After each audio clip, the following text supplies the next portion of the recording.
Welcome. Come on in. Come on in. We see a lot of students arriving. Come. There's lots of room down front. Oh, you're all getting very quiet. I thought if I stood here, it would make you gather and come. So just find a seat, make yourself comfortable. I'll just wait a moment before beginning.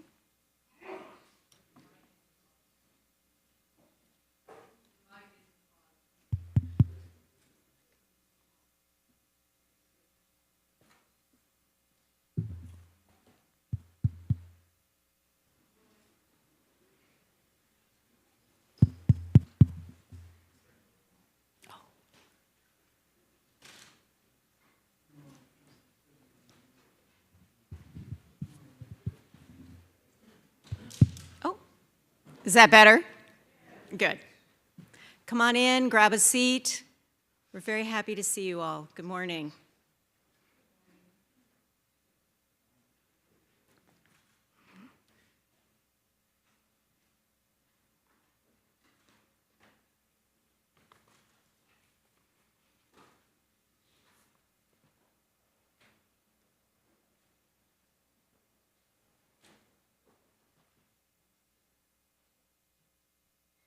Welcome. Come in. Come in. My name is Deirdre Delbert. I'm Vice President and Dean of the College here at Bard, and it is my honor to welcome you all to the 16th Annual Conference of the Hannah Arendt Center. For those of you who have attended this conference before, raise your hand. How many of you have been here? I knew it. Welcome back. We're so happy to have you here with us in Annandale and Hudson. And newcomers, raise your hands. You are extremely welcome here. We are delighted to greet you and to share the fellowship of this very special gathering. In particular, I would like to acknowledge and welcome undergraduates of Bard College, both here in Annandale and the high school early colleges. If you have come from one of the BSECs, will you raise your hand? Welcome. We are also welcoming students from Marist College, Dalton High School, and Dutchess Community College. You are all most welcome. And we want to welcome all of our OSIN colleagues and students from around the globe. We are happy you can join us today and tomorrow to join in the work of inquiry and discussion that we all pledge ourselves to enter into as participants and interlocutors of this conference. We have a wonderful team of student volunteers, including some of my own students who are excited to be with us this year. All of them have been trained and are eager to assist you as guests to the college. I would also like to welcome our presenters and visiting scholars, and of course, our global audience via live webcast. Welcome, colleagues all.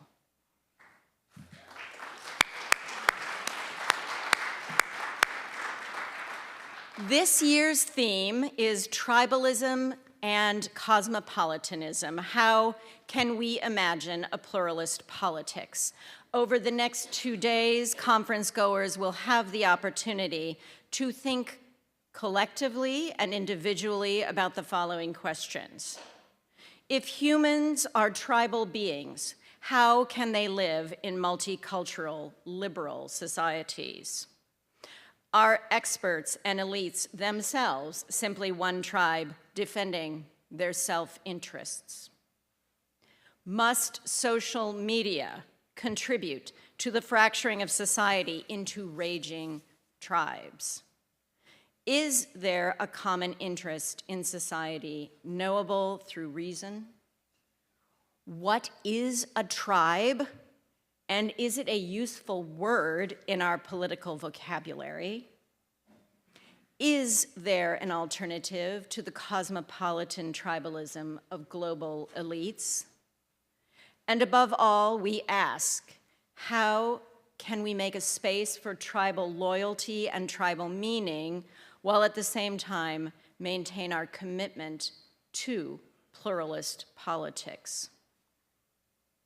We all know that there could be no more timely moment for us to engage with one another around these challenging questions.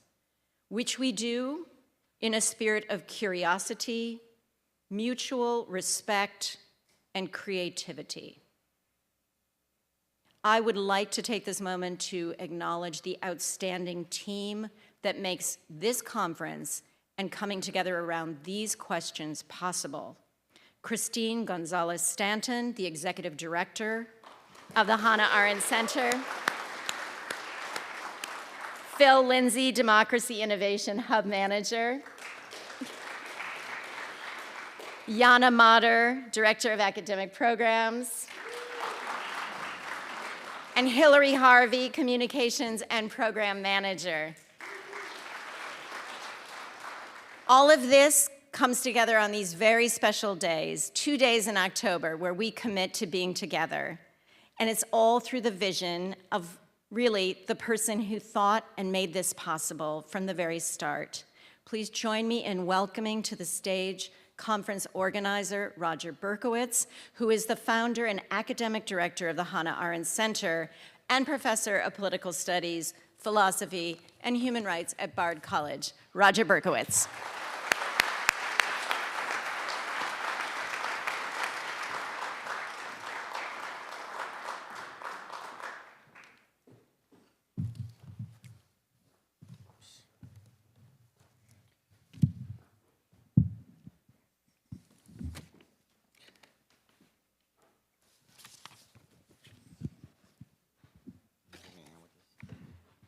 Thank you, Deirdre, very much. It's a pleasure to have you here.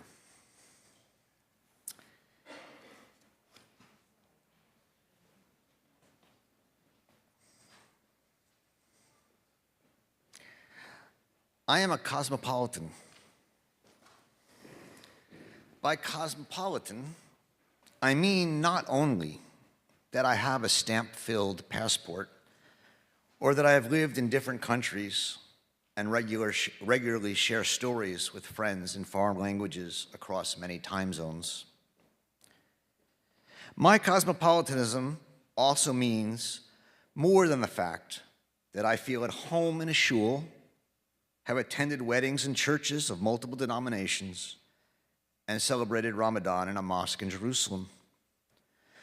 Yes, one sense of being a cosmopolitan is that we take meaningful interests in the practices and cultures of people who are different from ourselves. As a cosmopolitan, there is a sense of being at home anywhere, which can also mean, of course, that one is at home nowhere. I am also deeply value my tribal connections. This means that I take seriously my particular identity and citizenship and celebrate certain deeply felt attachments. I'm a New Yorker, a Bardian, an Arendtian, an American.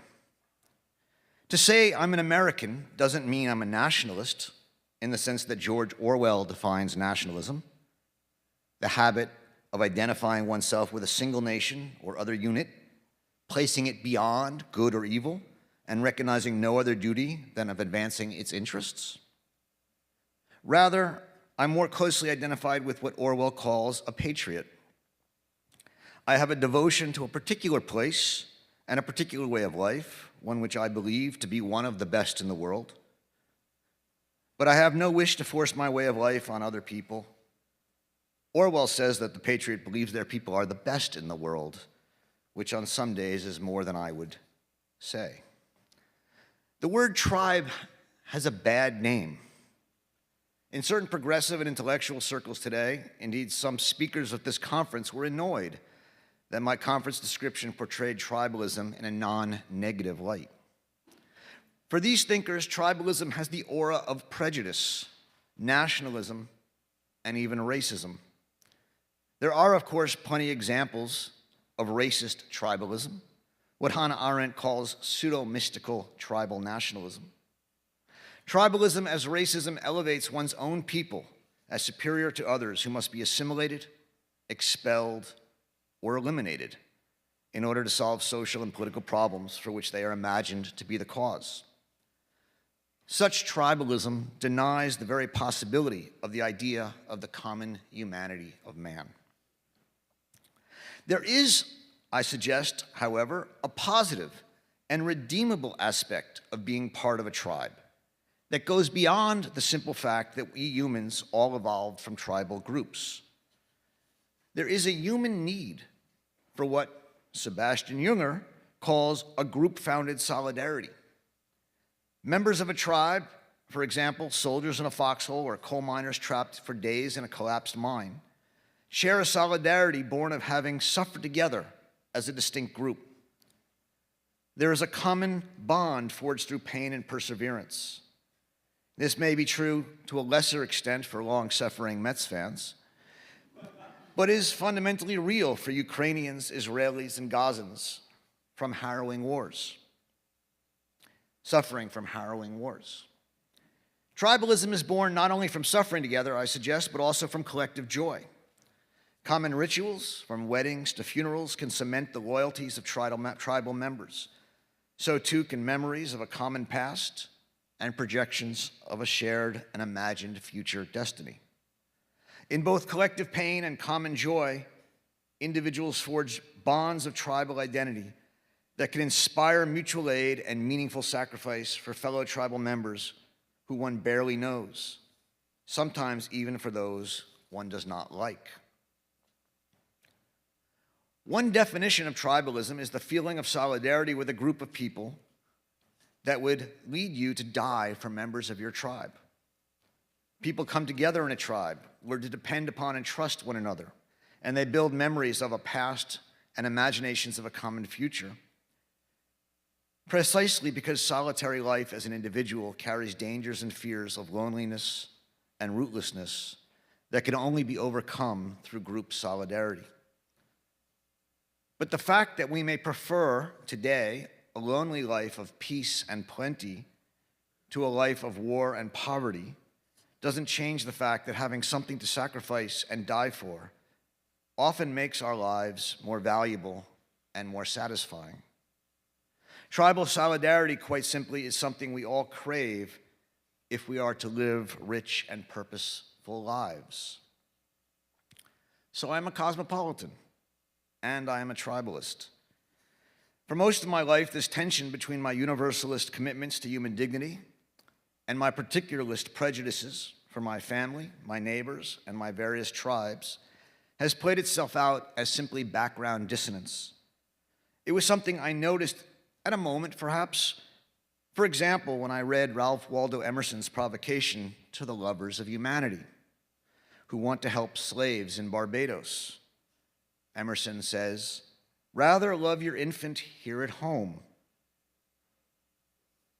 Emerson admonishes the philanthropist thusly, "I tell thee, thou foolish philanthropist, that I grudge the dollar, the dime, the cent I give to such men as do not belong to me, and to whom I do not belong."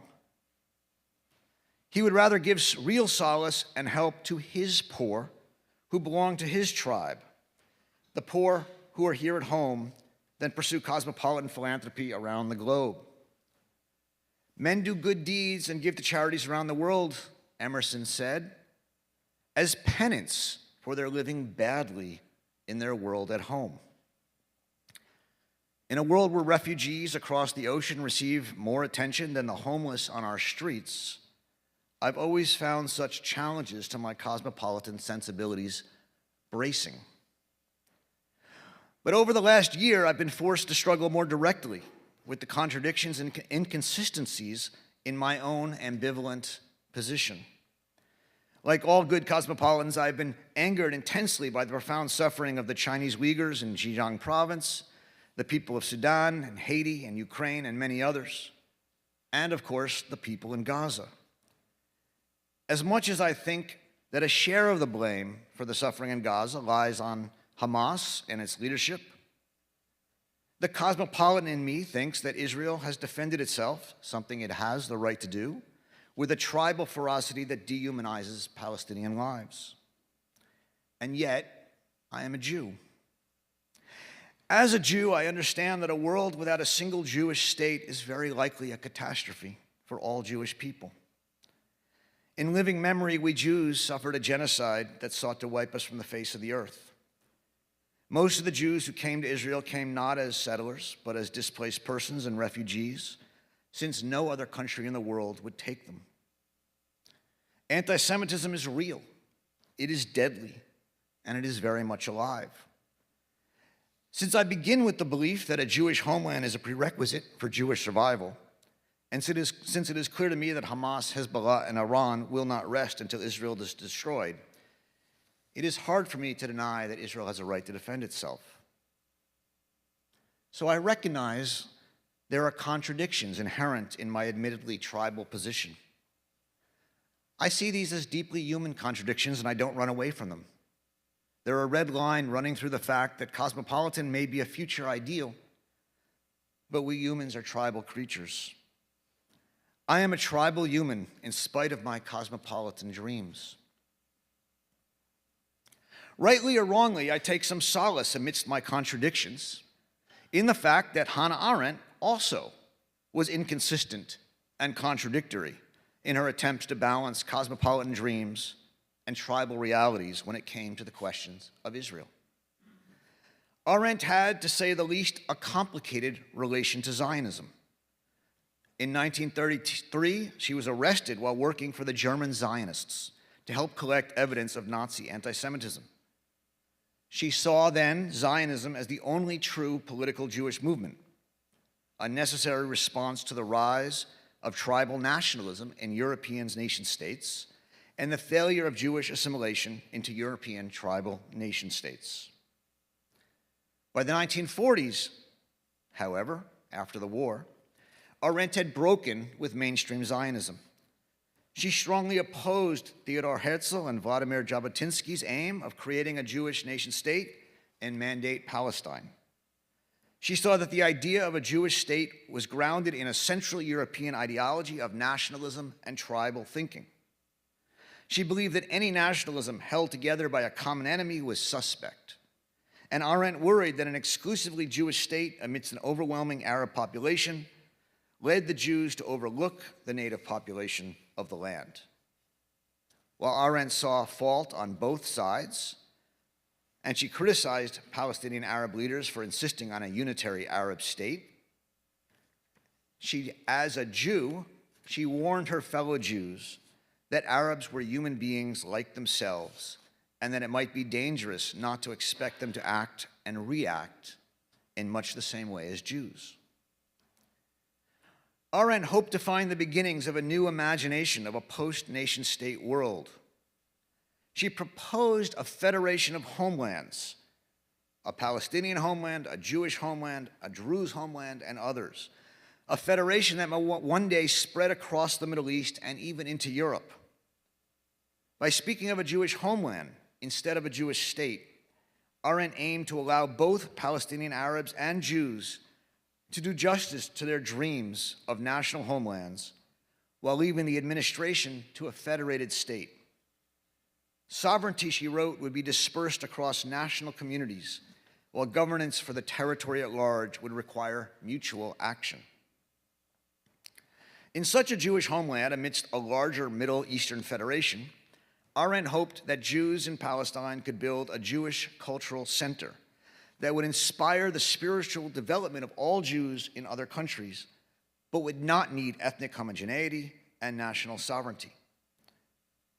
She was especially happy with the founding of Hebrew University to enrich the study of Jewish thought in collaboration with Palestinians and other peoples. In addition, Arendt embraced a labor Zionism that sought to build a Jewish society on the basis of kibbutzim, to actualize what she called an age-old Jewish dream of a society based on justice, formed in complete equality, and indifferent to all profit motives. She saw the Zionists who formed kibbutzim and sought to govern themselves independently in small communities as a potential vanguard for a new world order that would abandon the nation-state system. When Israel was created by the United Nations in 1948, the ensuing war displaced hundreds of thousands of Arabs who were then not allowed to return to their homes. Arendt retreated then from Jewish politics feeling defeated. And yet that does not mean that Arendt denied either the right of Israel to exist or its importance for Jews. Covering the trial of Adolf Eichmann in Jerusalem in 1961, Arendt took great pride in the accomplishments of the Jewish state, even as she was intensely critical of the Israeli government. She thought the 1967 war was defensive and reasonable, and wrote to her friend Mary McCarthy, who taught it here at Bard, "Any real catastrophe in Israel would affect me more deeply than anything else." When Egypt and Syria attacked Israel in 1973 on Yom Kippur, Arendt spoke uncritically of Judaism as a national religion and later made a contribution to the United Jewish Appeal. Critical of the fact that Israel was a nation state and scathing in her attacks on specific Israeli leaders, Arendt nevertheless maintained her absolute support for Israel. She declined an invitation to lecture at the anti-Zionist American Council for Judaism by emphasizing her differences with that group's way of thinking. She wrote, "I know that should a catastrophe overtake the Jewish state for whatever reason, even reasons of their own foolishness, this would be the final catastrophe for the whole Jewish people."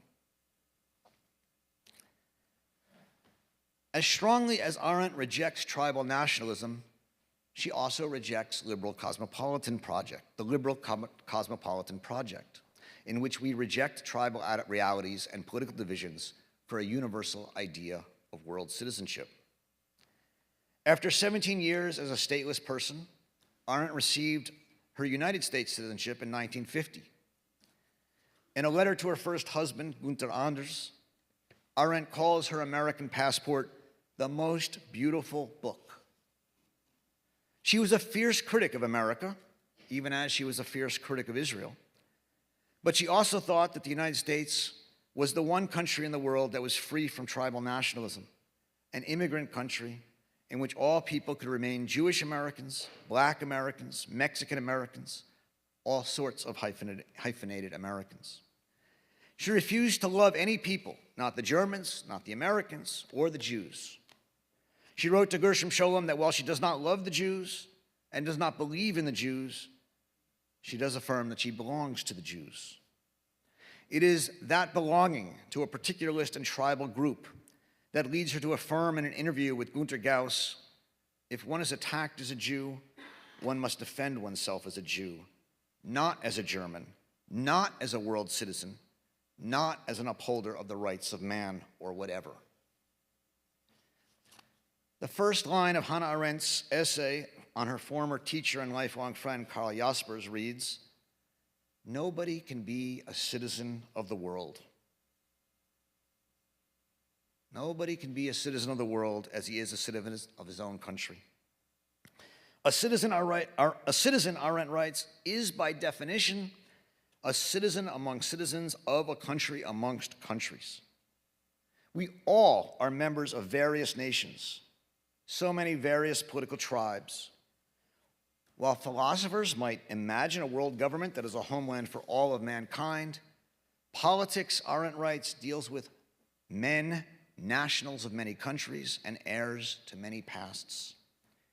To dissolve the many countries, peoples, and states in the world into one world cosmopolitan state would augur not a world of equality, but a centralized world government holding the monopoly of all means of violence, unchecked and uncontrolled by other sovereign powers.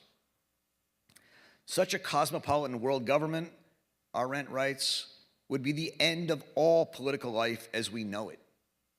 It would be the forbidding nightmare of tyranny. At the bleeding heart of tribalism is the conviction that I own allegiance to my tribe beyond the care and concern I might have for others. It is precisely this discriminatory distinction between tribe and outsiders that is and should be unsettling to many cosmopolitans. It is easy for me to summon up anger and even hatred for those tribalists who would celebrate the pain and suffering of outsiders. But here is the problem. Insofar as cosmopolitans see ourselves as superior to those who follow tribal instincts, we too act as a tribe. Modern-day cosmopolitans like to think that we are free from tribalism, but we are actually a modern-day tribe of often racially and religiously and ethnically diverse, yet intellectually and economically homogeneous global citizens. We may not be willing to die for each other, but that does not mean we are not a tribe. It just means we are a weak tribe, one without a strong sense of solidarity and common purpose.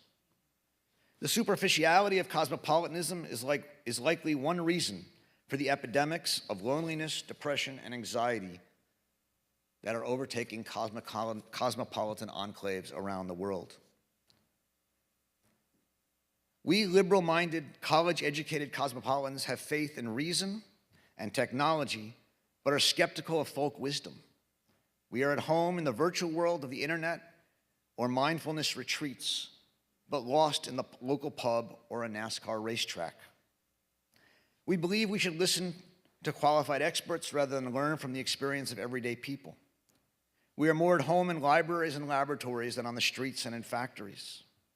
Above all, we cosmopolitans look down on those we call tribal, those who value loyalty to their family, their friends, their political party, their region, their ethnicity, their religion, or their race over an uncompromising universalism, and those who prefer local wisdom to tested facts. We can be dismissive of the so-called deplorables who embrace nationalist or ethnic prejudices, as well as those whose opinions we see as backwards or retrograde. The danger inherent in cosmopolitanism is this belief that as the tribalist tribe we claim to be open to all when in fact we act as if we are the highest and most exclusive of tribes. We do not see that without the ability to exclude others who are not members of your community, there is no community worth talking about. Arendt rejects cosmopolitanism and world citizenship as dangerous intellectualist and rationalist fantasies. The danger of such a gigantic universal state and world citizenship is that this unity, based on technical means of communication and violence, destroys all national traditions and buries the authentic origins of all human existence. In a single world state with equal citizens, there is a radical loss of depth that comes from plurality and difference. The result is shallowness.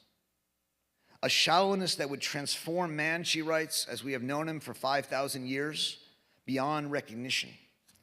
It would be more than mere superficiality.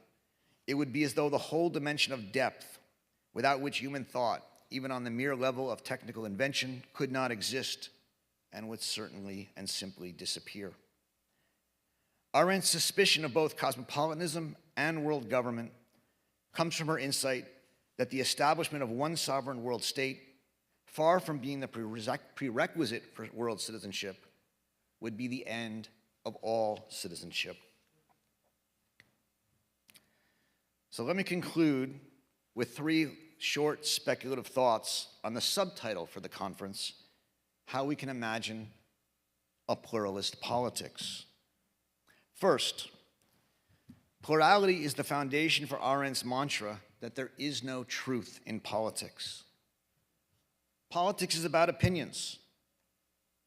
We disagree.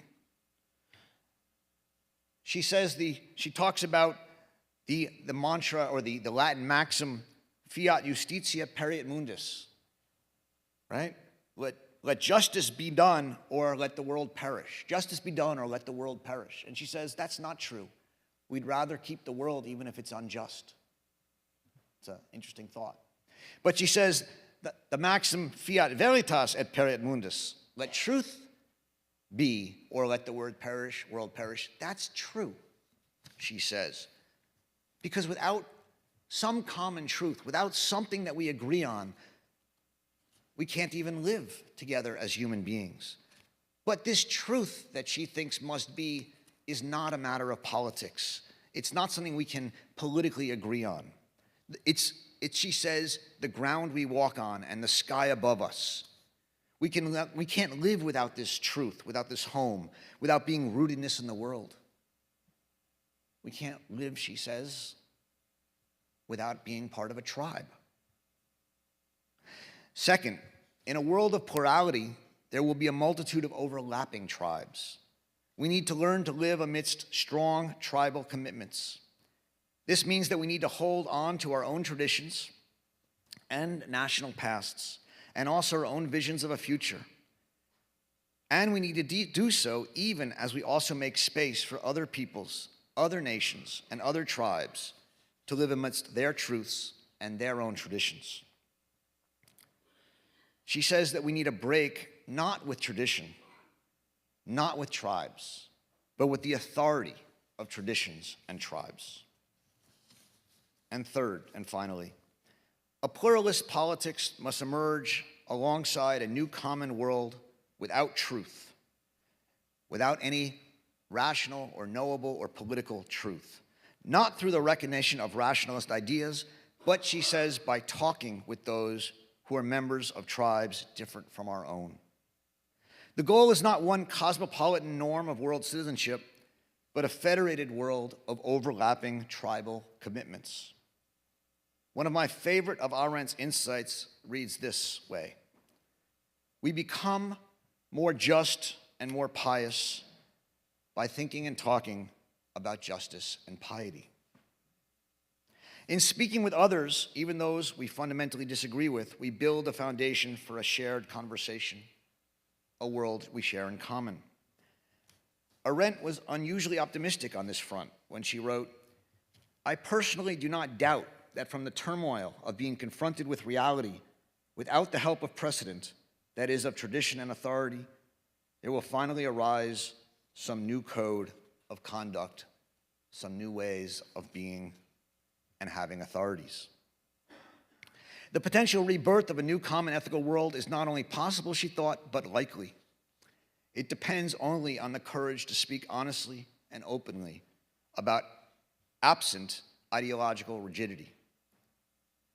Arendt's biographer, Elizabeth Young Bruhl, wrote of how Arendt spoke of her friends as her tribe. Young Bruhl describes Arendt's tribe as the little island of cosmopolitanism and pariah consciousness. A tribe of people who had lost many of their tribes, or at least understood being parts of many tribes. The word she uses for tribe is Stamm from German, which means literally the trunk of a tree. It is our tribe that places us in a world and gives us a refuge and a home. But like a tree trunk, our tribe can also grow. It can support us as we branch out on adventures and take risks. But it is the world we come home to and stand upon. As a circle of friends, both personal and political, our tribe is much more than an ism. It need not reject plurality. On the contrary, only with a strong tribe are we able to take the risks to build a world of true plurality and true cosmopolitanism, a world that aims not at a world of citizenship, not at a world citizenship, but at the venturing forth into the uncertainty of the many worlds of the many tribes. Thank you very much.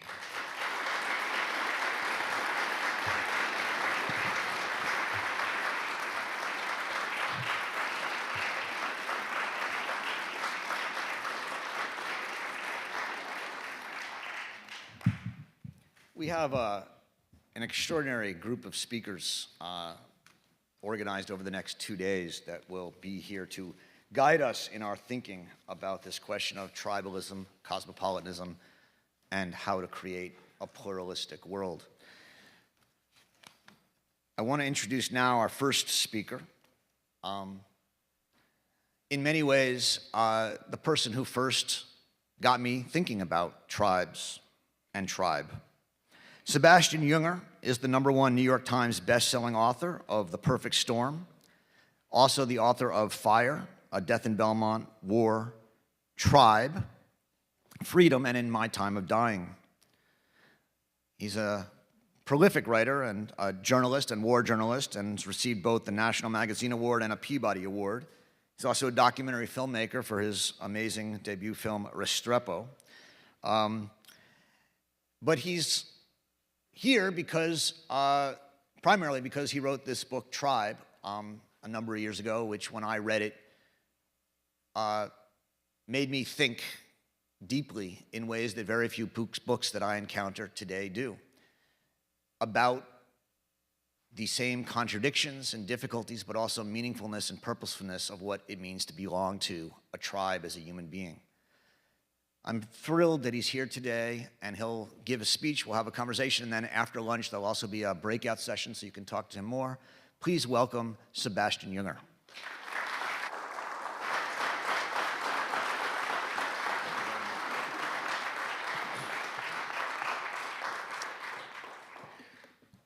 Thank you very much.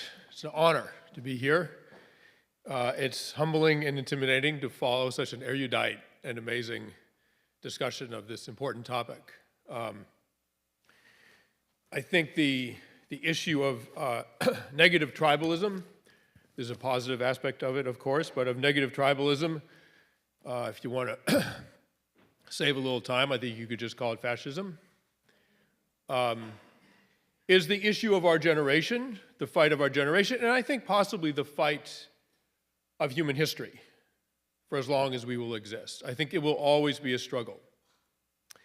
My father, well, before I get to him, let me just get this out of the way. I'm an unabashed, lifelong liberal, and I hope to offer an unabashed critique of the liberal attempts to combat negative tribalism. My father was a refugee 3 times over, born in Dresden in 1923. His father was Jewish. They fled in 1933 to Spain. They left 3 years later when the fascists came into Spain under Franco. Went to France. We know what happened there. Moved to Portugal, neutral country, and eventually to this country. He came here and stayed here because, as he said, fascism would never follow him to these shores. I still believe that to be true. I like to say that because of the fascists, my father spoke 5 languages fluently because they chased him around Europe for his entire youth. He experienced negative tribalism. I had a different experience as an American. I experienced the positive aspects of it, and I was lucky to. As a foreign reporter, as a war reporter, I found myself in 1998, I think it was, in Sierra Leone during the Civil War. I was up country in a small town called Kenema that was about to be attacked by the RUF, a fearsome rebel group known for unspeakable atrocities. They'd overrun a UN base and were headed for Kenema. And I remember in those terrifying hours and days, I remember people gathering on the street in a panic. And I remember the women screaming at the men, "Go out and defend us. That's your job. Fight, stop the RUF from overrunning this town." And they did. The men grabbed cutlasses and shotguns and old hunting rifles and a couple of rusty AK-47s and managed to defend Kenema. Some years later, in New York City, during Hurricane Sandy, the lights went out from 34th Street down. So nighttime in New York without lights is pretty frightening. And the woman who I later married, Barbara, lived in the Lower East Side, where we all live now. She and our daughters and I live now in a tenement building in the Lower East Side. Mixed race, mixed language, mostly Spanish speaking in this neighborhood, in this building. And when the lights went out for a week, the frankly poor people of this building were really scared of break-ins. It's a rough neighborhood. So what happened? One of the mothers found a machete and organized a guard roster of young men that she knew. And they took turns at the front door with the machete until the lights came back on in New York City. One of the interesting things about this, other than this amazing loyalty to one's own, is that we must understand women are absolutely capable of violence, of using violence, if circumstances demand it. Let us not think otherwise, that there are 2 sexes. One's violent, the other isn't. Women are far too practical to not think in those terms when forced to. They often have their men commit their violence for them, but they are perfectly capable of thinking in those terms if it's required. And then finally, I was with some American forces, 173rd Airborne in eastern Afghanistan, in a very intense area. There was a lot of combat, a lot of casualties. I spent a year off and on with a platoon, which is 30, 40, 50 men. It was all men. It's combat infantry, so it was all male at this little outpost called Restrepo. And one of the guys said to me at one point, you know, it's amazing. He said, there's guys in the platoon who straight up hate each other, but we would all die for each other. That is positive tribalism. It's this transcendent feeling that I do not matter, my group matters, and I will do anything for it. Understand that we are the only animal that thinks this way. Our closest mammalian relatives, chimpanzees, do not. We are the only species where a young male will willingly die for a same-sex peer that he's not related to, simply because they are part of the same group. It is a profound form of love. And it helped me understand. I wrote a book called Tribe. It took me years to be able to define the word. I finally thought of it one day not too long ago. Tribe is this idea: what happens to you happens to me. If you are hungry, I'm hungry with you. If you're in danger, I am in danger with you. We will get through this together, or we will perish together. That's the positive aspect of the word tribe. It is one of the most intoxicating experiences you can have as a human being, is to feel that. It is akin to, it's on a par with romantic love in its intensity, in its sense of transcendence, and it's with an entire group of people. Understand that no society can survive if it doesn't defend itself, if it can't defend itself. Just ask the good people of Ukraine. What's sustaining them right now in their fight against, I'll just say it, fascism, the military incursion by Putin's forces into their country, is a sense of unity, a sense of we are Ukrainian, we are defending our families, our homes, our land, our traditions, our history, our values. Reason cannot do that for us. Reason is an amazing tool for understanding how the world works. Emotions provide motivation. Emotions like fear, like anger, like love, envy. Those are the things that motivate us. Reason will never carry the day against emotions. If you don't believe me, just think back, cast back in your mind. If you have ever tried to use calm and dispassionate reason with an upset lover or sibling or child, it doesn't work. Emotions win. So one of the things I'm going to talk about is how do we uncover the positive emotions around the sense of tribe and tribal responsibility. Can we elevate the idea of what happens to you happens to me? Can we elevate that? I think the question at this forum is, can we scale that up from a small human group of the sort that typifies our history as a species to a town, a nation, even a species? Can we scale that up or not? It remains to be seen. But make no mistake about it, it scales up with emotion, not with reason. Reason is for other things. So I'm going to speak briefly about our human origins. I'm an anthropologist by training. The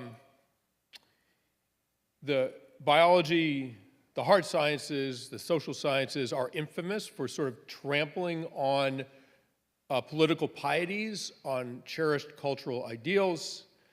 But this issue of fascism, of equality, of fairness in society is so important. It deserves an honest and clear discussion, which is what I'm going to do. And I hope I don't make anyone uncomfortable or offend them, but that might be just part of the process of fighting these evils, is that some people will be possibly discomforted at times. We evolved as a species in groups of 30 to 50 people for most of our human history, intensely loyal to each other. They were a survival group. Humans were largely patrilocal, which means the woman moved in with the into the man's community, into the man's family, which had the distinct advantage of keeping male blood kin together as a fighting group. Hugely advantageous on the battlefield. You almost certainly would die for your brother or your sister, but maybe not your brother-in-law in another community, right? So keeping the male kin together is very effective in preserving the physical safety of one's community. And these early human communities and current-day hunter-gatherers are enormously egalitarian. The Hadza, one of the last of the hunter-gathering societies in the world, well-studied, they have a Gini coefficient of 0.25. So I'm sure most of you are familiar with the Gini coefficient. A score of 0 means that everyone has exactly the same thing, which isn't particularly ideal for humans, right? A score of 1 means that one person has everything and no one else has anything. Obviously not ideal. 0.25 is sort of the sweet spot for human society. By comparison, the US has a Gini coefficient after taxes of 0.4, which is roughly the equivalent of the Roman Empire. And before taxes, we are at 0.6, which is the equivalent of extremely corrupt countries like Haiti and Botswana. That's this country, okay? This will become important in a moment. And finally, these kinds of early human societies, hunter-gatherer societies, are enormously appealing when they are side by side with the modern world, as occasionally they have been in history. Typically, the struggle for quote, civilized societies is to keep individuals from fleeing into the tribal communities. That the closeness of that system is enormously appealing. The Great Wall of China, many historians believe, was as much to keep the Chinese peasants in as to keep the Mongols out. Likewise, along the American frontier, colonists, farmers were constantly absconding into the wilderness to join the tribal societies. It never happened in the reverse, according to contemporaries of that era. So here is a final thing about early human societies, which is fascinating. There is, and very important, all human societies are divided almost exactly 50-50 into conservative and liberal political beliefs, okay? Conservatism is typified by a skepticism or distrust or even animosity of strangers, an extreme protectiveness, an investment in hierarchy, in ideals of sanctity, of purity. Liberals are less concerned with outside threats and more concerned with internal threats, being lack of justice, lack of fairness, income disparities. If you have too great a gap between rich and poor, it is destabilizing to the group. And if the group splits, everyone's in danger. Okay? So all human societies are divided almost 50-50, and what they have found through studies of identical versus fraternal twins who are raised separately, that 40 to 60% of the variance in political belief, whether you are at your core a conservative or a liberal, 40 to 60% of the variance is genetically determined. Think about that. Our political beliefs are partially derived from our genetics, which makes perfect sense. A society that doesn't have at least some people in it that are oriented towards an outward threat will not survive for long. It will be overrun. A society that does not attend to internal ideals of fairness and justice will divide and fracture and fail. The idea that there is a genetic component to these two basic ways of keeping a group of people safe means it was adaptive. If it's encoded in our chromosomes, it was adaptive. We are the product of earlier humans who evolved these strategies and encoded them in their genetics in order to defend themselves not only against enemies, but against their own worst impulses within their community. If you don't believe me, there's a wonderful book by a writer named Avi Tushman called Our Political Nature that goes into this fascinating phenomenon in depth. So what it means is in our current political atmosphere, if a conservative says about liberals, oh, you're wrong, you're immoral, and you don't deserve to exist, in evolutionary terms or Darwinian terms, they are wrong. Well, likewise, when liberals say that about conservatives, they are wrong. We are wrong. I'm just going to stop saying they when I refer to the left. I'm just going to say we because that's what I am. I assume most of the people in this room are as well. So here is the grim news.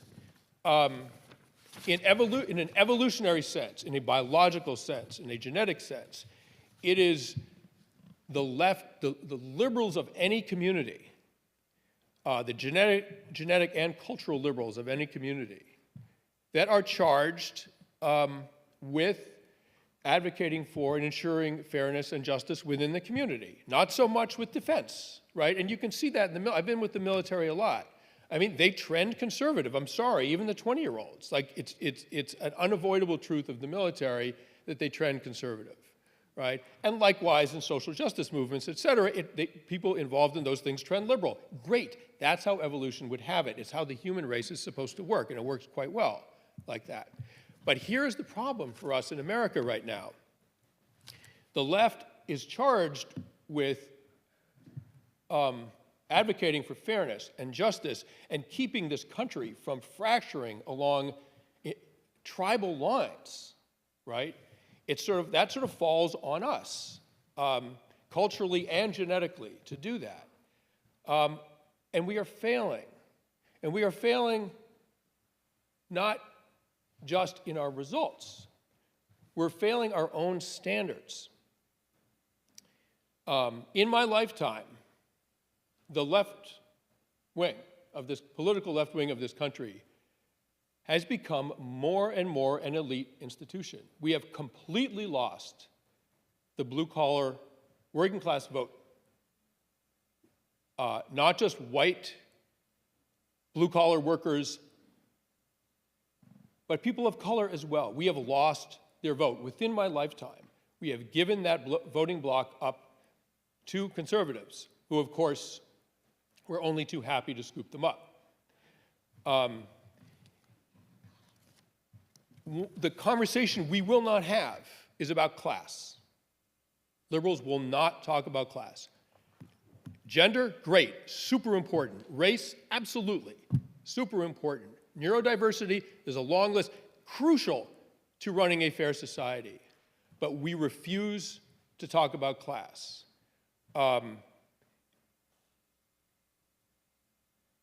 That is tragic. The Gini income discrepancy, a bad Gini coefficient, is a known predictor, a known correlate of civil unrest and violence and the undermining of democratic ideals. It is known to precede those outcomes. So when we refuse to have a conversation about class, we are dooming this country to a terrible and catastrophic split. And I'm going to say something very uncomfortable, but I think and I hope we all know it to be true. I totally understand the idea of white and white male privilege. I totally get it, of course. I think probably we all do in this room.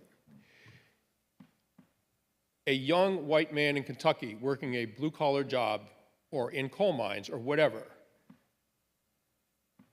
in no rational sense, in no real sense, in the real world, does that young man have the political clout, the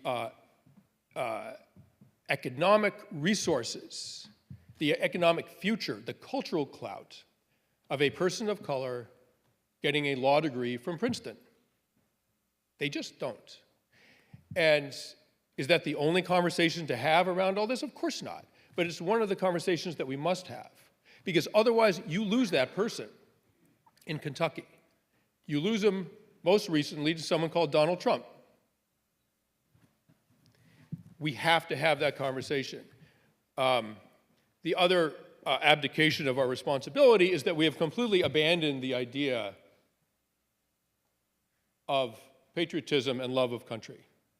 We have left those noble words, those noble ideas, we have left them, again, to conservatives who have mangled those words, those good words, those fine ideals, beyond all recognition. We have left them. I am fully aware of the flaws of this country, the tragedies in our history, the crimes in our history. As a journalist, I've partly made my living writing about those things. I get it. I don't need to be schooled on that. I don't think anyone in this room does. But let's remember, we fought our bloodiest war, a civil war, to stop slavery. Hundreds of thousands of young white men died ending slavery in our Civil War. And we did it again to stop fascism in World War II, as my father kept telling me, right? At one point, I got my card for selective service in the mail. I grew up during Vietnam, the draft, et cetera, et cetera. I was like, what the hell is this? The government wants to know where I live so they can draft me if they need me? I'm not signing this. My father was, no, you are definitely signing that. And he was an implacable pacifist. He said, I know you're signing that. He said, if there's a war that's immoral, it's your moral duty to protest it and go to jail if need be, protesting it. But you may need, you don't know, you may need to fight fascism again, in which case you may owe your country your life. I hope not. But you do owe your country something, and it may be your life, depending on what happens. So you're signing that card. And when he said that, all of a sudden I was enormously proud to sign it. We are among the first to bring in suffrage, women's rights, labor laws, civil rights. If you think we don't owe our country something, if one does not owe one's country something, ask the Ukrainians about that idea. See what they say. So when we, as a political force, walk away from those amazing ideas, leave them to be picked up by people who I think use them irresponsibly, what we're doing is saying, look, we want the country to be united, et cetera, et cetera, et cetera, but we can't actually offer you a good and positive emotional reason to believe in this place. When you don't offer someone the positive reasons to believe in one's tribe, you open the door, wide open, to the negative tribalism that has taken this country by storm in the last decade or so. That's the problem with abdicating on those responsibilities as liberals. And I'm going to wrap up here. I know we're running out of time, but the final thing. This is my phone. It's a flip phone. The final thing is the liberal love affair with technology, with smartphones. They go against all of our values, I'm sorry. They are a known addiction, right? The data are in. They are known to damage, threaten the mental health and physical health of our young people. Anxiety, depression, suicide attempts have skyrocketed since the advent of these infernal devices. And of course, they are known to inflame partisan hate and divisiveness with their infernal algorithms that just give us the truths that we prefer to believe. One of the saddest things I think I've ever seen was an inspiring speech by Barack Obama. His last speech of his presidency, I believe it was on New Year's Eve in Chicago. Thousands of adoring people in a huge auditorium. One of the last things he said was, and may we, in the coming year, in the new year, may we all spend less time on our phones. And the crowd cheered wildly. while holding aloft their phones to record the moment. That is the irony, the hypocrisy, and the tragedy of the state of liberal thought in this country at this moment. If we can address those three things, I think we'll be on our way to healing this country. Thank you so much for the privilege to talk to you. Thank you.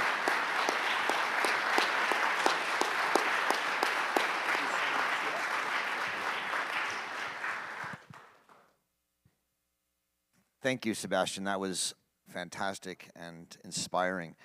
I just want to start with some of the things you said at the end because they were, I think, they're deeply meaningful. You said that we, speaking as a liberal, and I wonder exactly what you mean by liberal. Maybe you could even elaborate on that. As a political force, have walked away from emotional reason to believe in this country and tribes. What is an emotional reason that liberals can get behind to believe in this country? I'm inspired by Dr. Martin Luther King, and therefore I love this country and what it's capable of at its best, and I'm willing to serve this country in any way that it needs, including, if need be, sacrificing my life to preserve it. I mean, that is a positive emotional appeal, not an abstract intellectual one. And why is that failing? Why is that not working? Why do you think the left has run away from patriotism and nationalism. Left has run away from class. How can class become an emotional appeal to the left?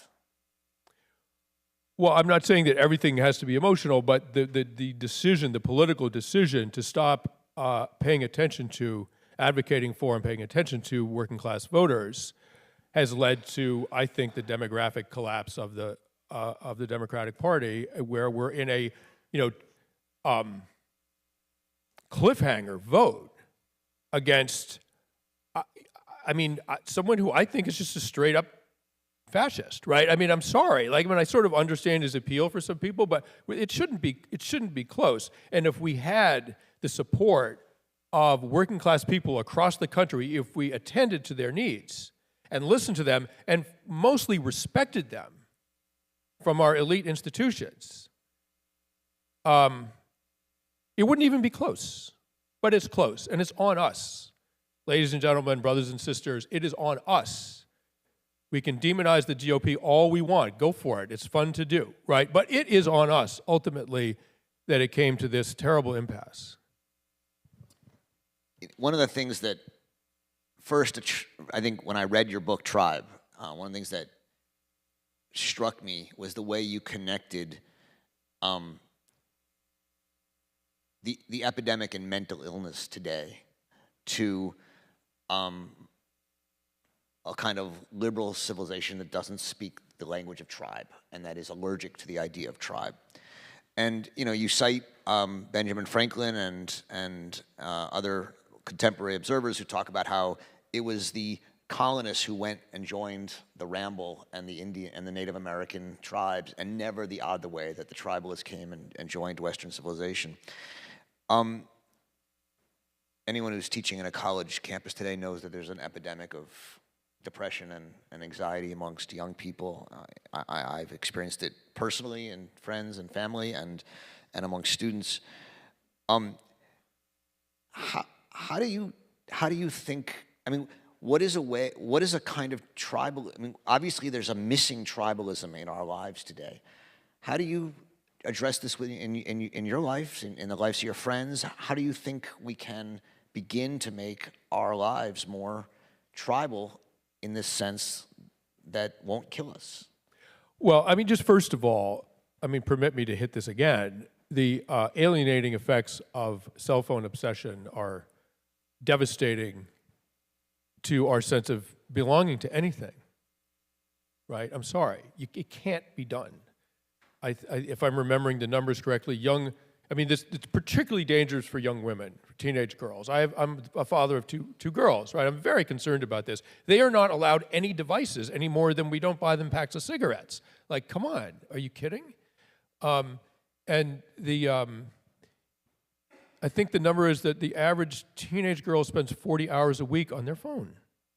Now, you're not going to experience tribe in its positive sense when that much time is being taken up doing something that irrelevant and ephemeral as looking at pixels on a screen. I'm sorry, it's not happening, right? So first of all, I think there is if we want to sort of heal the society, there's a few sort of simple things. First of all, I think we need sensible and realistic safeguards against the toxic effects of cell phone technology, particularly on young people. We have to protect them. I think mandatory national service would do an enormous would be an enormous blessing in this country in terms of breaking down these awful class and race and education and political divisions.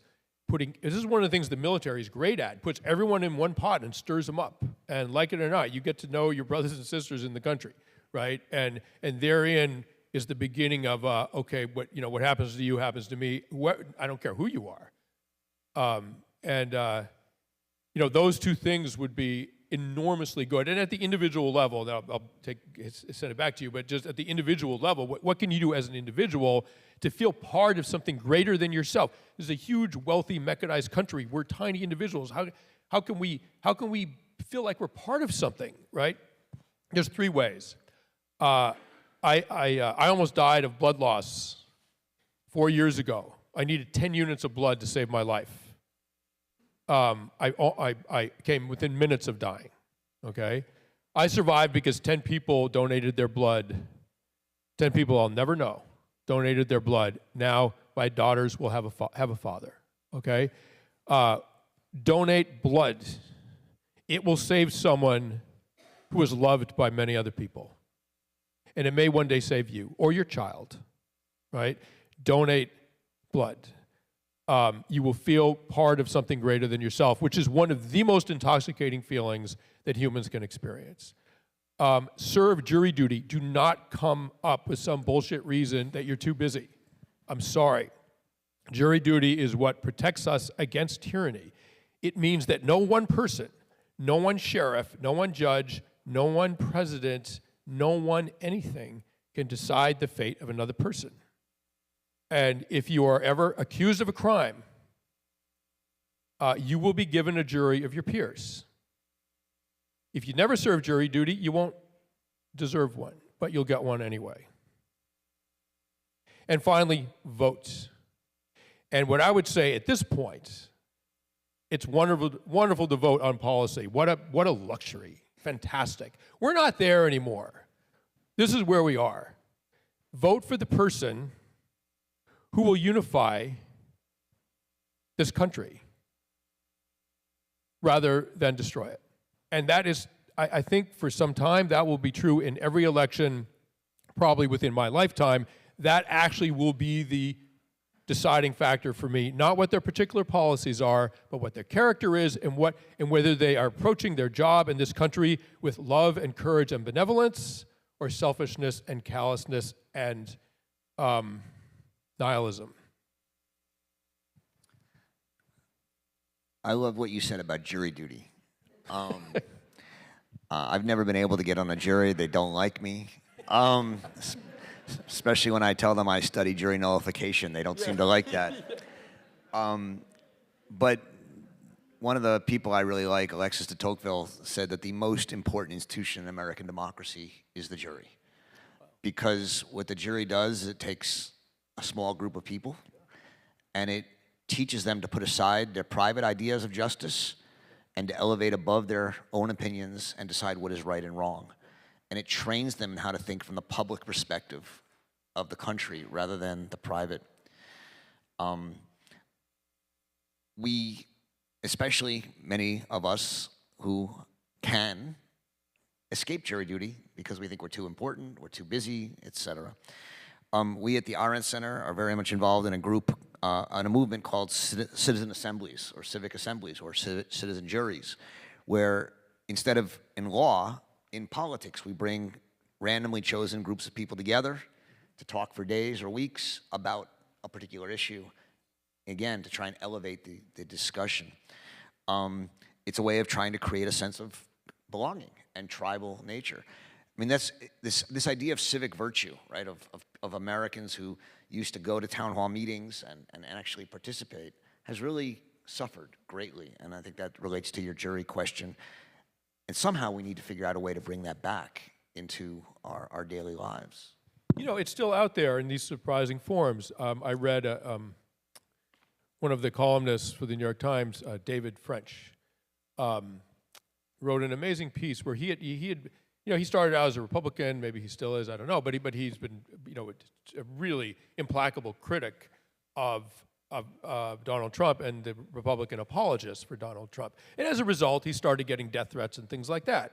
And at one point, he was particularly worried, and the police dispatched a cruiser to his house. And he talked to the young officer who was there to guard the lives of his family. And the policeman said, "What, you know, what did you do to deserve this?" And he said, "Well, I criticized Donald Trump." And in an article that I wrote, and the cop said, "Well, I'll tell you what," he said, "I vote Republican, and I'm going to continue to, but how about this? You keep writing those articles, and I'll keep protecting you." So there it is, you know, and you know, Georgia, wherever David French lives, there it is in that young man. Extraordinary, right? So it's there. What about cultural exchange programs, not between, you know, France and Boston or Senegal and Denver or whatever. What about cultural exchange programs for young people between red states and blue states, between red communities and blue communities, where teenagers go spend a summer living with and working with a family from the opposite end of the political spectrum? What about that? Like, that would help. Like, this is now a generational time scale. Now, we're not going to fix this by tomorrow or next year. It's going to be, you know, maybe our grandchildren, you know, but if we don't start, it won't be them either. So we might as well start, right? So we're going to open it up in a second. I just want to ask one last question here, and I'll open it up for questions. I loved your new definition of tribe that you offered today. It may be the first time you've given it, right? I don't know. What happens to you happens to me. If you're in danger, I'm in danger. And you talked about it as an intoxicating experience. Where have you had that kind of intoxicating experience? Where have you felt that? The first time I experienced it, I mean, of course, if you have a family, if you have children, it arises very, very naturally. I mean, it's almost unstoppable, right, if you're a psychologically healthy person. But the first time I experienced it with, you know, as I said when I was speaking, same-sex peers. I mean, it makes evolutionary sense to risk your life to defend your offspring. You're protecting your genetic investment in the next generation. You know, it sort of makes, you know, mathematical and genetic sense to do that. Sometimes even to protect your mate, your spouse. Like, it makes no sense in Darwinian terms, or it appears to make no sense, to die protecting a same-sex peer who will go on to have children and you don't, and you lose the Darwinian competition for duplicating your DNA, right? How does that work? We're the only species that does that. Even chimpanzees don't do that, right? We do. It's one of the things that makes us both extraordinary and able to thrive in a threatening natural world. I first experienced that in combat with American forces. You know, I wasn't carrying a rifle, I was carrying a video camera. And I was with them off and on for a year. I became really part of the platoon in every emotional and psychological sense. Absolutely zero objectivity about what they were doing, but I wasn't looking for objectivity about the war. I was looking for the subjective experience of what it feels like to be a soldier in any war, in any unit. What's it feel like? And I got to experience that. And this feeling of loyalty to the group, once you feel it, you know, it's almost like this sort of riptide taking you away from this familiar shore out into these sort of unknown reaches. And then you're like, oh, I'm fine out here. The swimming's good out here. I like this, right? And it was it happened very, very quickly, and it was reciprocated, right? By the men in the platoon towards myself and my colleague Tim Hetherington. There are downsides to it. If anything happens to any of your brothers or sisters, psychologically, you decide immediately and forever that it was your fault, no matter the circumstances. Tim was killed in Libya. My colleague Tim Hetherington was killed in Libya during the Civil War on an assignment I was supposed to be on. He was hit by shrapnel from a mortar fired by Gaddafi's forces outside the city of Misrata. He bled out, like I almost did. He bled out 6,000 miles away from New York. I had nothing to do with it. And when I found out, I had a catastrophic reaction of guilt and shame that it wasn't me, that I wasn't there to protect him. It should have been me. And one that I will never, reaction I don't think I'll ever quite recover from. That's the downside of this profound love. There's no better word, no other word, profound love that can be experienced as a group. Thank you very much. There's much more to say, but I'd like to offer it up to people in the audience to ask questions and really encourage a wide range of questions. We have people with mics, I think, running around and helping you out. So, questions. In the back, red shirt. Oh no, are you pointing to someone or over there? Someone in the back, up there. Who's got a question?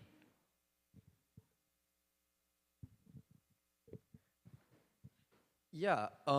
Please stand up and if you could say, just introduce yourself briefly so we all know. I'm Austin. I'm with the Dalton School. We're here. We're all in high school. I guess my question would be that you sort of talk about the way that liberals have almost like completely lost the working class vote. I sort of wonder why you think that they've allowed that to happen, or how that's sort of gone down recently, and why, Republicans are still able to contain that vote despite, seating division in the way that you talked about. I don't know how it happened or why. I mean, I just don't know. I just know that it did happen. It clearly did happen. One of the things that I dislike about my political tribe is its sense of superiority and elitism and excellence, and as if it knows best, and often it does, but not always. And that sense of superiority, I think, is extremely off-putting. And it comes from these amazing, partly from having access. If you have resources, you have access to amazing institutions of learning. I went to Wesleyan in Connecticut. I was able to go there because my parents had money. I'm sorry, that was just, my father was not a pipe fitter in Detroit. He was a physicist in Cambridge, right? So the life that I live and the work that I've done that I'm very proud of came in large part out of that good fortune that I experienced and didn't necessarily deserve. And so I think we lost, I'll just say we again, I think we lost the working class vote because we're not working class. Like the sort of party leaders are not working class. They used to be some generations ago, and the working class concerns simply stopped mattering because we didn't think they were important. Thanks very much. Let's go over this side. Thomas in the back up there.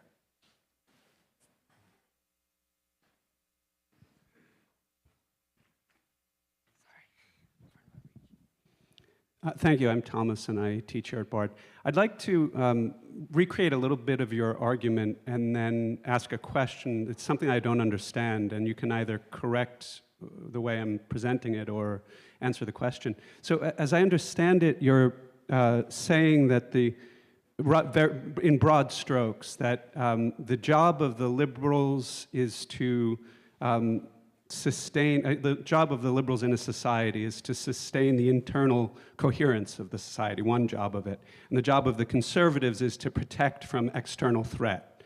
And the one of the problems with liberals in the US is that it's failed because it hasn't activated the tribal energies that are necessary to hold it together.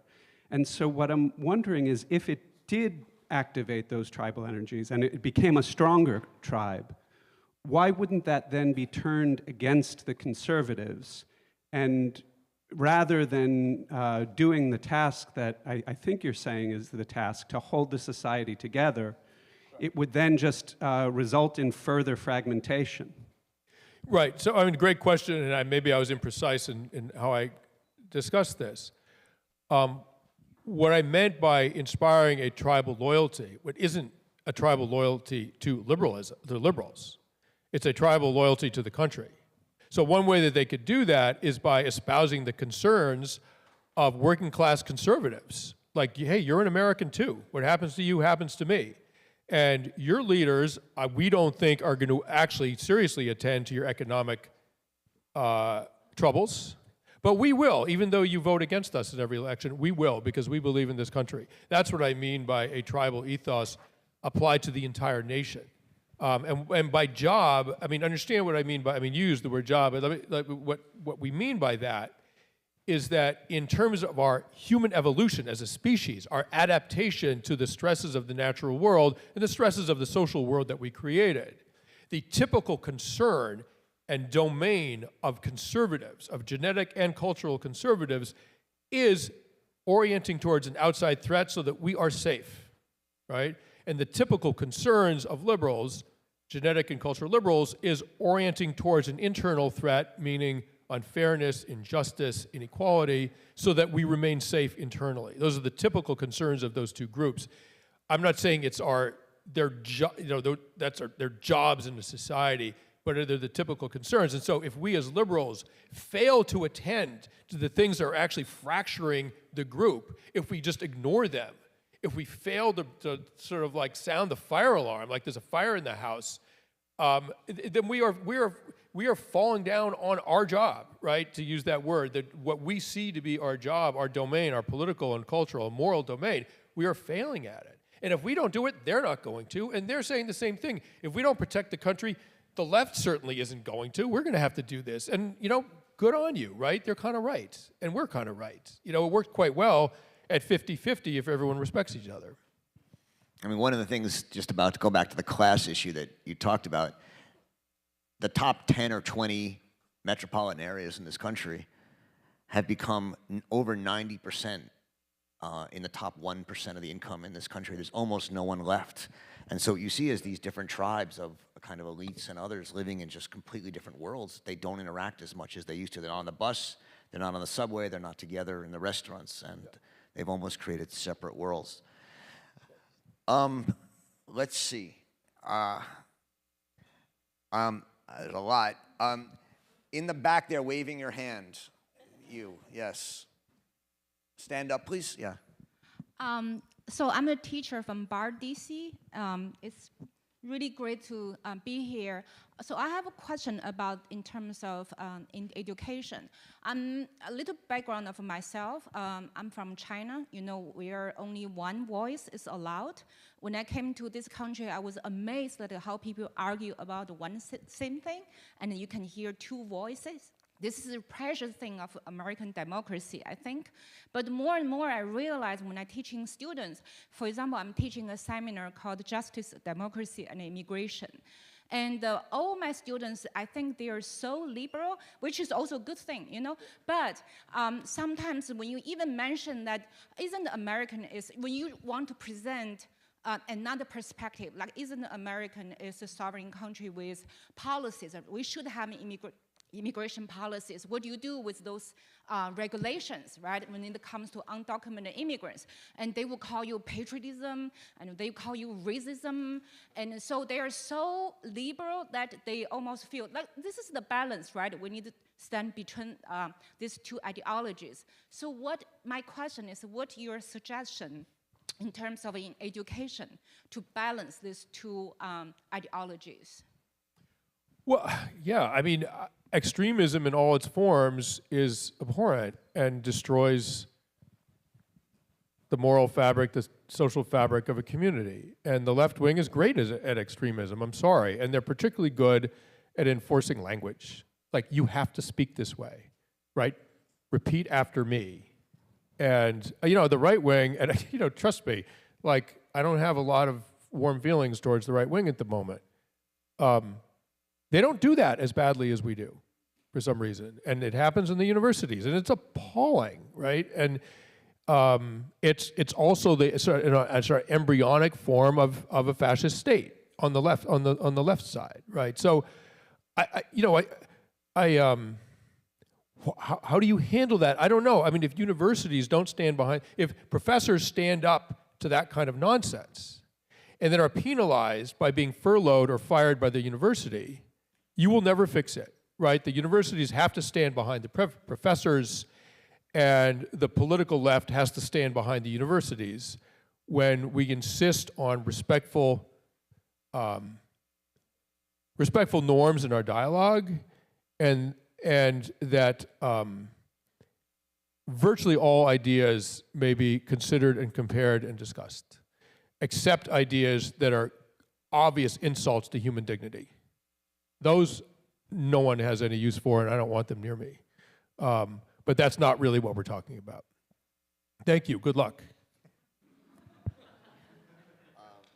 All the way in the back. Hand up. Yeah. There's a mic right next to you. Hi. I also have 2 daughters who are always glued to their cell phones, and I'm wondering if you could talk a little bit about, is perhaps the addiction due to the feeling of intoxication of belonging to virtual communities that they're in? I wonder about this and about thoughts about how to, help people separate those 2 things.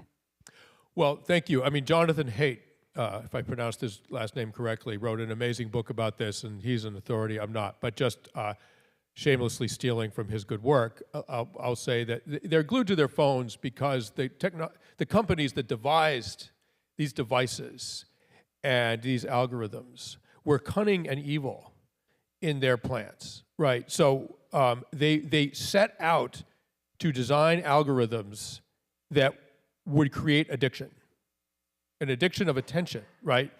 That will take people's attention and not allow them to let go. So what Instagram did, as if I remember correctly from Jonathan's work, what Instagram did was, I guess I'm not on social media, but I guess if you post a photograph, and then one of the little pleasures is that people like it, like a thumbs up or something, right? So, and you sort of post your photograph and you sort of wait to see how many people like it, and you get a little dose of dopamine, right? How nice, right? So what Instagram figured out is that if they withheld the likes, you post your photograph, like, don't I look cute in front of the sunset, or look at me in the soccer game, whatever, and no one says anything, it creates this sort of like cyclone of anxiety, particularly in a young person. And they keep checking their phone constantly to see if anyone's going to like their recent best effort. What the companies are trying to do is to get you to check your phone constantly, on your phone constantly. And if you create anxiety, you will do that, right? And then they give you all the likes at once. And you get finally flooded with dopamine. Now you're an addict. Now you're anxious and you're an addict. Excellent, right? So this was done on purpose by these companies. They have made trillions of dollars off the mental well-being of our young people and of all of us. Trillions of dollars. I think it's Google. I believe it's Google. The amount of wealth that they control, if it were a nation, I think they'd be ranked 19th in the world. All right? Think about that. While we're on the Gini coefficient for a moment, some dozens of people control half the wealth on the planet. Right? They control the wealth of half of this planet. Right? As much, I believe, as they control as much wealth as the bottom half of this planet, some dozen or so people. That is the income inequality, and a certain amount of it are these tech giants. So, my heart breaks for your daughters. And belonging to something online, it's like saying Cheetos are a food.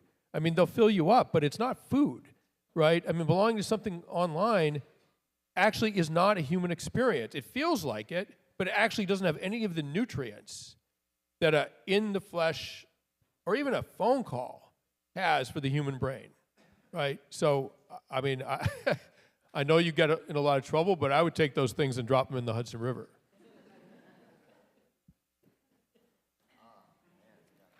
A bunch. And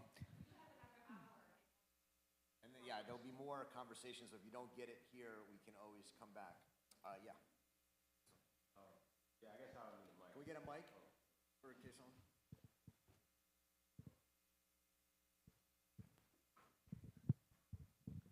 Thank you.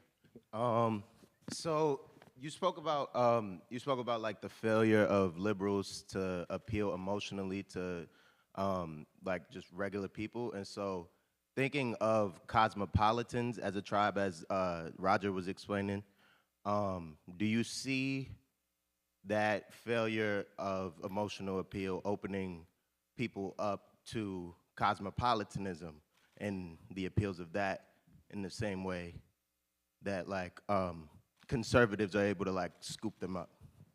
Yeah, I mean, so to the extent that I understand the word, I'm not even quite exactly sure what the definition is, but it feels like a rather intellectual pursuit, which is great. Look, my dad was a physicist. I mean, I'm all for intellectual pursuits, right? And sort of thoughtful worldviews and all that. I'm not sure.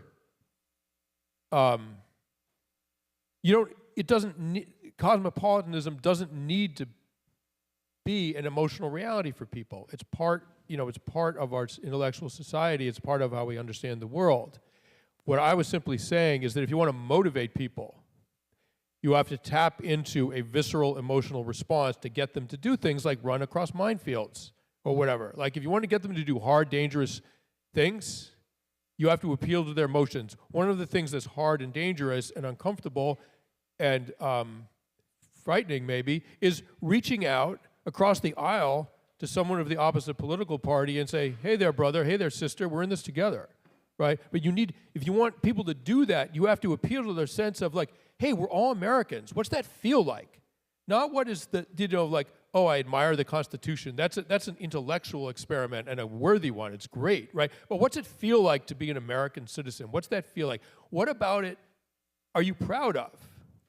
And if you can find some common ground in someone who votes exactly opposite to you, that they're also proud of the same thing about being American, now you have to start a conversation that will sideline all of the politicians on both parties that count on partisan difference to gain office. You have just short-circuited them and are now in conversation with your fellow citizens. Like that's how this works, in my opinion. And you have to do that on a visceral level, not at an intellectual level. That intellectual level has other purposes, other uses. It doesn't work so well when you're, say, motivating the people of Ukraine to fight off the Russian military, right? They're doing that for their families, for their country, for their heritage, for their freedom. All very, very basic emotional realities. I'm wondering, you've covered a lot of wars, and I'm sure you know a lot of people fighting in Ukraine or covering the war in Ukraine. There's obviously also a lot of people in Ukraine who left Ukraine, and I've talked to some of them, and they've said, this is a stupid war. You know, I don't really care who runs Ukraine. You know, I'd rather not have war. How does that fit? I mean, it seems to me that takes a position of, I'd rather live in peace without this suffering, and it doesn't really matter to me if I'm Ukrainian or Russian or whatever. Is that overly? It doesn't seem intellectual. That seems quite emotional. They want to not have war. Well, yeah, I mean, look, the Jews of Europe in the middle of the last century, I'm sure would have preferred to live in peace than have war, but that wasn't really on the menu, was it? Right? So what they're saying is what they're actually saying is I'd rather be a refugee, I'd rather make another country, another people my tribe than remain Ukrainian and fight. Fine, no problem. Right? I mean, whatever, do what you're going to do. Like it doesn't, but they are no longer Ukrainian in any moral sense, right? To be Ukrainian at this particular moment means to stay and defend Ukraine. And if you're not interested in defending Ukraine because it's just not that important to you, I got no problem with you. At least you're honest about it. and you move to France or the US or whatever, welcome, you're great, like, nice to have you, you know. But I don't, you know, there's no platoon, there's no company of infantry, there's no country really that wants people in their ranks that they think they can depend on who actually are not committed to what happens to you happen to me.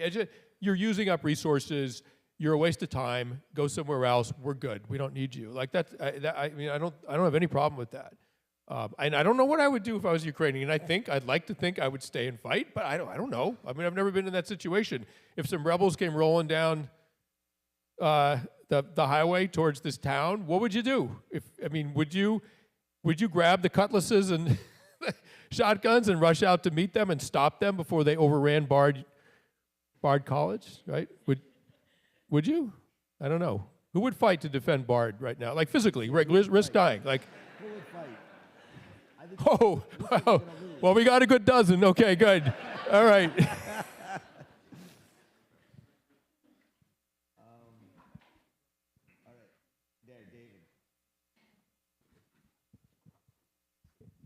Hi, David Matius. I'm one of the board members for the Arendt Center. And thank you, Sebastian. Great talk. As a historical note and then a question. The historical note is, I think it was 10 years ago, and Roger, correct me on this, that Ralph Nader spoke here. And, 10, yeah. Yeah, and called for pretty much the identical service requirement on young adults, but to do a year in civil service as opposed to military. And at the time, I think I found that a bit unusual, but in context, it was very prescient.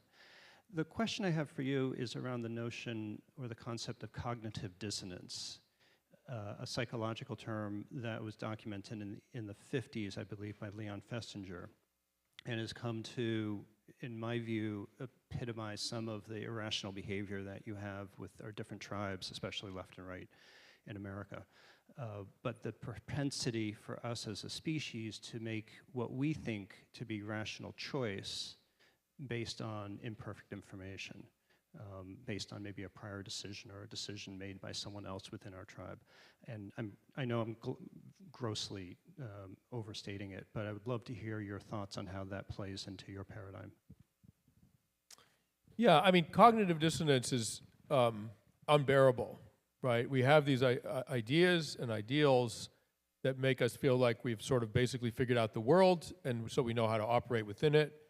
And then something comes along that challenges that, and it makes us extremely uncomfortable. And, you know, I think one of the, you know, I think there's a certain amount of cognitive dissonance going on the right wing with January 6th. Like, I think a lot of those people, a lot of the right wing believes that their party to be a party that represents good and hopeful prospects for America. And I think they know perfectly well that what happened on January 6th is a travesty of those very ideals.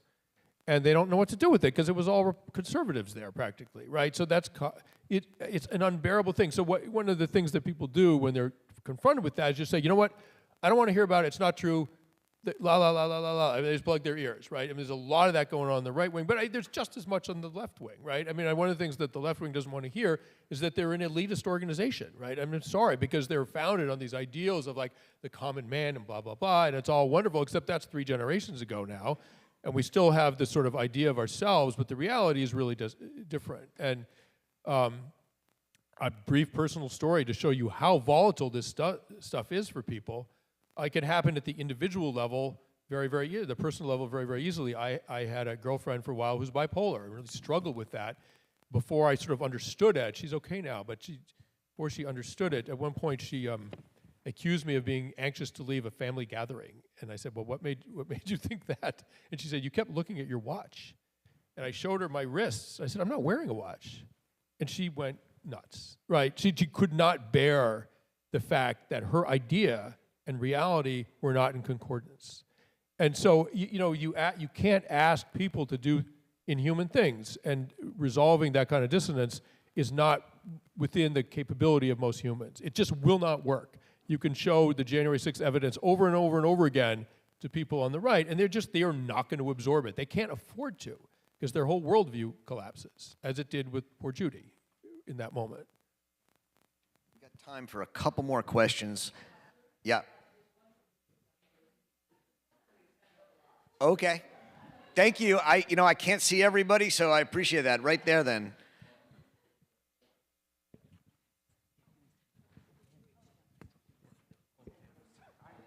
Hi, thank you, by the way.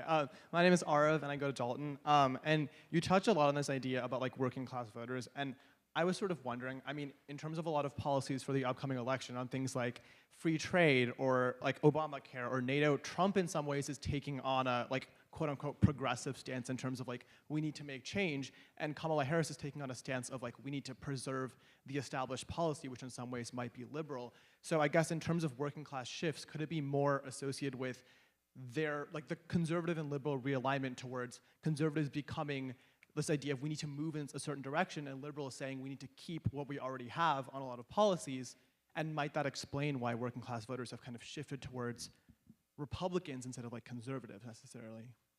Yeah, I mean, listen, these policy debates, I mean, these issues are extremely complex, right? And even economists don't entirely understand the full implications of this stuff, right? So voters aren't necessarily going to, but what they do, what they can identify very, very easily is tribe, right? So working class voters look around and they, I think, are instilled, as they were in, say, the 1940s, when working class voters were tended to be democratic to the point of being almost socialist. They see a basic dignity in hard work, a love of country, a patriotism, a love of the flag. I mean, you see it at MAGA rallies all the time, right? The American flag is everywhere.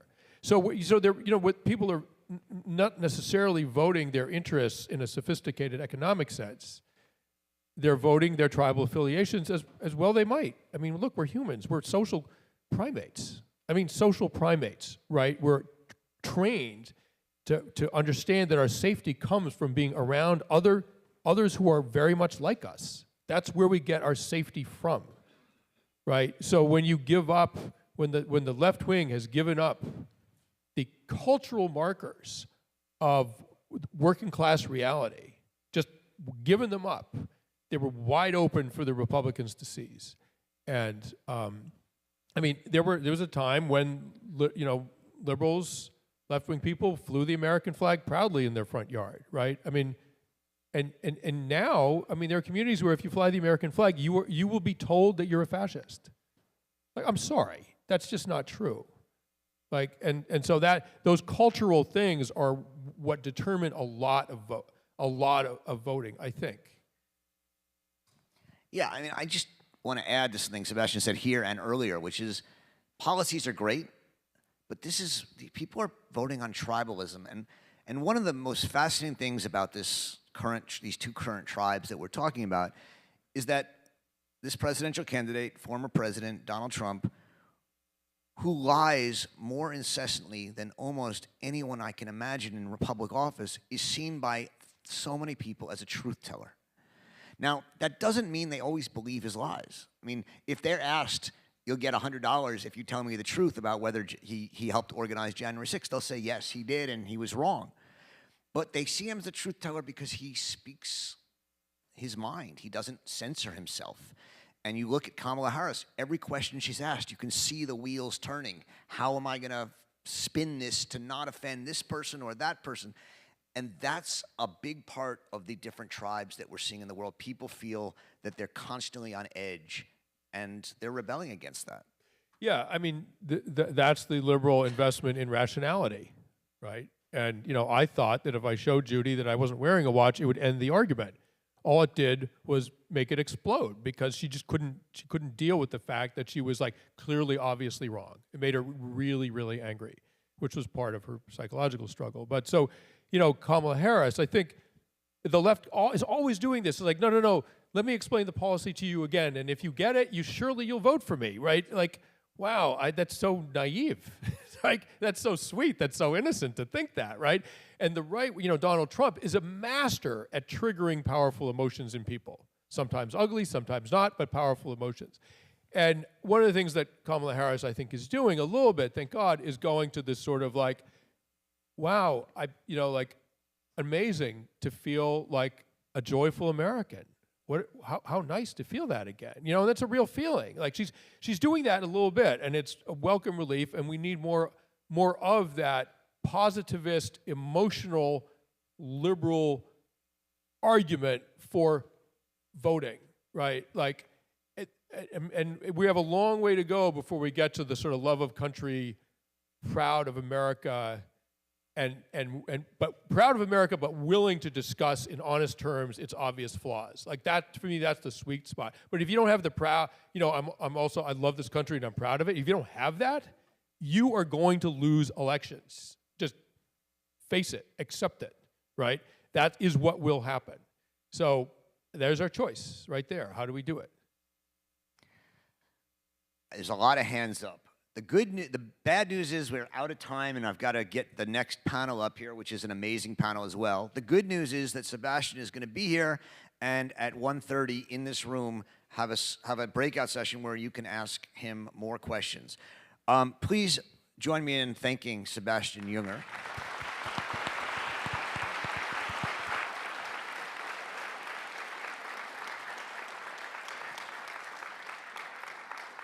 And I'd like to invite up, and we'll start in about 10 minutes, Shaya Lavi and Khalid Farani, who will be talking about, can we be cosmopolitan tribalists? Thanks very much.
most important that it works, right? It doesn't really matter how close it is. So if you need it closer, just bring it where you need it. He wants me to do Q&A. That's great. I'm happy to have you. No. I'll come up. Whatever, you'd rather me do it? So I'm comfortable. Who does Q&A? I'm comfortable either way. So I'll come up. Yeah.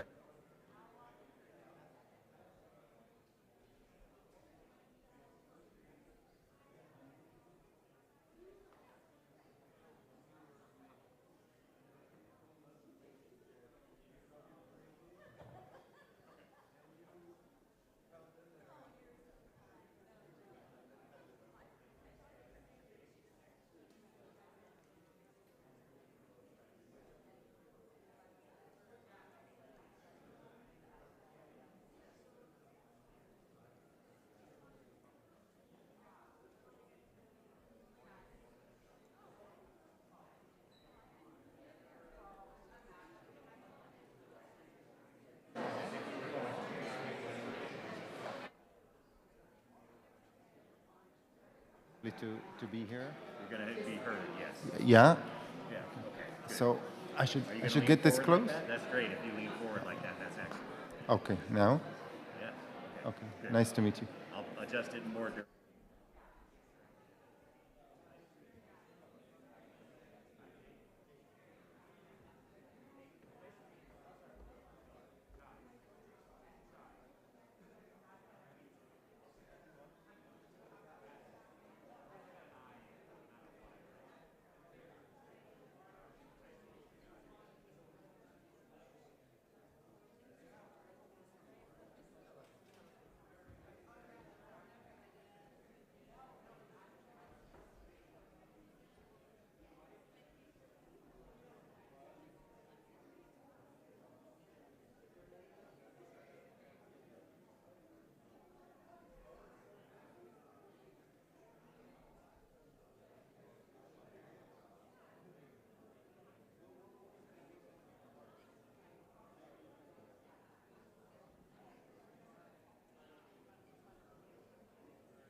Hello? Hello?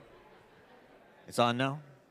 All right, we're going to try and get going soon. If people can come in from back outside, I'll give you a minute, but if you're outside, please try and make your way back in.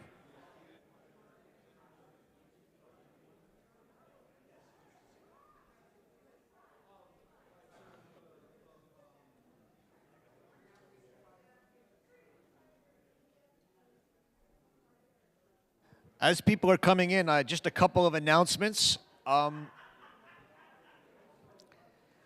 There's a table outside by our local bookstore, Oblong Books, in Rhinebeck, which is selling a curated selection of books from many of our speakers and related to the topics.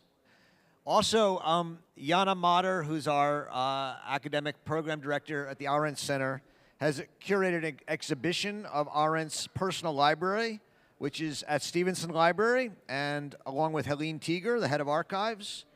And we're going to have a tour of that library exhibit later in the program, and I hope you get a chance to come and see that. So our schedule, just so you know, is we have this coming panel at 12 o'clock, around now. And then at 1, we have lunch. At 1:30 will be our breakout sessions, 1:30 to 2:30. And then we resume again at 2:45.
Okay, we're going to try and get going. So if you could take a seat and try and keep the conversations down, that would be great. And if people are outside, hopefully we can start to bring them in and sit down.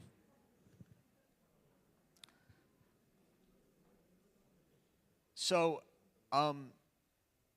this next conversation between Khaled Farhani and Shai Lavi is one that I'm really grateful for. They both flew in from Tel Aviv for this event. Khaled Farhani is a professor of anthropology at Tel Aviv University on the lands of Al-Sheikh Muwanas. He co-edited Inside the Leviathan, Palestinian Experiences at Israel Universities, and his most recent article is Khalifa and the Modern Sovereign, Revisiting a Quranic Ideal Within the Palestinian Condition, which came out in 2022. Shai Lavi, who's been a good friend of mine for over 20 years, is director of the Van Leer Jerusalem Institute and professor of law at Tel Aviv University. His area of specialization is the sociology of law and legal and political theory, and is the author of The Modern Art of Dying. They're going to have a conversation. Welcome to Khalid and Shai.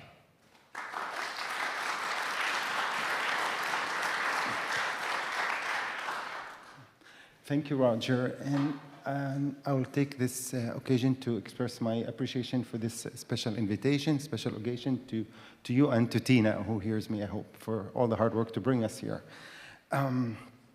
Let's just say a few words by way of opening the conversation, and thank you, the audience, of course, for being here. I come to you today as citizens of two countries, both of which have their own relations to variants of tribalism, cosmopolitanism, to projects of freedom and enslavement. I mean by that the Israeli and the American state, of which I'm a citizen. But I'm no citizen of my nationality as a Palestinian or to the faith tradition from which I'll be speaking from, which is Islam. But I come together with Shai, my dear, dear friend Shai, to think with you, Shai, but hopefully with our audience too, on how to examine and investigate tribalism, cosmopolitanism, and what's beyond them, even though we're not experts. Neither one is an expert of this topic. Can you hear me okay? Okay. But Shai, please.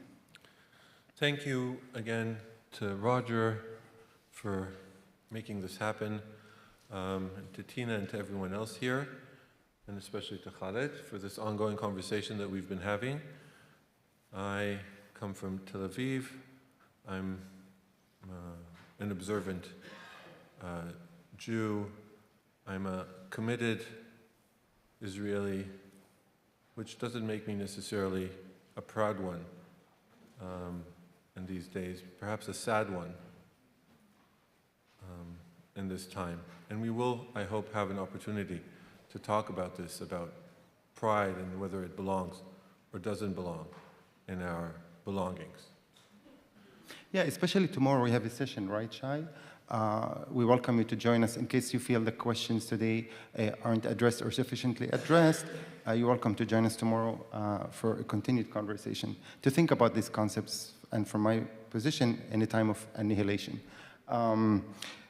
But we also share, Shai and I, a certain fondness for things we've learned from Frau Arendt, despite some of the foolish things we've heard sometimes from her.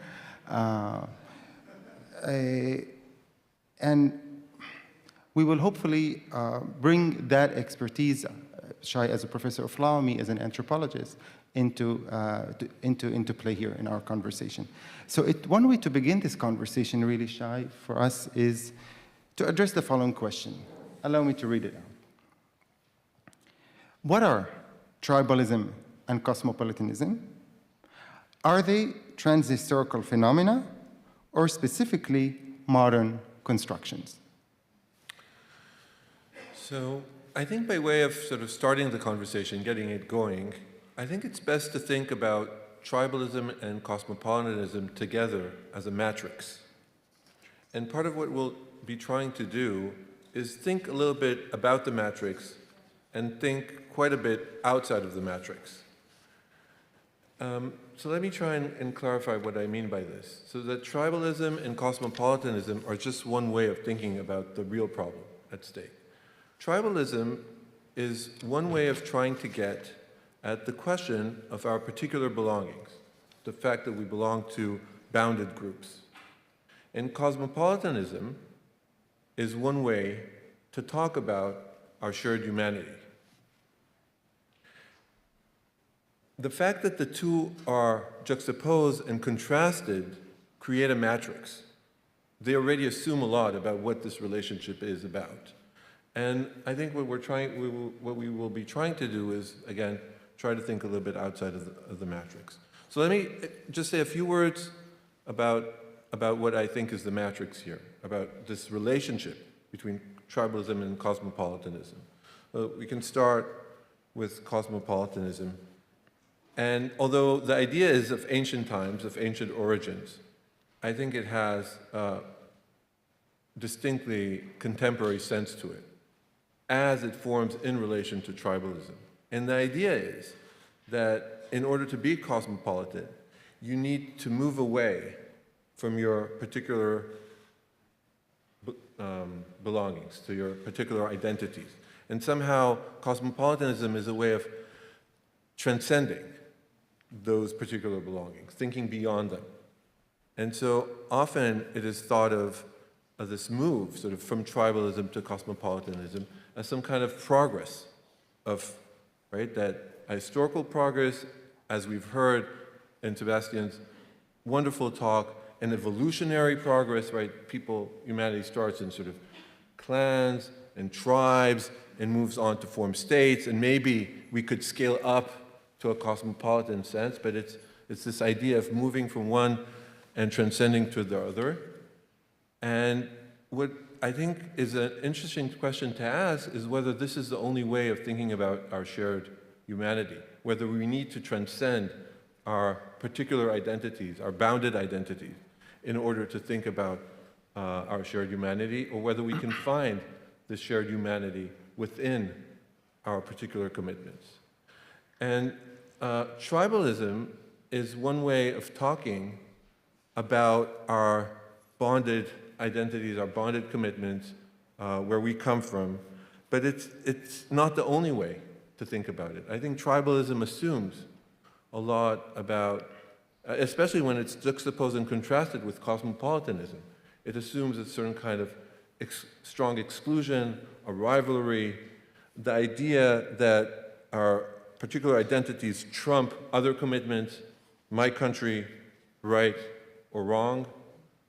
It creates a certain expectations about identity. And so I think that part of what we want to talk about, Khalid, is how to think about these not as contrasts, tribalism versus cosmopolitanism, and maybe not always to use these terms, but to try and look for other ways of thinking about these kinds of commitments that we have, both to our particular belongings and to our shared humanity.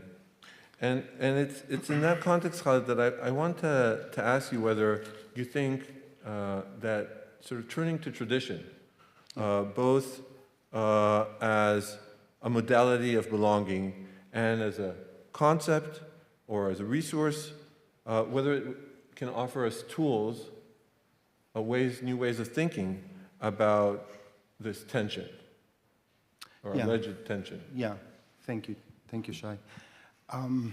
Maybe on an anecdotal note, when I received the kind invitation from Roger, one of the questions was, and allow me to read it out, just to share the experience of reacting to the invitation is, Roger, one of the questions was, or is, how does one navigate dual loyalties of tribal and cosmopolitan identities?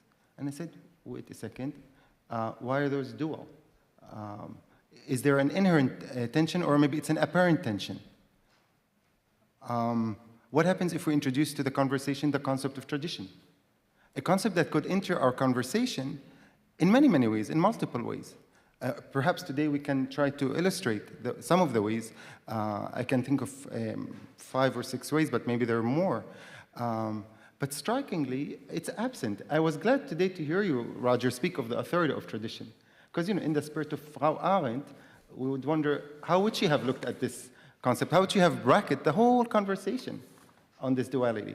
To the point where you can wonder, is this assumed tension real, inherent, or rather fictitious? From a particular place of tradition, it's striking. Let me just share with you 2 observations, Shai. How some of the leading authors on the TC, as Shai call it, Tribalism Cosmopolitanism divide, the TC divide, go into great labor not to use the word tradition. I'm thinking of people like Walzer, I can, if you want, or Nussbaum, or Rule, or Appia.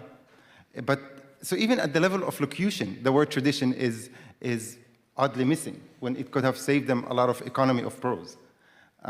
So they skirt around it. But that's only symptomatic of a more profound absence of tradition as a concept, as a category even of thought, philosophically speaking.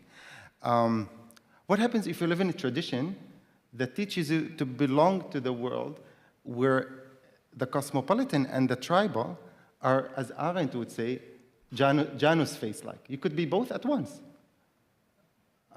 So I don't want to be party pooper, but thinking with and through the concept of tradition ends up bracketing the whole conversation that could otherwise go a lot deeper. I'm thinking of, and I'll stop here, scripturally, theologically, what if we think there are greater ways of belonging than just either to the tribe or to the cosmopolis? Let me stop here. So I think part of, also for me, sort of this idea of going back to tradition as a historical construction, as a way of thinking, opens up other possibilities. So, for example, what is it if we don't need to transcend tradition, but rather dig deeper into tradition in order to find our shared humanity? And it's there from the first book of Genesis, right? That there is a sense of a shared humanity as the beginning of the tradition, right? Sort of being created, for example. But this would be only one one example, being created in the image of God, but that this is not as some universal, detached, abstract language, but rather this is a language that one finds within the tradition. So rather than moving beyond the tradition to reach cosmopolitanism, one can reach into the tradition in order to find a shared humanity. Or, speaking of evolutionary theory, this idea that the primary commitment is to the tribe. Maybe, but is that what tradition tells us? So in the last piece of bread, who do you give it to? Evolutionary theory may say you give it to your own.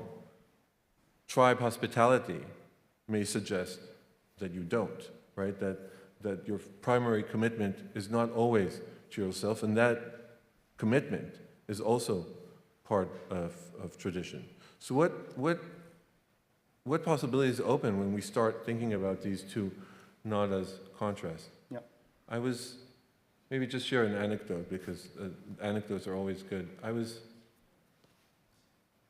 sitting on the plane on the way here, next to an ultra-Orthodox black hat chassid, who is American, born American, but who made Aliyah, emigrated to Israel. And I said to him, why? And he said, what do you mean, why? I said, I'm as I initially said, I'm a committed Israeli. I will be there fighting for a better Israel. But why you, born in America, why would you come? And he said, that's so surprising that you asked this question. All the Israelis I've spoken to are so proud of being Israeli. And it really raised for me a question, and I could have this conversation with him because, in a way, we share the tradition, the specific tradition. I said, in our tradition, pride is a problem, right? It's not necessarily the best. We can say we were blessed for being Jewish, or blessed for the fortunes that we have and the opportunities that we were given. But pride assumes this sense that it's almost a priori that you're on the good side, right? You want to be proud of your children, but that's not the basic relationships that you have to your children. It's something else. It's a certain kind of commitment. Pride can come or not come at a later stage, and you could also have other sort of more judgmental positions towards your country, towards your children. I think Please. I think that it's a little bit different when I think of sort of belonging to a tradition. The tradition doesn't often have an outside of it to judge it from, if you're really embedded in the tradition. But it gives you tools to think critically and to make the most of the tradition. So it's a different kind of relationship. So I think this is an attempt to open a space for thinking about this. Yeah. Thank you, Shai. There are two ways, I think, in which maybe our conversation, when we try to bring traditions of inquiry, a moral tradition, or traditions of faith, could expand the conversation, right? Could help us think about this duality of TC. For example, one way to get some resources analytically, conceptually from tradition is to make a distinction, to clarify, which is a task of thinking, to get us less confused about things, is to make a distinction. I've been finding it helpful, Shai, I wonder what you think about it, between being tribal, of a tribe, and tribalism, with an ism at the end, and being cosmopolitan and cosmopolitanism. And I think we do well not to confuse them, not to treat them as though they're one. From my particular position, let's say within the Muslim tradition, and that's where it gets out, to be a citizen of a tribal state, in this case Israel, and yet part of a faith tradition that is very anti-tribalist. And please hear the distinction, anti-tribalist, not anti-tribal. Why do I say this? Because in Islam, for example, the tribe is a recognized fact of human existence. It's accepted. One could even argue it's recognized and given its due honor. But what is problematic is tribalism. One could say similar about cosmopolitanism as an openness to others or to something beyond your most immediate collective. But perhaps cosmopolitanism is no less susceptible to dangers and entrapments. Both of them, those isms, tribalism and cosmopolitanism, could be doing some violence to the boundaries we draw around ourselves. In the first case, tribalism, potentially as a case of deifying the belonging to a group, as a kind of violence itself. While cosmopolitanism is an entrapment in another sense of dissolving those claims to particularity. The rootlessness, as Appia say, that often haunts cosmopolitan feelings and affiliations. So with those, I think, analytical distinctions, allow me just to illustrate, again, anecdotally, biographically, how tradition could be a resource to think through this supposed duality. And the way it can be both limited and limiting.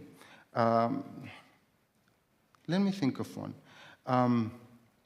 When I go, for example, to Al-Aqsa Mosque, Al-Haram al-Sharif in Jerusalem, this is just one anecdote. I'll be happy to elaborate on others. And I meet a brother or sister in Al-Haram al-Sharif and Al-Aqsa from Jamaica or from India or from London. In what way my faith tradition is bringing me to be part of a cosmopolis? You see how belonging to a tradition is a way of belonging to discover your non-belonging.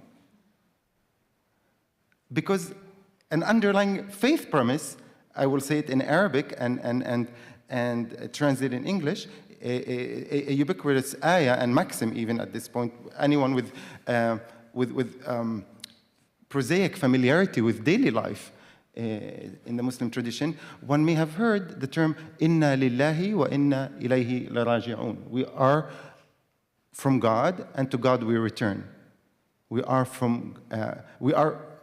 belong to God. Excuse me, that's a better translation. We belong to God, and to God we return. Now, I, as a Muslim, can see how other traditions would phrase it in other ways. If you're Stoic, the word God would be maybe logos, or nature.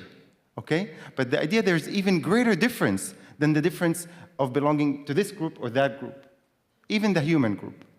It's the distinction between divine and human, or mortal and immortal. So it's that complexity that I would say, let us not relinquish and give up when we think how tradition can enrich and expand the conversation, where I just try to explain to you how some traditions will push you to think about belonging through the so to speak, non-belonging. That we also learn how we don't belong to this world in some ways. Let me stop here. So thank you, Khaled. And I want to come back to Al-Aqsa, the sacred spaces in the conversation. But before we get there, I think that I like the way that you distinguish between a tribe and tribalism, between cosmopolitan and cosmopolitanism. But I think that even the word tribe is used too loosely to talk about so many different things. And I would be weary about that, about sort of this overuse that every belonging becomes, is used, we use the word tribe to describe it. I belong to my family, it's tribal. I belong to my religion, it's a tribe. To my ethnicity, it's tribal. To the soccer group, to the football team. So it's like the way people use religion, right? Judaism is a religion, and Islam is a religion, and Buddhism might be a religion, but then also Marxism is a religion understood in some way, or nationalism can be a religion, and then everything, any strong commitments becomes religion. I think Arendt talks about this in her piece on authority, on how that's more confusing than helpful. And so I would try and sort of make sure that we know what we're talking about and that we don't conflate different categories of belonging.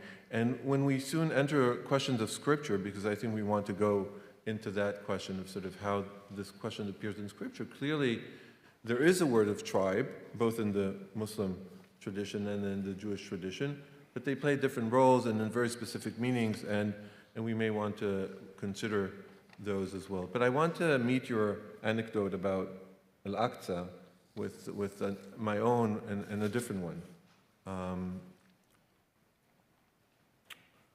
So there's a place, a section of the Wailing Wall, and some of you may have been there, the Western Wall in Jerusalem, considered by tradition to be a remnant of the temple, where I specifically like to go to. Not the one that most go to, but it's a bit secluded, it's separated, it's also co-ed.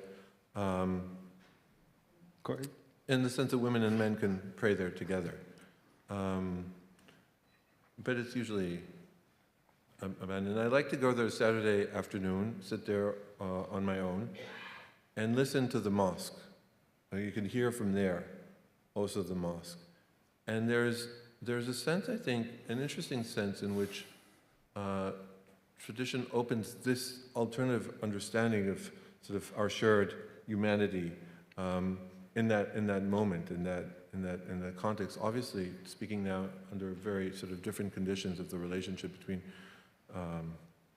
in the region. But just bear with me with this in this moment where there's this other possibility that opens, and it is I, as an observant Jew, can't go up to Temple Mount, precisely because it's sacred. Traditionally, Jews are prohibited from going up to Temple Mount, and the Wailing Wall is where the closest we can come to. So there I'm sitting, the closest that I can to the most sacred place for the Jewish tradition, and it's a shared space. It's a shared space in the sense that I can hear the mosque. It's a space shared also by Islam, and I think it opens a question about a shared humanity or a shared sort of belonging to a sacred space, which doesn't necessarily bring people apart, but also doesn't necessarily transcend the tribal identities. It's precisely from within these traditions that we can see this commonality. Yeah. Yet, with that point on shared, even though we are cognizant of the ways in which our traditions may meet, but we don't wish to pretend they also diverge, right? Oftentimes, I keep telling Shai, I think of Islam as an internal critique of certain aspects of the Jewish tradition. And it is especially critical of the tribalist tendencies in Judaism, in the sense that the Prophet Muhammad is often described as, is called a Nabi al-Ummi, meaning a prophet for all of humanity, or God. That's one way to think about cosmopolitanism within the scriptures.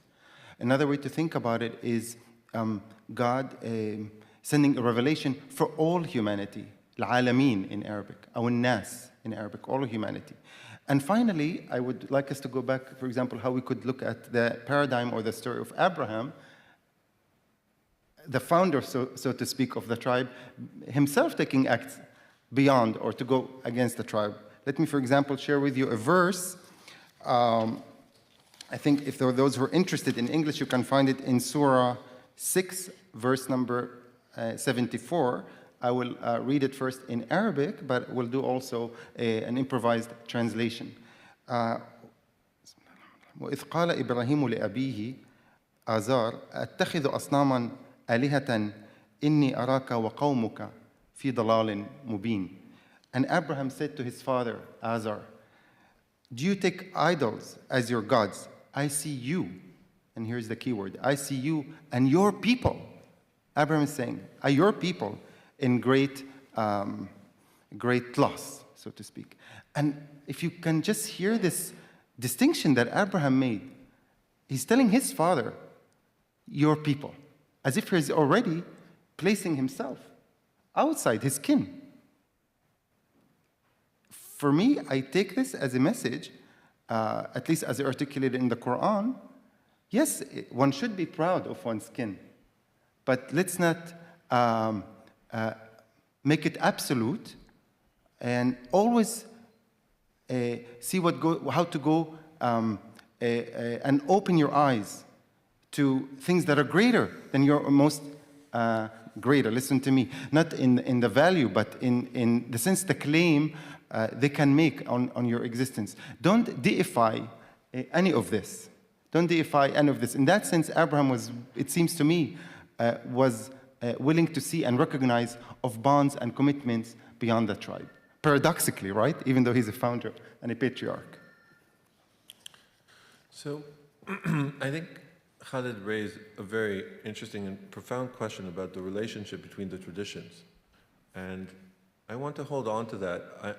I'm not sure what to make of it, and so I'm going to also ask you, Khalid, about this.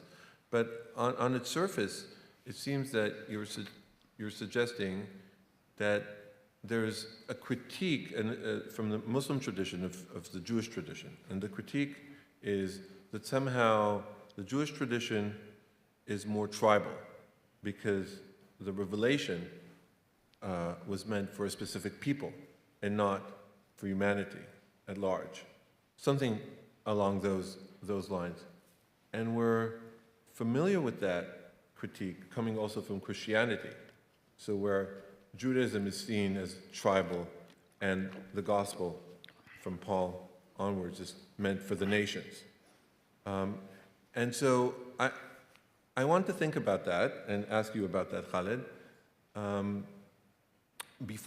But before I do so, I think it's interesting to bring in Abraham because it's helpful to. Yeah. So Abraham in the Jewish tradition, and I think also in Islam, is seen as the father of nations in the plural, not only obviously of the Israelites or the Jewish nation. And his name, Av Hamon Goyim, right, is transformed. He's born as Avram and turns to Avraham. And this H, the Hey, that's added to his name is actually to point to his destiny as the father of many nations. So there's, at the beginning, there's already this notion of a plurality. And so I think that there are two ways of thinking about this. One is to think, and this goes with the matrix of tribalism and cosmopolitanism. One way to think about it is that there's some kind of supersessionism, that there's some kind of advance, that there's some kind of story of progress, that you progress from the tribal identity to some universal identity. And I think that this idea of supersessionism is very much characteristic of the Christian relationship, of Christianity's relationship to Judaism, at least traditionally. Things have changed and the doctrines have changed, but initially that somehow Christianity replaces Judaism, that there was a truth of the Old Testament, but there's now a new truth of the New Testament, and that this movement from the particularity of the Jewish tribe to some kind of universal cosmopolitan idea.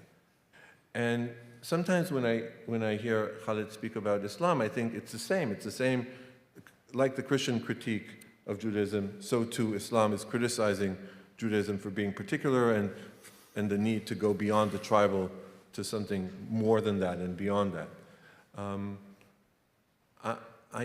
I wonder about that, so maybe I'll just stop and ask you about that. I guess even though both could be critiques of certain practices of the tradition, of the moral tradition of Judaism, I wouldn't rush to conflate them, even if yes, one can understand the relation between the two, meaning Christianity and Judaism as superseding, one superseding the other. I think Islam is about reverting, telling the Jews, you had a good message, why did you corrupt it, basically? Not there is a wrong message to begin with. It's precisely going back to Abraham, right? In the sense, for those who are familiar with how the story of Abraham is narrated in the Quran, he's looking for something to believe in. At first he looks for I think it's mentioned also in the Torah, it's mentioned where he wonders if the moon is God, if the sun is God. until he finally says, no, these are transient things. It cannot be God.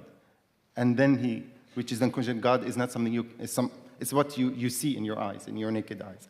Where I'm going with this, Shai, is first not to conflate Islamic with Christian critique of Judaism. Each tradition of those two has its own way of self-understanding and self-relating to Judaism. At the very least, Islam recognizes that there is a common shared truth in one and the same God, and that heaven is, that's, if we want to proceed, and I don't suggest necessarily we do this now with the theological, eschatological debate, in Islam, heaven is supposed to be for all, right? It's not about to which kinship or progeny or who is in your heart, whom you believe in. It's about what you do. But let me before we enter put ourselves entirely in a theological polemic, something for which I lack the tools or the interest, let's return back to our starting conversation here on the tribalism of cosmopolitanism, is we just illustrated to you how once you inject tradition into the conversation, it can open up in all kinds of ways. I would want to invite us, Shai, you and me, and maybe the audience, to ask ourselves, what kind of duality is this, tribalism and cosmopolitanism? When did it emerge? How did it emerge? In what ways it is or it isn't a distinctly modern duality? Yes, people have always claimed or staked their claims to a particularity. People have always staked their claims to universality, one could argue. It's not something that modernity has a monopoly over. But could it be also, I wonder, as we think with and through the concept of tradition, could it be also, and in what ways is it, this construct, as a distinctly modern construct, to the extent that it is one,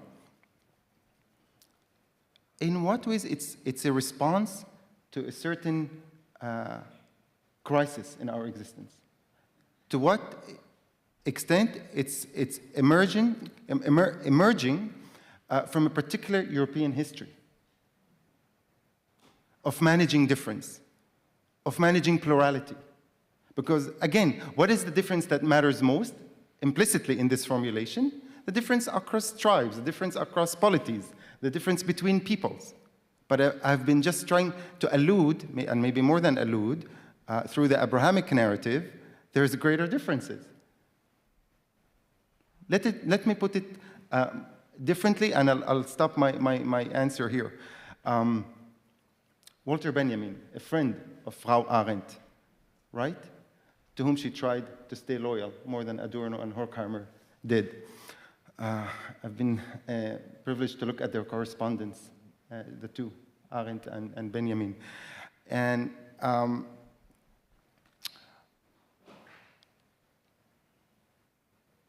he wrote something, I think it's art in the age of mechanical reproduction. I could be wrong. It could be in another essay. But in that essay, he talks about the gods fleeing in the modern age, maybe, I suppose. And all that's left for humans is to observe each other. I'm wondering if this is the product of that flight.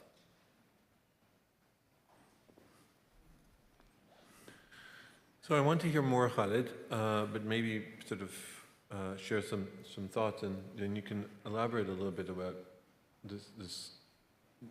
the way you put it. So I'm struck by the way that we talk about sort of tribalism in our age as identity, as a question of identity, and how we form and shape our identity. And I wonder whether that could be contrasted with more traditional ways of thinking of belonging. So when does our belonging become a question of identity, which I understand, what I hear by identity is as kind of self-fashioning. Right? This is who I am. This is how I present myself. It goes along very well, for example, with ideas of nationalism, right? Sort of self-determination, right? The idea that what's at stake here is for us to determine who we are. And it goes also along with identity politics and other forms, where it's really about who I understand myself to be. And I wonder whether this sense of belonging as identity can be contrasted or juxtaposed with other forms of belonging. First of all, those that we don't choose at all, but rather that we're somehow born into. That's one thing. And other that is, I want to say, about non-identity, about being a stranger rather than being one with oneself. So being a stranger in the world, being a stranger to oneself. So what I have in mind specifically is in the context of the Jewish tradition, and Khalid, I'd like to hear also about your thoughts, is this idea that one, right, the Torah commandment not to wrong or oppress the stranger, for you too have been strangers in the land of Egypt. So this question, so that the beginning of the formation of the Israelite people, of the Jewish people, is as strangers in the land. Yeah. And they receive the Torah outside of the land. And so there's this element of sort of being a stranger rather than feeling at home and being at home, implied and embedded in this notion of belonging. And so I wonder... Viscerally, can I respond viscerally? So there are three things I think might be helpful or relevant. One is a sad comment. How, as a Palestinian, I see, oddly, Israel is as a threat not only to our Palestinian lives and lives elsewhere, Lebanon, elsewhere also, not just many places beyond the borders of the state, but also I think of it as also a threat to the rich ethical tradition of Judaism. And I think you and I know enough people who have made that point, that a state as a nation state, it itself is an endearment to an ethical inheritance that is Judaism. Two, it harkens back your point on identity, as I'm not able to say anything really with authority on identity as a concept. I don't study it, but I just will raise with you a question. Why is this a duality, foreignness or stranger and having an identity? Sometimes I just wonder if our preoccupation with identity, perhaps I wonder if it's an effect of a certain modern noise, of loss of identity, of loss of anchoring in the world. Maybe I'm just offering to think about it symptomatically of the crisis of the age. Whence, I ask myself, this massive concern with identity? Does it bespeak a certain unmooring? This is not my answer, this is a question. Again, when does identity become a question? Third, you made me think of a prophetic tradition, a hadith, that I'd like to share with you. I believe I've shared with you because it's been preoccupying me in the context of this conversation. It will shock some of you, but I invite you to the shock, and maybe we can, all of us together, think how to reflect using this prophetic tradition on the categories occupying us today and the experiences. These are not just categories. So Prophet Muhammad has once said that Islam has entered the world as a foreigner or a stranger and shall return to be a stranger or a foreigner. جاء الإسلام غريبا وسيعود غريبا. And his companions were perplexed, were really confused. Like, what do you mean? Islam has entered the world as a foreigner, as a stranger, and shall return to be so. He said, blessed be the strangers, in response. Blessed be the strangers.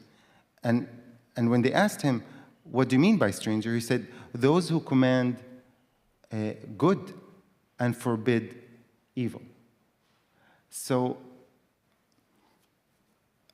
perhaps foreignness isn't just an identity, but also an ethical stance in the world. And in its secular iteration in the 20th century, we see it perhaps quite famously when Adorno talked in Minima Moralia about it is part of ethics to be, Said was fond of citing it, if someone could help me remember it. Adorno says in this book, Moralia, that it's part of ethics to be a home nowhere.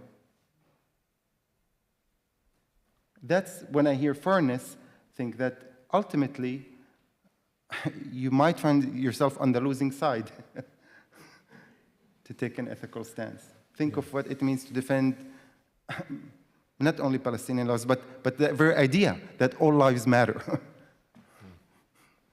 So I think, Khaled, you open a distinction, which I think is an important distinction, not only in the Israeli context, Israel-Palestine context, but I think more broadly about this tension between the Jewish tradition and the state of Israel, between the people and the state. And as an authority, I want to bring into this not scripture, but rather Nietzsche.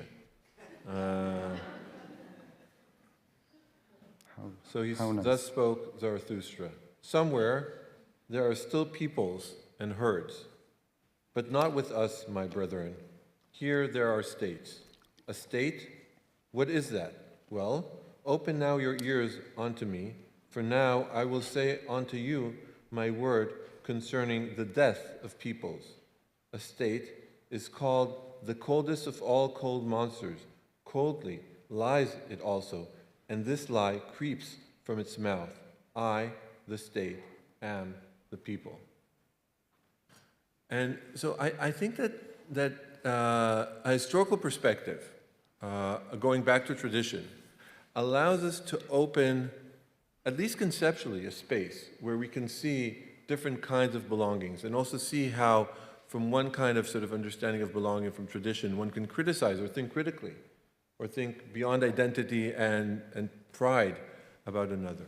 But I also think, Khaled, and this I turn back to you with this, tradition is precisely that which we, in some ways, no longer have.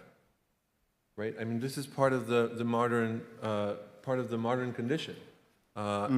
We can't simply jump back. Of course, people still maintain traditions and religions, and I also introduce myself in this way, but not talking now about individual commitments, but rather talking about the world. Clearly, traditions have lost traditions in the way we're thinking about them here, have lost their pull. And we are in the modern world of states, including with all the negative implications of this and the loss involved in this. But this is the modern world in which we inhabit. And I think that the part of the challenge, and also the part of the challenge that Arendt posed to Zionism and to the project, was how to do that modern movement, how to embrace this modern moment which we're in, of self-fashioning, of identity, of national commitments, but in a way that would be, I think, cognizant and critical of the nation state or particular constructions of this identity and belonging. Wow, this is really very rich. I'm not even sure how to begin responding. What would you find for me helpful to pick up? You said a lot. And you said a lot of rich things too. You get to choose. Also, we should be mindful of time. How are we doing? Soon enough, I think we want to. All right, so I'll take maybe 2 to 3 minutes. I mean, indeed, it's one of the formidable struggles facing us as a people in Palestine and elsewhere, to disentangle, to decouple the idea that Jewish people means Israel, right? It's one of the implicit and pernicious moves in modern Zionism to equate the two, which itself could perhaps be a form of anti-Semitism, right? But beyond this level of politics, Shai, I'm not sure I would speak about tradition in the singular. Perhaps the authority of tradition, the epistemic, the ethical, ontological, standing of tradition with big T has dwindled, has diminished. But I think our conversation would be richer, or would stay richer, should we allow for plurality of notions and senses of tradition? So let's take an example, liberalism. Liberalism, one way to understand it, as an opposition to tradition. But as scholars of the history of liberalism would know, it itself has become a tradition, the tradition of opposing tradition. In some sense, it's not necessarily the quintessential way to understand liberalism, but it's one way to understand it. But I would like to draw on other sources of thinking of tradition, from Aristotle all the way to let's say Taha Abd al-Rahman in the Arabic world, or McIntyre in the Western world, but indeed including not just medievalists like Thomas Aquinas and Rambam, but also Arendt, you know, as something we inherit, as a transmission, a conversation we inherit, a contact with beginnings. It's a tradition as a way in the present to grapple with the past, but to imagine future possibilities. All that as a tradition. So in that sense, it's hard to see any one of us outside tradition hermetically, completely, totally. Even, I would say, this way of talking about belonging is within a tradition, even though it arrives after, yes, the collapse, as Arendt would say, and the breakdown of the Roman Trinity, in her words, between authority, religion, and what was the third? Authority, religion, and freedom, excuse me, freedom. Authority, religion, and tradition. You're right, I'm mistaken. Authority, religion, and tradition. So I guess maybe to disabuse ourselves from the idea that we can think or speak ever from a tradition-free place. Right. So I think, so obviously I agree with a lot of what you said. And I think that even the absence of tradition is a certain presence of tradition. Even the fact that and I don't want to speak in riddles, but that seeing the loss or seeing the fact that we can't reach back is not nothing. It's something that we can think about. And I think it's no coincidence that Nietzsche, when he talks about the state, speaks of the new idol, and he uses the language of idolatry to talk about this new creation. And he uses religious language, traditional language, to speak of the challenges of modern society. And I think this is in the spirit also of what we're trying to get at, sort of what does it mean to try and not revive something dead, but rather to think through this question. Also in facing sort of a contemporary challenges. What does it mean to think about notions of pride, of self-fashioning, of self-determination, of identity, when what you have in mind is not the liberal subject, all-powerful, determining his future, but a question about that, and to what extent this is a true sort of understanding of who we are and where we stand. I see. Yeah. And Shai, thank you for saying this. It is, you would agree with me, a tradition, an academic tradition, ritual, ethical tradition that we opened for Q&A. We agree. So it is only right that we now turn to you so you may ask us questions, because neither Shai nor I, suppose, have said things the way we optimally want to say them, given the nature of the conversation. So it's your time to ask us, please. First of all, thank you both very much. We're going to take I'm going to take 2 or 3 questions, and then let you guys, we have about 10 minutes. Take 2 or 3 questions, and then let you answer. Should I stand up, or it doesn't matter? Yeah. Okay. Okay, Khaled, I just wanted to thank you for your contribution of looking at tradition, but I'm going to ask you a question for clarification. This is not a challenge. I'm wondering whether in your introduction of tradition, it seems like in the way you articulate it, that you're introducing another hierarchical binary, which is modernity and tradition. And so wondering about, you know, in essence, it suggests to me, since in every modernity there's tradition in my belief, and every tradition is modernity has brought in good stuff, gender equality being one of them, is the idea is that it's not to flip the hierarchy, so we put tradition on top and modernity on the bottom, and then battle, which is having more of an influence, but it's to disrupt the binary entirely, so that you see that there's the best of tradition is oftentimes in modern beliefs, and the best of modernity is also in the traditional beliefs. You get what I'm saying? Yeah, absolutely. So we resist doing that, flipping the binary, which we always are doing constantly on the right and the left. Thank you. I'm sorry, I didn't, if I came across as showing a hierarchy here, implying a hierarchy between tradition and modernity, no, as a scholar of Arab poetics and Palestinian poetics, I have seen the argument made, and it makes sense to me what you say, that one need not think them conceptual analytically in the abstract, analytically as a hierarchy or as to pit them against each other. However, having said that, and why did I say it? Because some will argue, if you follow the history of Arabic poetry, a great modernity Arabic poetry enjoyed was during the Abbasid period in Baghdad. This is a disclaimer, but having said that, it's important that I be clear, and I appreciate your question. When I use the word modernity, I have in mind a very specific political, ethical, epistemic projects of which we're the products. It's not just intellectual, but it's actually a political project. Yeah.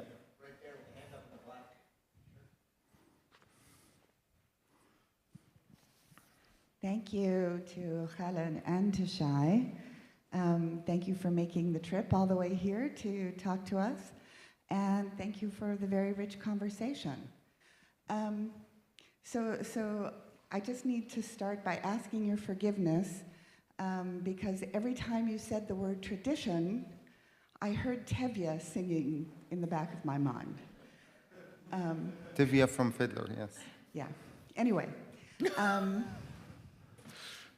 So what I'm wondering about is when we talk about, I mean, I am with you in this idea of sort of getting beyond a dualism, right, where we have tribalism and cosmopolitanism. But I'm wondering if what you're talking about really isn't very much the same as what the Boyarin brothers have written about, or Amnon Raz, or Judith Butler, when they talk about living as minorities among minorities, when they talk about living in exile, when they talk about living in diaspora, where exile is the act of being critical of those in power. And so one of the things I think that was missing from the conversation so far is that very question of power, right? You can care about members of your own tribe, but when you are the hegemon, then that becomes very problematic for other folks. And so I think there's a rich tradition, especially in Jewish studies. Again, Boyarin's, Nono, Shaul Magid just wrote a book called Necessity of Exile, right? It sounds to me like this has something to do with what you're talking about, and I'd like to hear your comments. Thank you. Thank you. We'll take one more question, and then I'm going to let them respond because we're going to run out of time. In the back here. Can you take that one?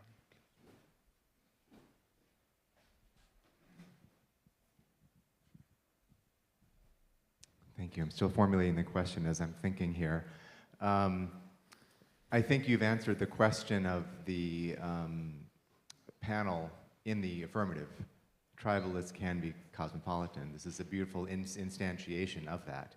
Maybe the next question is, can enough tribalists be cosmopolitan to make a difference? And I'm thinking of the beautiful examples that you both discussed of praying at the Western Wall, being at Al-Aqsa Mosque, and having those connections more broadly with other traditions or with other people within your tradition. And I'm thinking about how much tension there has been and how much violence there has been at that very spot, and whether the beauty of this conversation can be translated more broadly and how that could happen.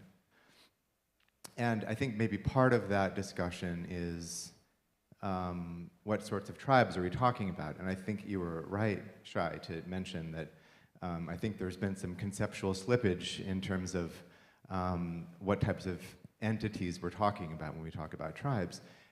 The discussion here has been mostly, I think, within religious traditions.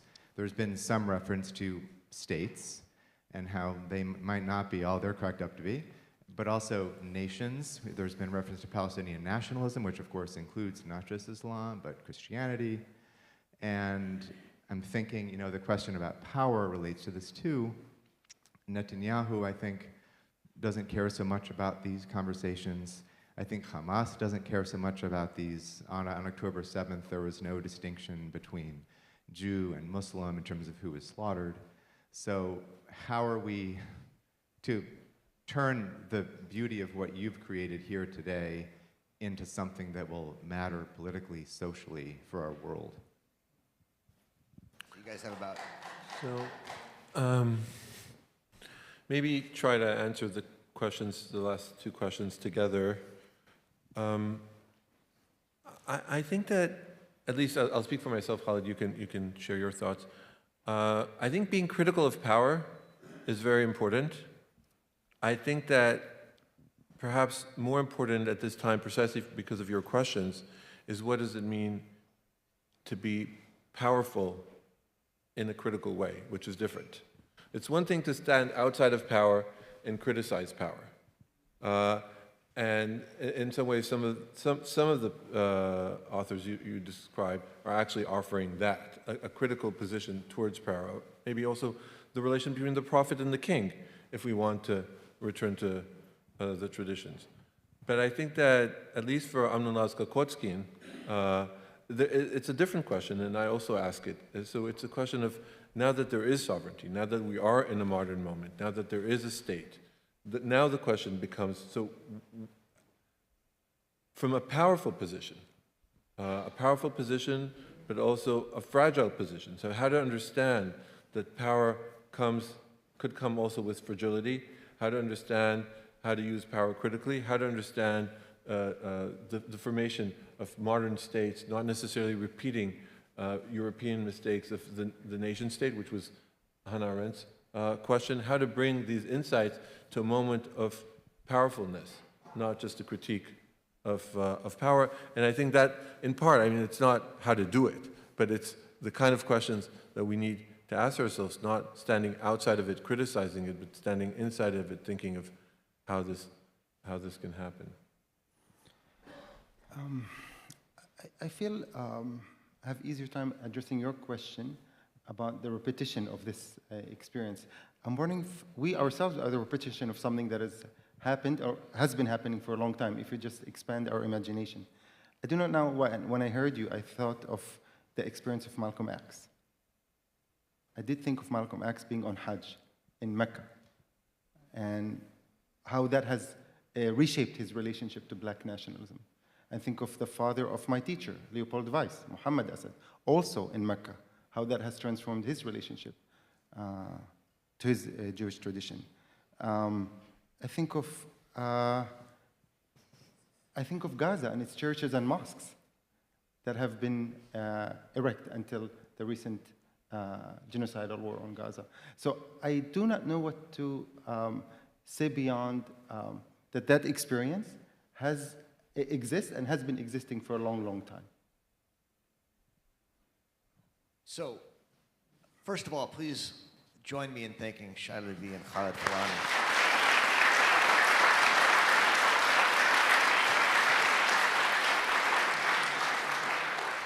Thank you. If you'd like to talk to them more, not only will they be here in all the breaks and things, but they will be giving a breakout session tomorrow, Friday, from 1:30 to 2:15, and I hope you'll come back and engage them in a conversation. We're going to now break for lunch. Lunch goes till about 2:30. At 1:30, though, back in this room, Sebastian Junger and Jana Matter will be here leading a breakout discussion and on a reflection on his discussion. And then at 2:45, we rejoin ourselves here back in this room or on Zoom for the conversation, Are We a Tribe? With Thomas Chadden Williams and Aisha Akanbi. Enjoy lunch and come back at 2:45 or 1:30. Thanks very much.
I know people are, is this working?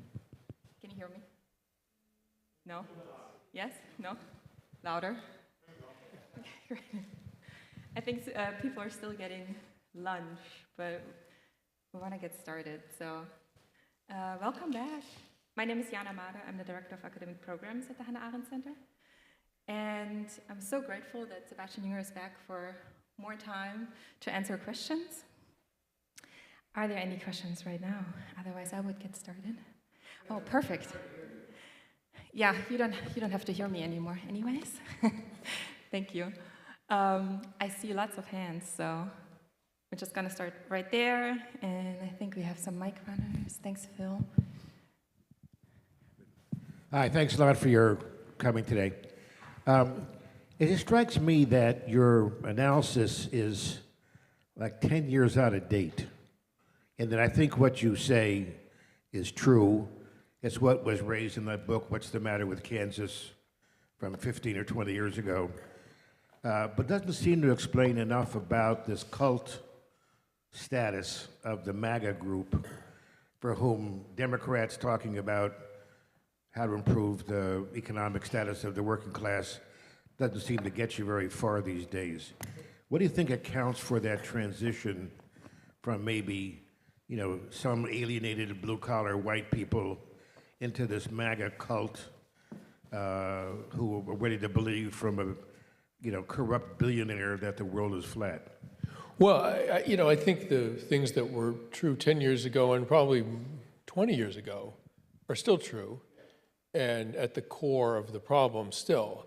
I think what changed was that the Republicans, I mean, the Democrats had some extraordinarily charismatic leaders, Bill Clinton, Barack Obama, and the Republicans really hadn't had any since probably Reagan. And then along came a charismatic Republican, not just speaker, but leader, Donald Trump.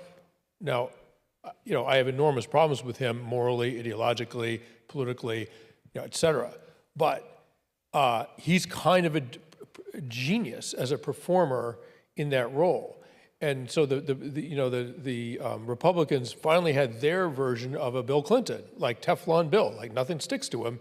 He charms everybody, Clinton had a intellectual wattage that Trump doesn't have, but they both have this sort of like quality of being just super comfortable and appealing verbally on stage. Sarah Palin had a little bit of it, and at least in terms of being appealing to the right wing. And if you don't have that, if you're Al Gore, if you're Ted Cruz, you're just not going to galvanize a movement. And then along came Trump, and he figured out how to take that disenfranchised working class core and say, I'll speak for you, and you're going to enjoy listening to me. Off we go, right? I think that's what changed. And I don't think they can recreate that magic once Trump is behind us, right? I don't think even Vance can recreate that. It's a unique thing, as was Bill Clinton, as was Barack Obama. They were really unique phenomena. Thank you. And actually, yes, up there in the gray shirt. Yes.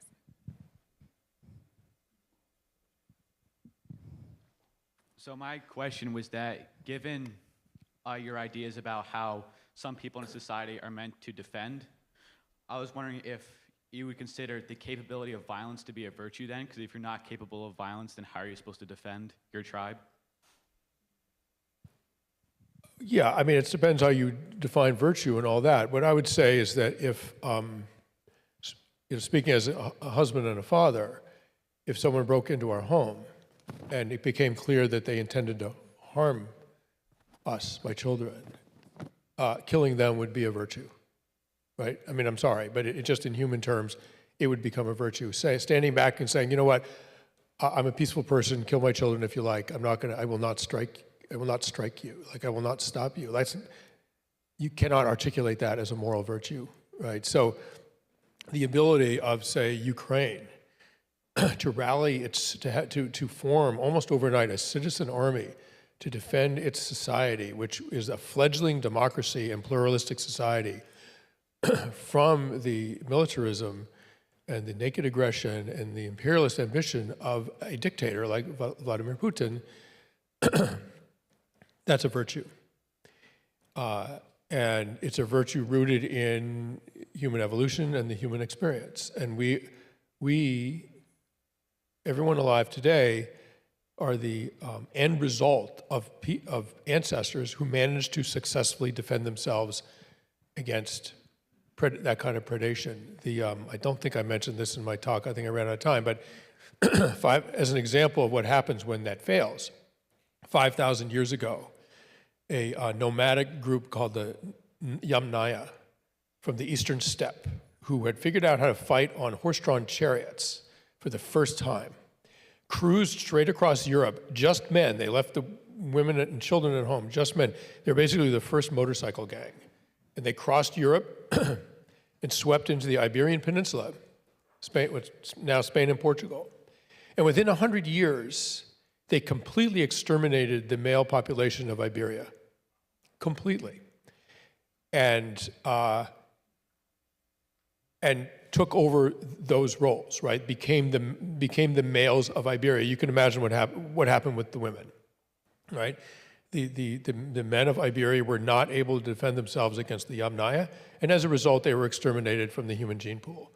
So yes, unfortunately, we're mammals, we're social primates. We live in a dangerous world. One of the big dangers is each other, ourselves, and that is why the capacity for violence can, in certain circumstances, be a virtue. Like, it's tragic that that's true, but it is true. Declan. Thank you. I was curious by a point you raised and what you described as, correct me if I misstate it, but the liberal love affair with technology, or sort of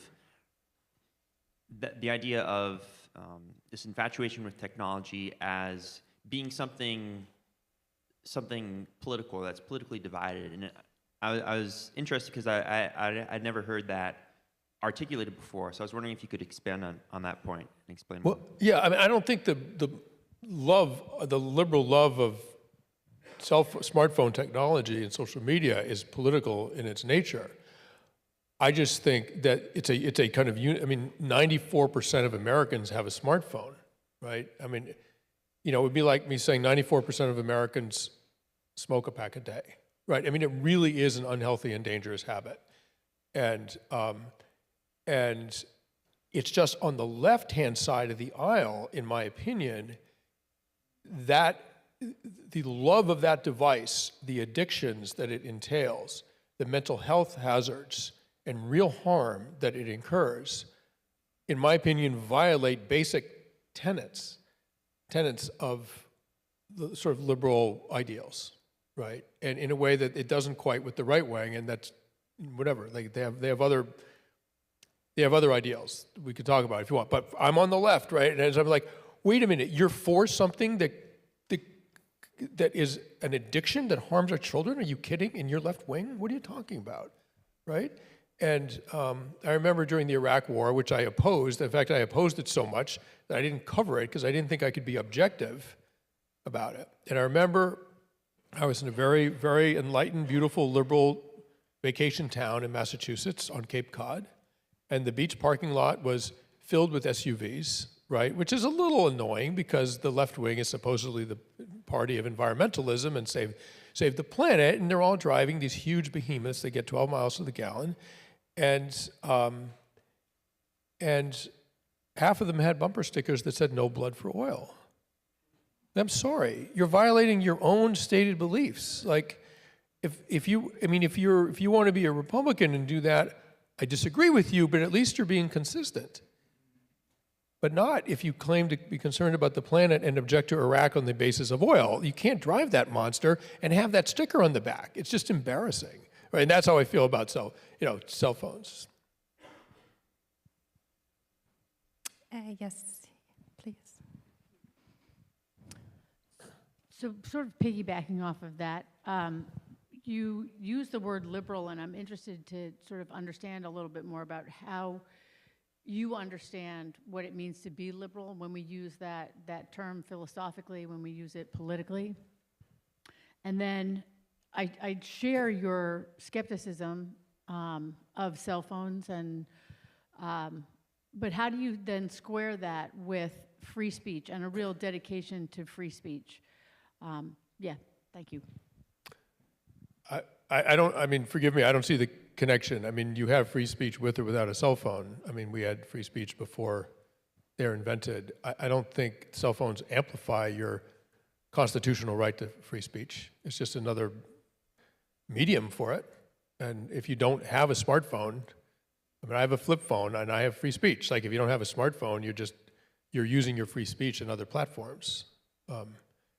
And the downside of that is that these algorithms and social media and the general addiction is extremely corrosive to any kind of civil unity and all kinds of other things that democracy depends on. So, it's like there's a huge downside. It's like, okay, you have cancer, you're going to get radiation, and you're also going to get really sick. There's a downside you can't avoid. We can't avoid this with cell phones. And I'm sorry, the first part of your question was, what does it mean to be liberal? Well, I sort of said it before, like classically, throughout thousands of years of human history, people are typically divided into two central concerns. One is security, safety from an outside threat, perceived or real, either one. And a concern with hierarchy and order and some ideas of purity and cleanliness, right? And then on the other side are liberal concerns, less concerned with outside threat, more concerned with internal fairness and justice and equality. And they're not antithetical, right? They play to different parts of our human sensibilities, and we need both. We need them equally, and interestingly, human populations around the world are divided almost exactly 50-50 in terms of these predispositions. So clearly, when working in tandem with each other, it keeps society relatively safe and relatively fair.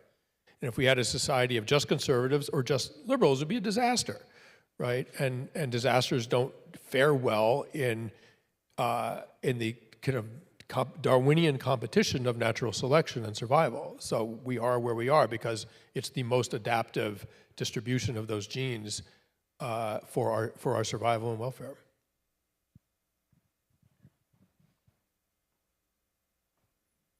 Alex. Julia's coming.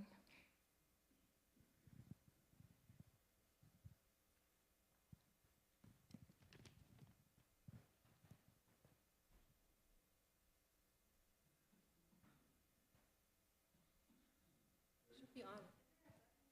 Yes.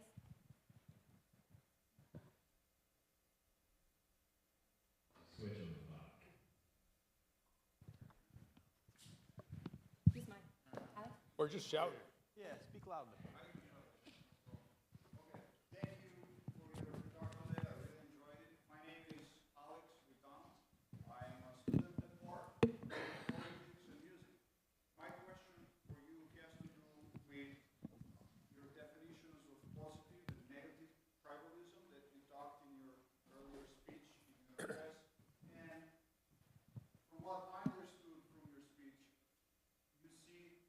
Tribalism that, let's say, a person like Donald Trump inspires to be a negative form of tribalism, and you asked for the left to provide for a positive tribalism that will attract people.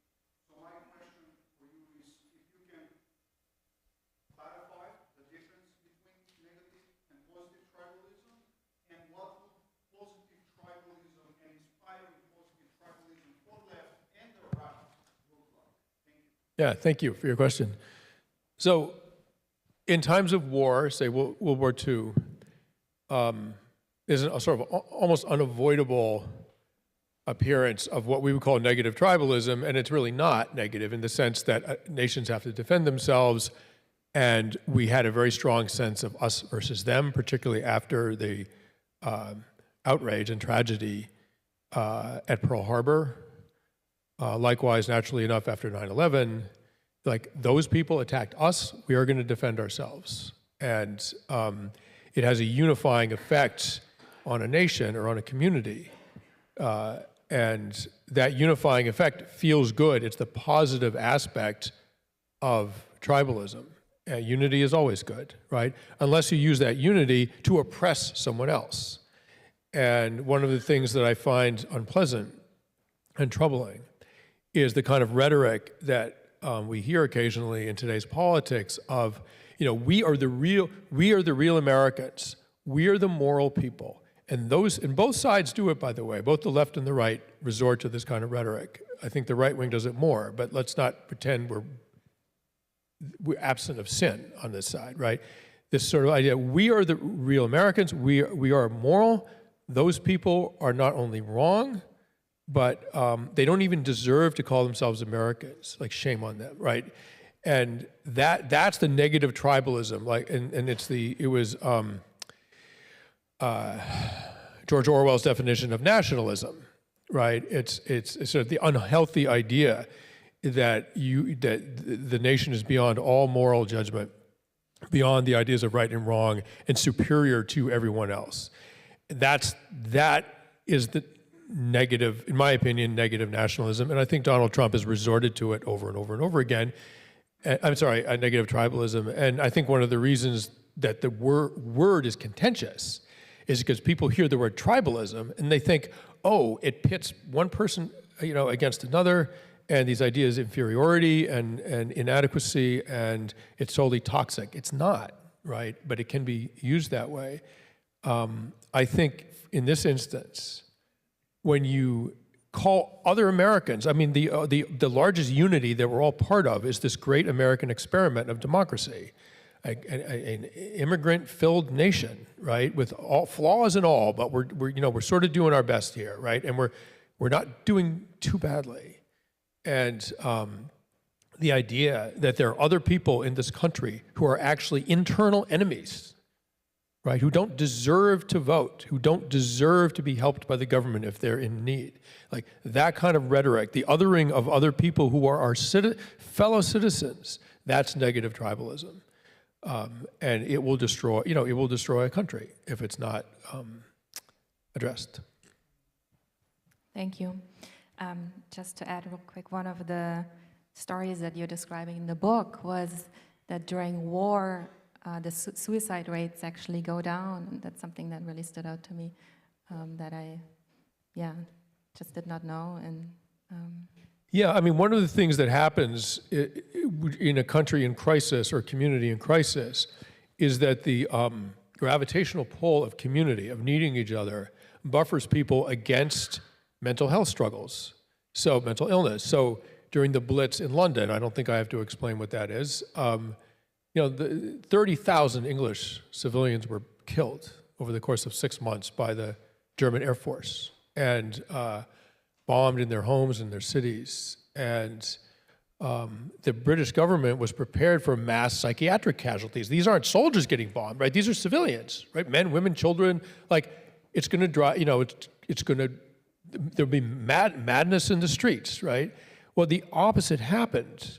Admissions to psych wards went down during the Blitz and went back up when the bombings stopped. And one British official said in amazement, we have the chronic neurotics of peacetime. And we all know someone like that, right? God bless them, but we all know someone like that. The chronic neurotics of peacetime are driving ambulances during air raids. And so there's something about that human unity that gets people, that buffers people from their psychological demons. It's one of the reasons that there are higher rates of depression and anxiety in more affluent societies than poorer societies. In poorer societies, for all the struggles of poverty, people are forced to collaborate with each other, to rely on one another, and as a result, they, psychologically speaking, often do better than the affluent and the privileged in the society that we live in. Thank you. Ooh. Seems to be important. Yeah. Yes, please. If you could use the microphone, okay, thank you. Hi, I'm interested in your thoughts about promoting positive tribalism among young adults. By young adults, I mean ages roughly 16 to 30 who are by far the most afflicted by anxiety, depression, suicide-related outcomes, for all the attention that's been given to the mental health crisis in youth, the numbers in young adults dwarf the numbers in youth. And as a clinical psychologist and a college professor who's been on the front lines of this crisis in multiple capacities, if you walk out on this campus right now, you will not see what you and I had in college. You will not see gaggles of students. Yeah. Everyone is walking on their own. Yeah. At my campus in Purchase College, you see the same thing. I think about the intensity of connection when we were in high school, college, post-college, that we felt towards our friends, towards our tribe, and how sustaining that was. Yeah. I don't know what I would have done without that. When because I promise you, telling them to vote, give blood, and whatever the other thing was, and put down your cell phones is not going to be enough. You might be actually, you might be right about that. If they put down their cell phones, that they then spontaneously start to tribalize. But I have yet to get, and I've spoken to leading, I haven't got a single way to get young adults to positively tribalize. Yeah, I mean, they're not going to if they are walking alone with their heads bowed as if in prayer, actually looking at a cell phone, right? It's not going to happen. So if you want to reverse that, you have to get rid of cell phones. I'm sorry. Like, I don't know how to do it. 30 years ago, the nation, well, maybe not. But if it doesn't happen, then we're screwed, right? But we may not be. In your opinion, it won't happen, but it could. You don't know, right? So, but if you want to, just theoretically, if you want to solve the problem, I think, largely created by smartphone technology, you have to somehow protect Americans from it. Decades ago, America embarked on a campaign to not to ban cigarettes, but to make cigarette smoking less pervasive, because the costs, the medical costs borne by the nation of cigarette smokers was astronomical, right? And they did it. And listen, I buy a pack of cigarettes once in a while. I know exactly what that addiction is like. And every once in a while, I'm like, oh, I'm going to have a cigarette. So I understand the psychology of it. But the U.S. government and our society figured out how to do it. And nicotine is insanely addictive, and they did it, right? I have to believe that that a species that's intelligent enough to figure out how to design smartphones and the algorithms that addict us is also intelligent enough to protect us from them. I have to believe that. Mandated national service is a great way to do it. Join the military for 4 years. It's a great way to do it. Join the Peace Corps for 2 years. It's a great way to do it. There's all kinds of things that would help a lot. None of them will completely solve it overnight, but that we're long beyond that kind of solution. This is a generational fight. My daughters are 7 and 4. There's already movements in the schools among parents to have an agreement between parents. Do not buy your kid a kind of vow of chastity, digital chastity, as it were. Do not buy your child a smartphone until they're in 8th grade. And if you don't with your daughter, then there'll be less pressure on my son to want one, and then less pressure on me. And if we all kind of agree to this, we can protect our children. So even if the government doesn't mandate it, parents can and are starting to. And so I think by the time my girls are sort of age where the pressure to get one will become almost unbearable. I think the norms and the practices around smartphones will have changed. Not to advertise for smoking, but stepping outside for a cigarette and smoking together, what people used to do 10 or 20 years ago. Yeah. That was definitely enhancing positive tribalism more than stepping outside to be on your cell phone and post. Well, yeah. Well, what I read actually was that when they banned smoking in the office, which now it's hard to imagine that was ever even allowed. And they used to have ashtrays in elevators. Like, oh my God, right? But they banned smoking in the office, which meant that people had to go outside. In New York, the high rise. They take the elevator down, stand in front, and what it was actually had a great positive effect. It vertically integrated everyone in the company, because you might have the president of the company sharing a cigarette and a conversation with the secretary or whatever. I mean, it actually had a significant effect on the sort of vertical integration of that company in very, very positive ways, because it created a brief little moment of unity outside that building in the freezing wind, trying to figure out how to light your cigarette, right? It's like, we all understand. So you can create community out of almost nothing. Humans want to do it, right? It's like falling in love. We're all desperate to do it. Just give us a little spark and the fire will catch. That's the amazing thing about it. After 9/11, within hours, New York City was a united, almost utopian, united like community. Absolutely extraordinary.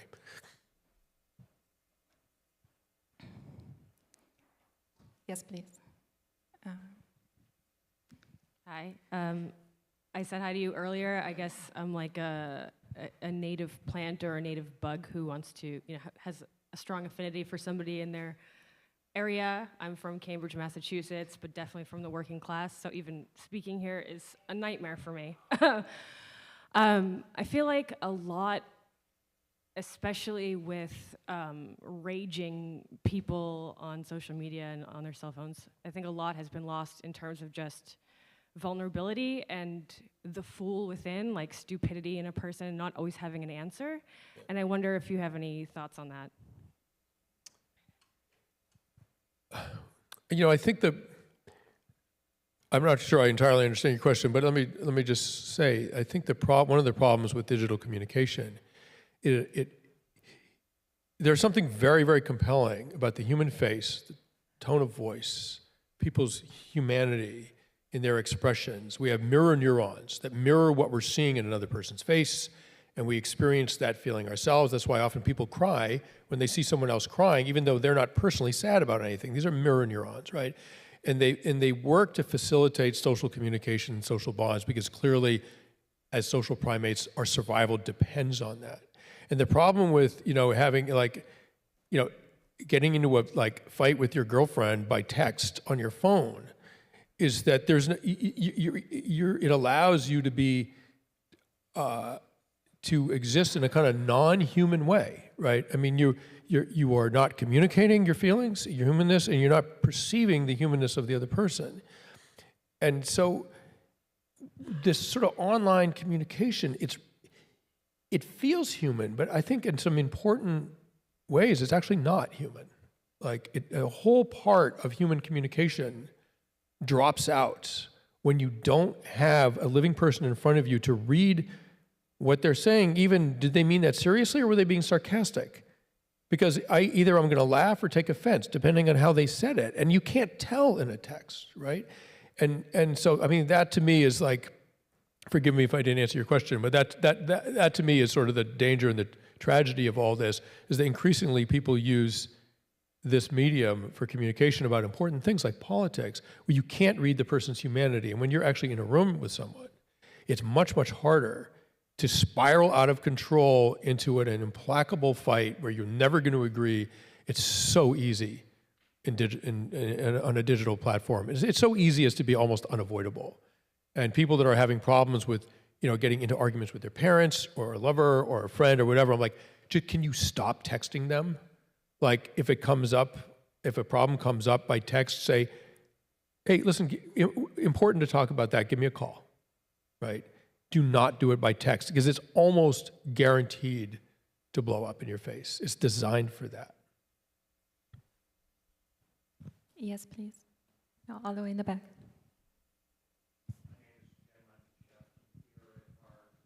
And the microphone is on the way, if you could just, thank you.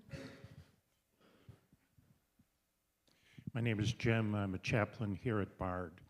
I'd like to go back to the first question that was asked with regard to the whole idea of being in a cult.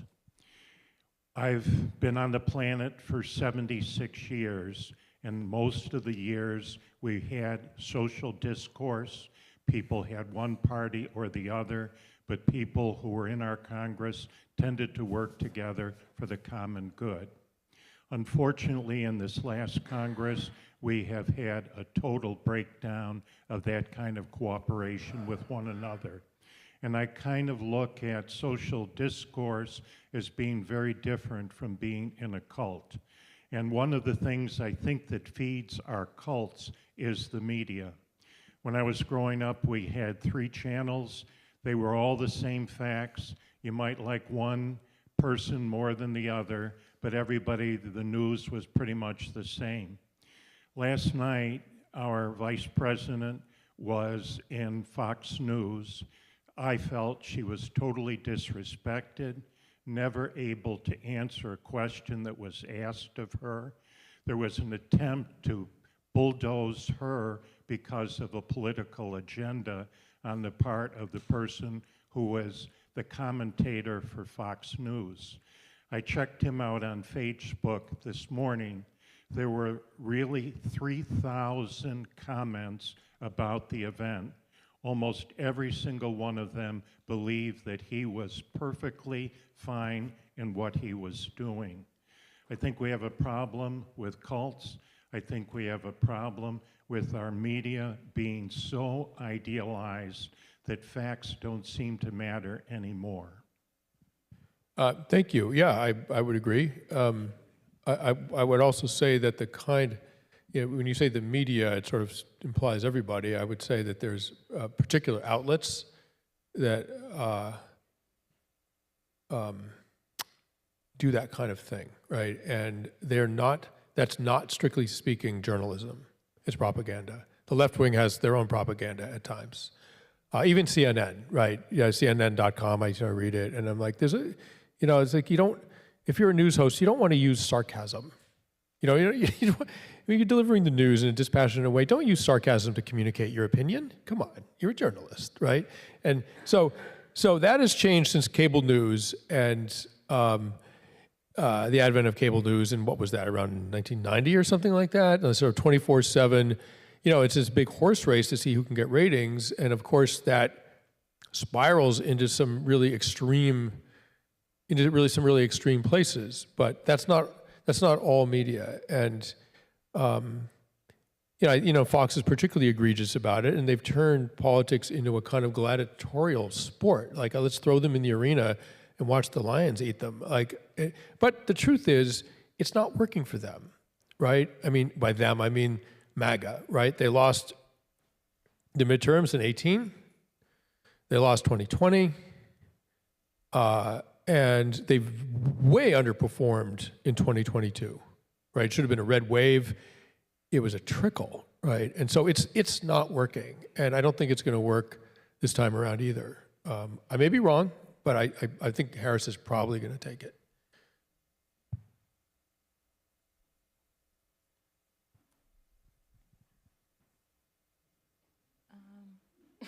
Yes. You convinced me. Yes, please.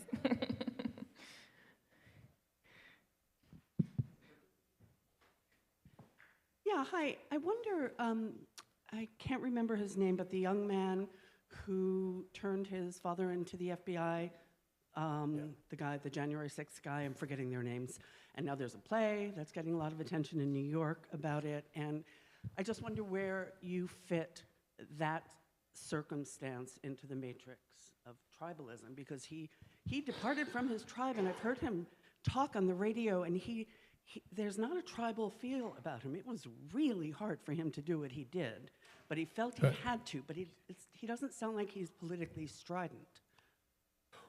Well, I don't know him, his particular story, but what I would say is it's extremely hard for an individual to go against their community.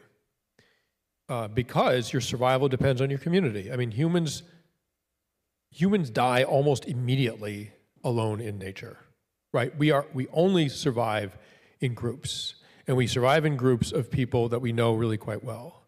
And I mean, this is traditionally in our human history, right? And still today, even though you can survive in our society with a job, and you can buy your food at the grocery store, et cetera, you don't actually need a community to literally survive anymore. But emotionally, you still need a community. And it's very, very hard to go against your community, alienate all of them, and now you're on your own, and that's a perilous place psychologically, physically for a person. It's a predictor of suicide and depression. I mean, it's all kinds of hard things, right? So what he did, going against not only the political culture around him, I'm guessing, but against his own family and his father, who I assume he loves in some fashion. Like, I can't imagine a harder thing to do, right? I don't know why he did it. Maybe he really does believe in the high ideals of truth and law and order, and you don't storm the US Capitol and start clubbing policemen. Maybe he just believes such craziness. I don't know. I'm very admiring of his courage, but I can't answer to him specifically. Here in the middle, please, in the back. Yes, with the glasses. Thank you, Julia. Or Phil. Thank you. I'm Frank Tipton. I'm a high school history teacher. And as I'm thinking about root causes here, right, because we're playing around with a lot of different variables and factors here, I'm coming back to a mention about cities and the particular predilections of urban dwellers and where they have gone in some of the major cities. And I guess I'm wondering to what extent you might consider urban versus rural to be a salient independent variable in and of itself, right? I mean, whether I think of it, I give you two examples. Ibn Khaldun, the Muslim sociologist, would argue that group spirit fades once people move into cities and become more sophisticates, right, in the world.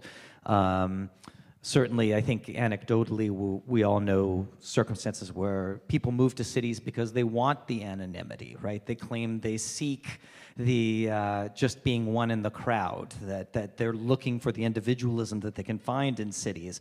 So I'm wondering what your response would be to the idea that the urban-rural divide is perhaps a salient independent variable in and of itself to what you're describing. Thank you. Yeah, thank you. I think it probably is. I'm not a sociologist, but that sort of makes sense. I mean, I have a dear friend who grew up gay in Western Virginia in a small town, and he left and went to Washington D.C. precisely because he could be anonymous there, and he could be himself in a way he just couldn't in a small town. It would not be psychologically possible for him. And so I think there's a lot of that. I would also say that there's plenty of people in cities who are not sophisticates, right? I mean, as I take the word to mean, I mean, I live in a mixed income, low income part of New York, and we're actually not anonymous, right? I mean, most of the buildings are 4 or 5 stories. They're all walk-up tenements, and I recognize probably half the people I see on the sidewalks in the several blocks around our apartment, right? So it's not quite a village, but it's sort of halfway there, and there's a lot of collective action in some ways, right? I mean, people really do, like I told the story about Hurricane Sandy, they do affiliate with each other in some localist ways that are pretty cool, and some of that affiliation happens around the public school in the neighborhood, which my daughters go to, and so the cities. Yes, I understand what you're saying about the small town kid goes to a city and to become himself or herself. I totally get it. But humans are community-seeking creatures, and we create community as fast as we possibly can in almost any circumstances. And in circumstances where you can't, I mean, if you live in sort of like modern high-rises in buildings that are not designed for human interaction, those people can get quite depressed. And quite depressed in ways that seems almost kind of puzzling and ironic given sometimes their level of affluence. We have time for maybe 2 or 3 more. Yes, please. Julia, thank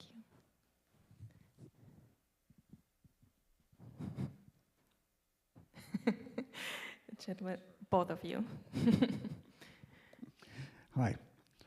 I think you've elucidated very clearly how quickly a cosmopolitan can be converted into a tribalist by pointing a gun at them. I'm interested in the opposite question, obviously. I think you are too, which is how do we convert the bedrock tribalist? I don't know whether convert's the right idea. Help them evolve, let's put it that way, into something more like a positive tribalist, at least. I'll offer a little bit of autobiography here. I grew up in that Western Virginia kind of atmosphere. I never went to an integrated school. I was a dyed-in-the-wool tribalist, whatever you call a redneck. But then I went off to the University of Maryland, which, by the way, was still segregated when I went there. But I went to get an education to go back to being part of my tribe as a farmer. And yet, what happened is still a little mysterious to me. By the end of 5 years, I was a dyed-in-the-wool liberal. Now, the question is, how'd that happen? And I even looking back with a good education, cannot figure out how that happened to me. But to me, that's a key question. How can we create a society where that happens without any kind of drama? It just draws people to the better way. Yeah, I mean, well, you might be a genetic liberal who is then exposed to a genetic, to a liberal environment, and the two combined to make... My family has split down the middle on that. It's an interesting question about genetics. Many, many years later, we're still a family in one sense, and yet there are topics we can't talk about because we might become tribal again in a nasty way that's not healthy. So I mean, I think the message is you can disagree with people, but you must not call them your enemy unless they actually are. And there are no enemies within our nation's borders, right? Donald Trump's recent rhetoric notwithstanding, there are no enemies, right? We have had enemies, right? Like, we really lost 3,000 people on 9/11. We really did. 3,000 civilians, people just like us, were jumping, 1,000 feet out of a burning tower because of our enemies. Like, it's real, right? But you mustn't call other people in this nation who vote, who pay taxes, who you share buses with, share highways with, whose children your children go to school with, you must not call them enemies, even if you disagree on every conceivable political and moral point about how to live one's life, right? And that's not that complicated a message. And people that depart from that, it's not a high standard, it's a low standard. It's an easy bar to hurdle, right? People that do not adhere to that should be notified in one way or another that they're not welcome to the common conversation between us all. Until you learn some manners, like, you're not welcome here if you keep talking like that. Unfortunately, we have political leaders who talk like that, right? And that's new. That's new. John McCain. I didn't vote. I didn't vote for the man, right? But John McCain, when asked by some woman, like, is Barack Obama really a Christian or some nonsense like that, he said, "Ma'am, I disagree with Barack Obama on many points, but he's a good Christian and he's a good man," right? That is how we should act. And unfortunately, in the last years, many political leaders have departed from that and are destroying the country with it. So to answer your question, I don't know, how do you change that? I mean, you're not going to have sort of re-education camps. Like, what are you going to do? But I think part of the problem is in my opinion, social media. I think mandatory national service would go a long way towards breaking down that stupidity. And the individual good feeling that comes from giving blood, serving on a jury duty, and voting, I think actually are somewhat transformative internally to the individual, actually, which can have larger effects in the community as well. Right behind, yeah. Is it on? Yes. Thank you. My question is, where do you think one should get their news? Just picking up on your point about elite capture of institutions and the liberal left, it's possible to be highly educated and sophisticated and part of the cultural elite and not be, and just read certain mainstream publications, or almost all of them, and not be aware of some things that are going on, like, let's say, government censorship of social media, as an example. Of course, the same thing is true on the other side.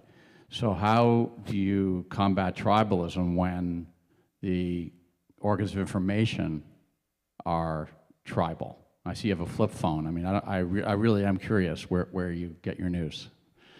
Oh, I buy the New York Times and read it. I take the opinion section with a grain of salt because they seem their opinions are alarmingly similar to my own, and I don't really need my biases reinforced. So they just sort of seem relentlessly progressive. And I agree with the goals of progressivism, but sometimes I sort of bridle a little bit at the methods. And one of them, I've written, not by design, not by intention, but I've written a fair amount about issues around maleness and what it means to be a man, and the military, and written about loggers and et cetera, whatever, just some male worlds, and I'm interested in that topic. And you're like, my God, like every couple of weeks there's another article about what's wrong with men, and it's an article that's invariably written by a woman, right? And I'm like, can you guys give it a break? Like inconceivable that that the New York Times would do the reverse. What's wrong with women, written by a man? Like, inconceivable, right?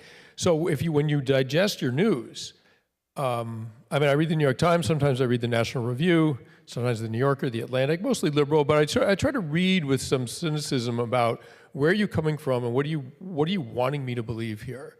And it's an imperfect system, but you do not get your news from the television. I'll just start with that. You do not get your news from the TV.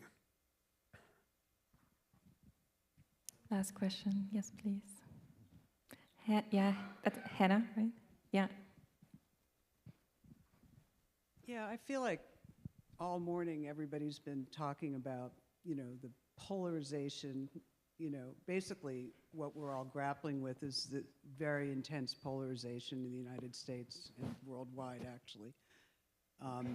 And one thing you said about voting for Kamala, you said, we've got to vote for character in this election. It's, I agree that we are being forced to vote for character. I do not think it is in any way a good thing. I think it's a hugely desperate position that we are being put in to be forced, rather than to vote for policies that are very, very critical to all of us. We are being forced to vote for somebody who may or may not stand behind the things that she is saying in this election, but that we can see that, given the choice, in my opinion, we must, not vote for Trump. But I find that nothing's really been touched here about why this is such a horrible point. I mean, tribalism and cosmopolitanism is, whatever. But I think... Isn't that the name of the conference? Exactly. I think a lot has to do with, I think in America, I think one reason why we're so crushed has to do with the really strict two-party system that we have, where everything has to be, so bifurcated. And instead of having a range of opinions among a range of people and issues, it's just so, and I wondered what you thought about that. But I just find this whole thing, I just think that we're faced with such incredibly crushing issues. I feel like I'm in Rome in 500 CE, as the empires utterly collapsed. Well, we've had a two-party system for a very long time, right. And it hasn't always been this polarized. So that's not the. I don't think that's the cause of the recent. Something else has changed. The two-party system's always been there, for right? What's changed. Yeah. Well, I mean, a lot of things have changed in this country, and one of the things that, sorry to keep harping on this, but it does seem hugely important is the sort of arrival of smartphone technology and social media and the algorithms that create and exploit differences, right? They make their money off of creating differences and siloing people, and then getting the people in those silos to come back over and over and over again to the sort of the trough of bias that they're serving up, and then they're making their trillions of dollars, and we're all sitting in our splendid isolation, hating one another, right? So,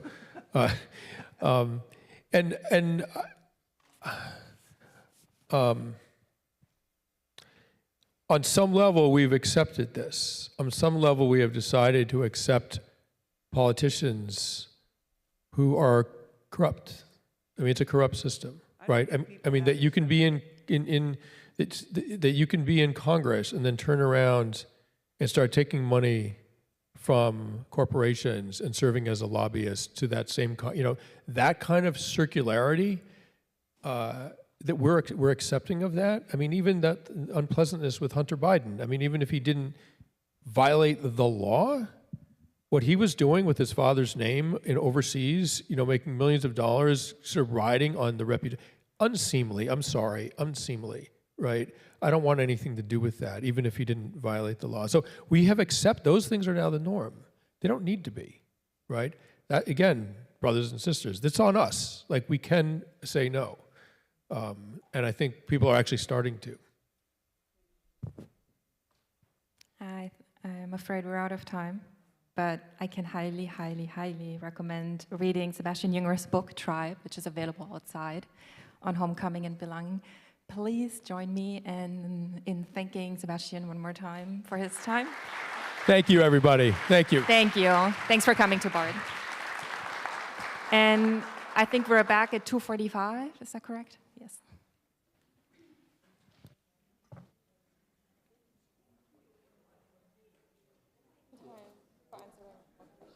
Like another full hour. That was really an honor. Good question. Wonderful. Thank you. Are you heading out now? Yeah. Yeah, you're going back to the city. Yeah, Okay. Thank you.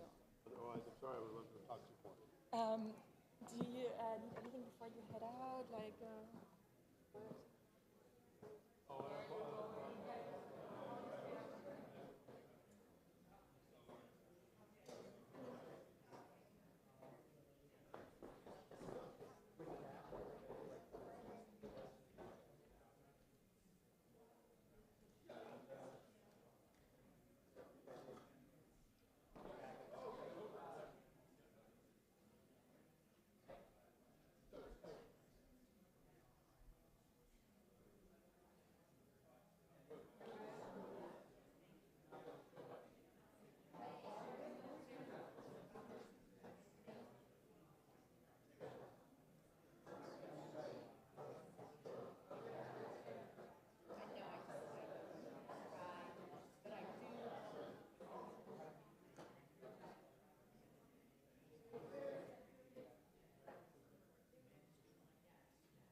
instruct them to take these and each have.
No, no, totally fine.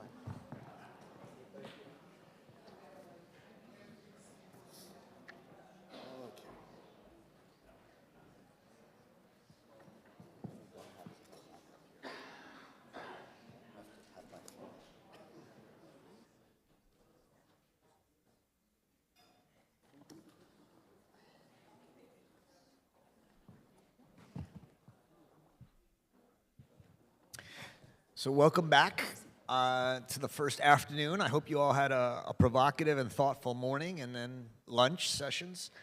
Once again, my name is Roger Berkowitz. Welcome to the Hannah Arendt Center Conference, Tribalism and Cosmopolitanism. How can we imagine a pluralist politics?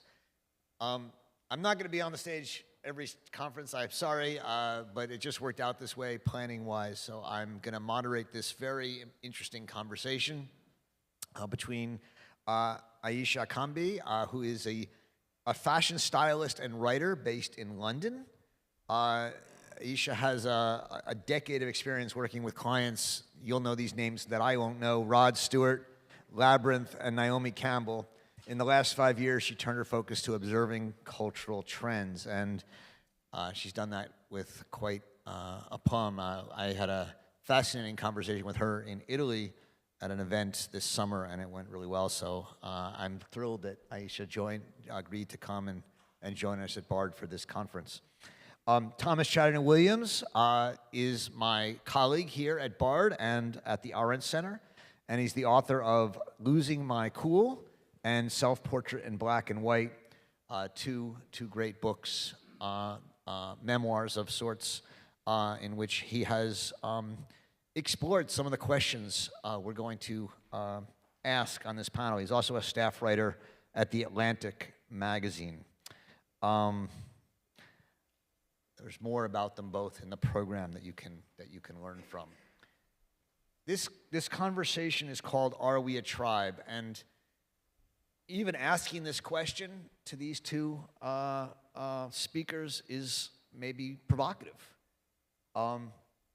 Is being black a tribe?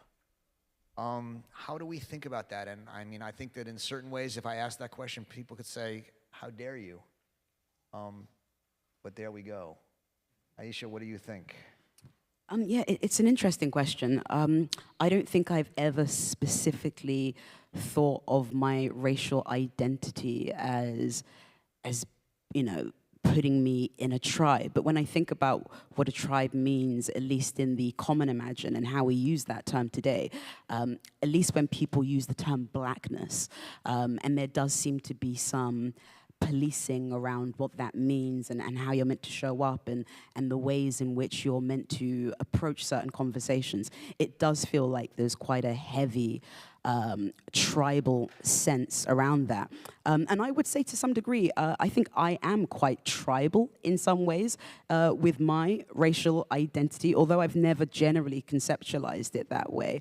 I think a lot of my impulse to speak on race, even in ways that some people may not always agree with or may be unpopular, or at least not the most dominant kind of opinion online, I do think it comes from this sort of tribal instinct that I have. You know, if I didn't have that tribal instinct, I think maybe I would sit out of these conversations. But I think tribalism can be positive, well, at least a tribal instinct can be positive. Tribalism, as someone made that distinction earlier, I think that is a little different. But I don't necessarily think having a tribal sense around your racial identity means that you have to romanticize it, means that you have to ignore some of the issues coming from within the community and things like that. In fact, I think maybe perhaps the more tribal that you are, you know, is the more that you want to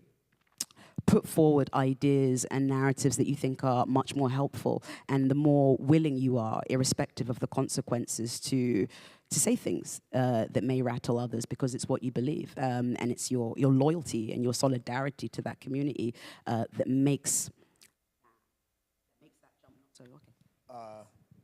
Lost the mic. Here. Okay, no worries. Yeah, just to follow up quickly, you said that you consider it tribal and that you feel like there's a tribal aspect.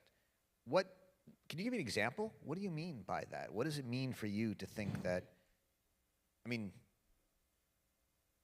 there's a tribal identity? Is that? Yeah, okay. I think of my mum when I was a lot younger. When I was a kid, I thought my mum was like the most popular woman ever. I thought she knew everybody because whenever we'd bump into anyone black, she would just say hello, you know, and I thought she knew them all. And, you know, at one stage I said, like, you know, how do you know so many people? Like, how do you know who this person is? And she was like, I don't, they're black, you know, and you know, I was like, well, what does that mean? You know, they're black.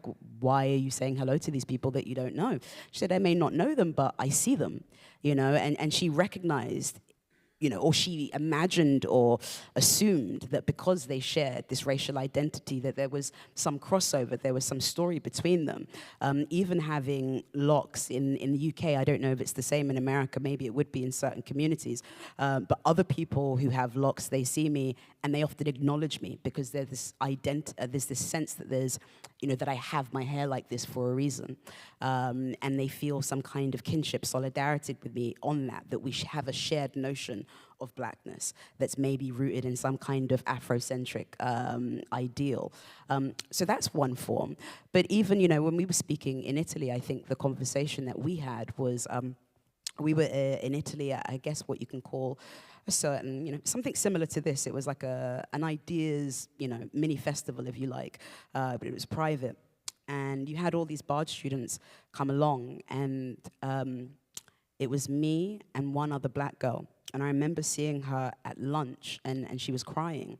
And I had this sort of instinct to go over to her and to speak to her. And, you know, some of the things that kind of crossed my mind is, I hope she doesn't feel like an outsider. I hope she doesn't feel uncomfortable. And so part of me wanting to connect with her and check in on her was kind of coming from, yeah, I guess maybe what you could think of as a tribal place. I mean, I think I am the kind of person who might be likely to do that with anybody, irrespective of race, that I saw upset. But I think I felt less hesitation about stepping into that situation. I guess I didn't assume that she would tell me to mind my business because of our shared identity. Great. Is it possible to get another mic up here? Because one of these mics went dead, I think. Hello. Oh, okay, now it's working.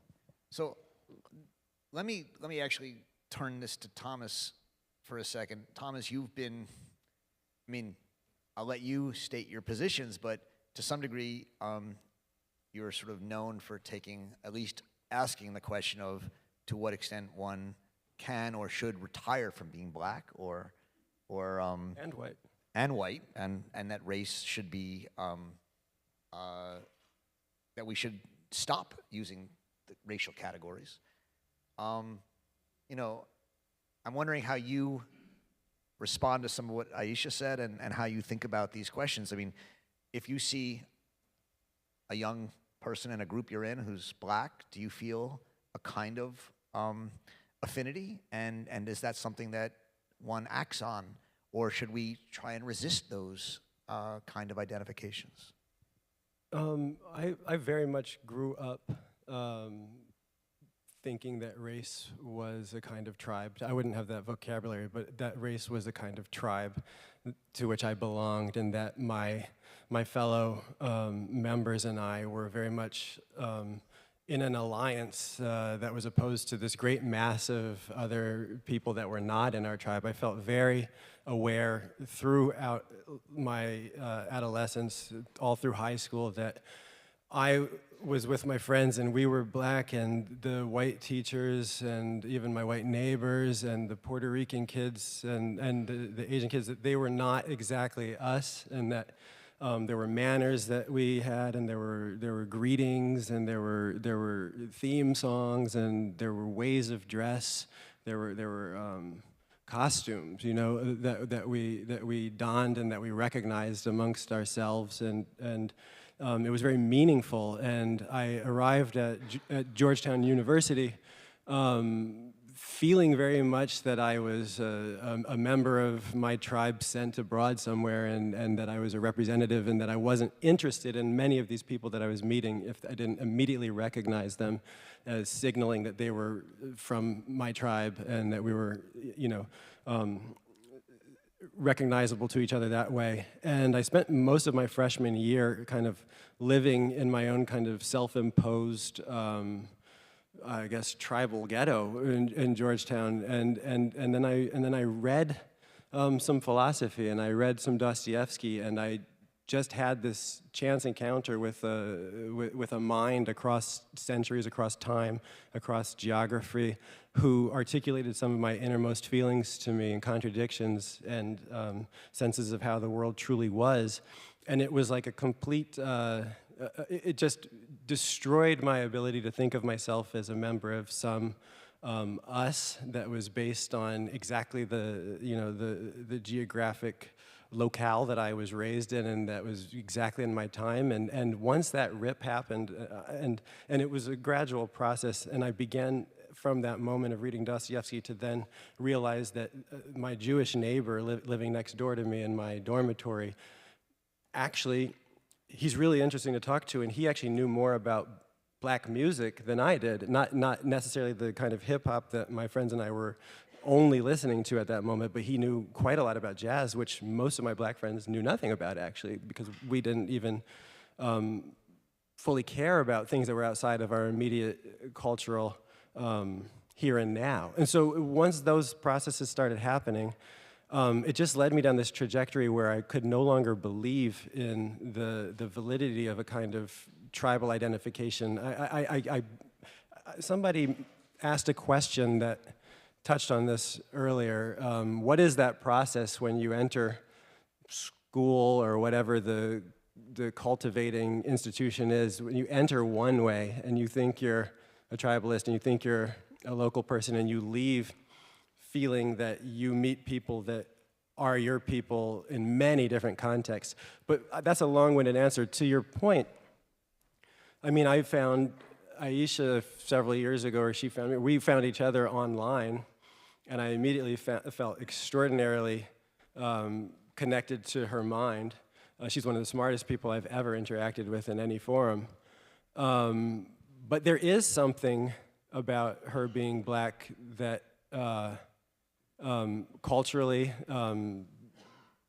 that I recognize and that I feel an affinity to, but I don't know that it's got to be tribal. I think that you can expand yourself in a cosmopolitan way while still preserving some type of recognition and familiarity with something that is specific. I don't think it has to be a dilution.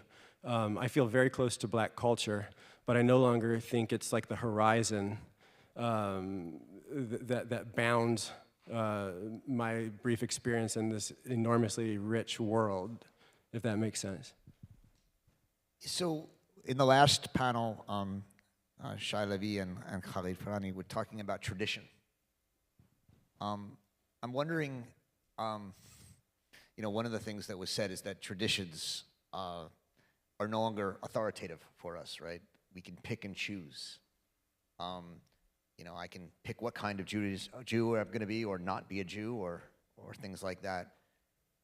I'm wondering, Thomas, you have this sort of strong sense that I can choose.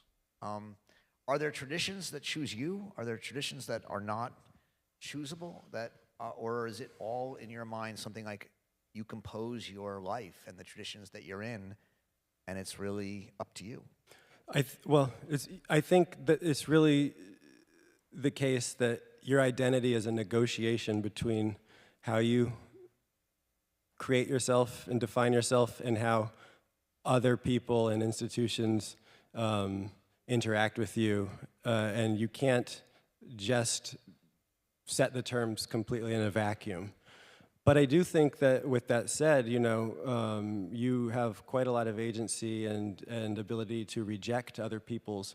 I grew up, my father's a black man, old enough to be my grandfather, from the segregated South. My mother's a white evangelical Christian from California. And I'm a mixed, what is called a mixed race American, although I reject that term because it implies some people are pure. But I grew up in the 80s and the 90s under an American culture that accepted the idea that a drop of black blood makes a person black. So I grew up in a world where the white kids in New Jersey I was around and their parents oftentimes directed a kind of racism towards me because they didn't really care that my mother was white or to get into the nuances of my 23andMe. So I'm very aware that the world can treat you in a way. Hannah Arendt, you quoted, says, when the world attacks you as a Jew, you respond as a Jew. But I'm not sure that I fully am on board with her argument there. I think, I've experienced racism as a black racialized individual in the United States of America, but I respond as a humanist and as a person who I've spent the past decade and a half living in Europe, and I don't allow the terms of the racist to actually define my sense of self, and I think that would be a position I would advocate others to be more sympathetic to, as opposed to doubling down on the tribal identification that your persecutor imposes on you. Yeah, no, I would agree with a lot of that. When you ask if there are certain traditions that are sort of imposed on you that you have no choice in, I think a lot of the time when it comes to black racial identity, I think people often do have this impulse to define themselves according to how bigots essentially think of them. And yeah, I really reject that notion. I do think at some point, that we have some responsibility to kind of give birth to ourselves in a way and take on ideas and beliefs that kind of resonate with us rather than the ones that are imposed on us. So yeah, I would agree. Coming across Thomas, I definitely felt some kinship when I first encountered him, because he was one of the only people kind of putting forward a sort of nuanced and complicated idea around race that wasn't combative, that wasn't kind of just all these kind of predictable dunks on the left that can get really tedious and tiresome. But there was something really deep, I guess, and yeah, complicated, as I said, in his kind of framing of it. So yeah, I don't think, I wouldn't say that there's much that is imposed on me tradition-wise that I feel some obligation to adhere to. When I spoke about having some tribal sort of sensibilities earlier, I don't think that negates the cosmopolitan aspects of me. I don't personally think the two are in conflict. I hope that it's a kind of tribal instinct that still recognizes or still is, curious about other cultures. I don't think that my race or my culture or my country is better than any other. I don't think that there aren't many things to learn from many other cultures, and I don't necessarily think of my identity, my racial identity, as being one of, innocence. So on the tradition question, I mean, as a what we would call or what I would call, I'll just put it in my words, a cultural Jew, right? Not someone who's religious. A lot of what I've had to do is figure out what my traditions are. And it's my traditions. They're not Jewish traditions, right? I don't eat pork, but I eat shellfish. I mean, go figure, right? There's reasons for it. I can explain them, but it's an attempt to find a meaningful aspect of a tradition that I was born into that fits with me today.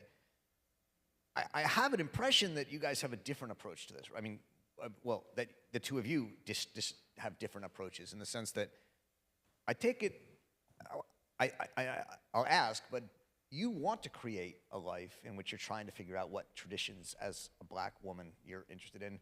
Thomas, I take it that you're sort of not as interested in that, or maybe I'm wrong about that.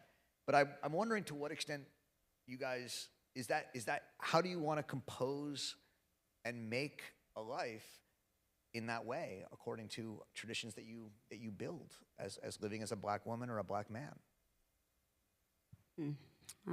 That's interesting. I'm not sure, I'm not sure if when I think about the life that I want to live, in any sort of legacy that I want to leave behind, I'm not sure how central being a black woman is to that. I find even the term black woman, not that I reject it in any way, but I find it very loaded today. I find it really loaded with all types of things.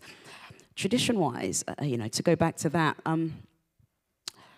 there are certain cultural practices, from my Nigerian culture, maybe norms and values that I think I would be reluctant to give up. This is, maybe a point that is a bit more on the surface, but, I have a certain kind of connection, for instance, to kind of reggae music that I feel is very much kind of, I don't know, again, that's like gospel for me in many ways. And I don't know, maybe that's a tradition. It's not even from my own ethnicity. I'm not Jamaican, but it's just something I resonate with. I resonate with lots of different black ethnicities, certain values and norms. And yeah, there are things that, I resonate with that I'd like to adopt in my life. But I don't know, maybe it's just something I haven't thought about enough yet, but I don't, I just don't necessarily think about it as central as a black woman, I must do X, Y, and Z. I very much hope that, anybody who has followed me or engaged with me in any way, like, I guess I often want to put forward the idea that, as shaping as our racial experiences have been, like I certainly, am of the opinion that they're not the most important or exciting things about you. And in fact, a lot of the time, I think that a fixation on race, regardless of whatever that race is, can, actually obstruct you from really actually getting to know who you are. When I think of tradition, there are aspects of the Black American tradition that are extremely important to me, that are, I would also say, just aspects of the American tradition that are accessible to all Americans and non-Americans too, but they're profoundly important to me. Ralph Ellison talked about, he would have said Negro, but blackness as a kind of discipline. And I think about that a lot when I think of my father, and it seems to me that the image of my father, like, taking the hand he was dealt and trying to play it as well as possible, with some style, with some charisma, with some good humor,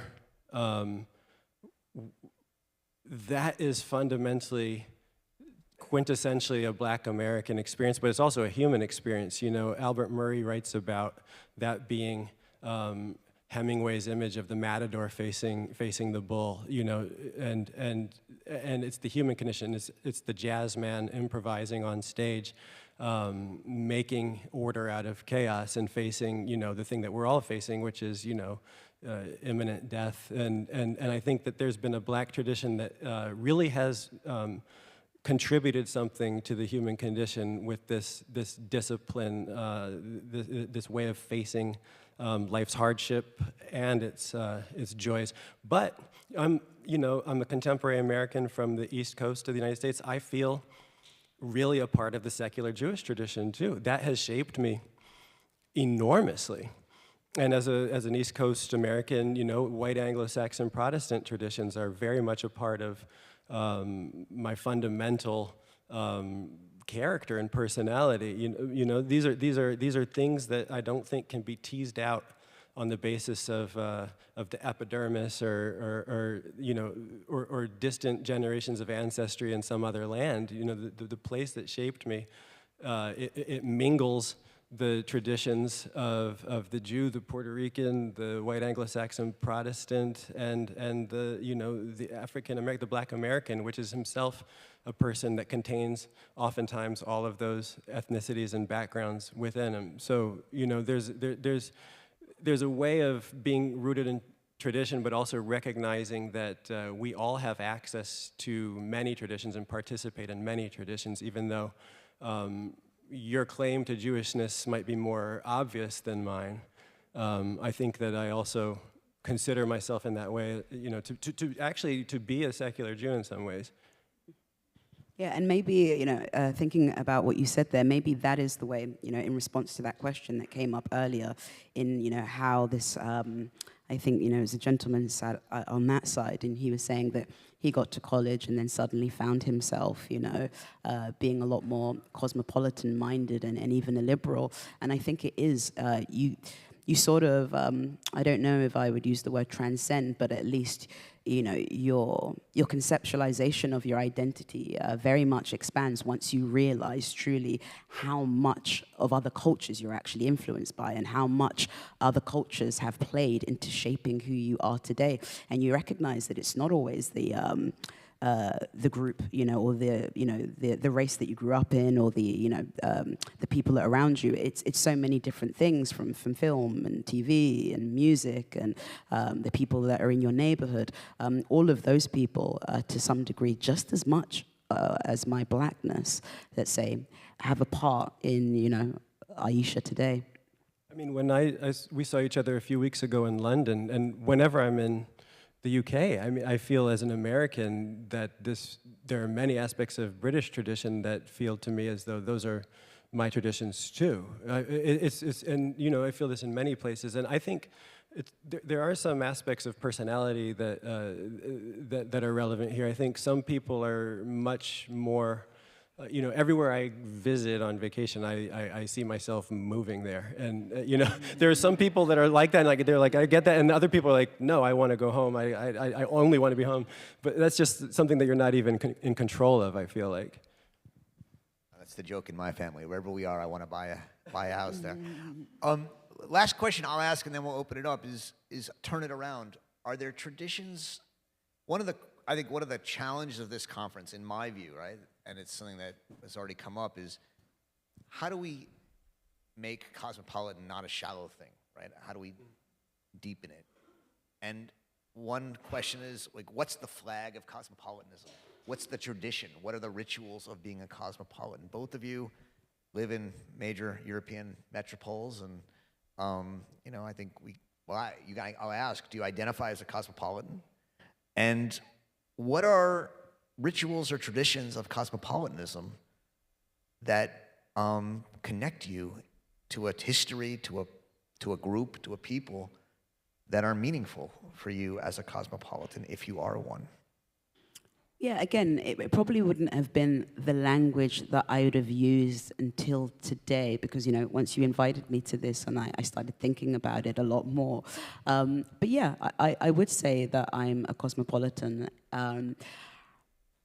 And I think a fundamental part of that is curiosity. I think that is one of the main components, curiosity about how other people live, recognizing that there is value in many different cultures that will be useful in applying to your own life. And again, not getting to as much as you can have these tribal instincts, but not letting them not letting those tribal instincts sort of blind you to the flaws, you know, within your own culture and things like that, or in, you know, whatever tribe that you belong to.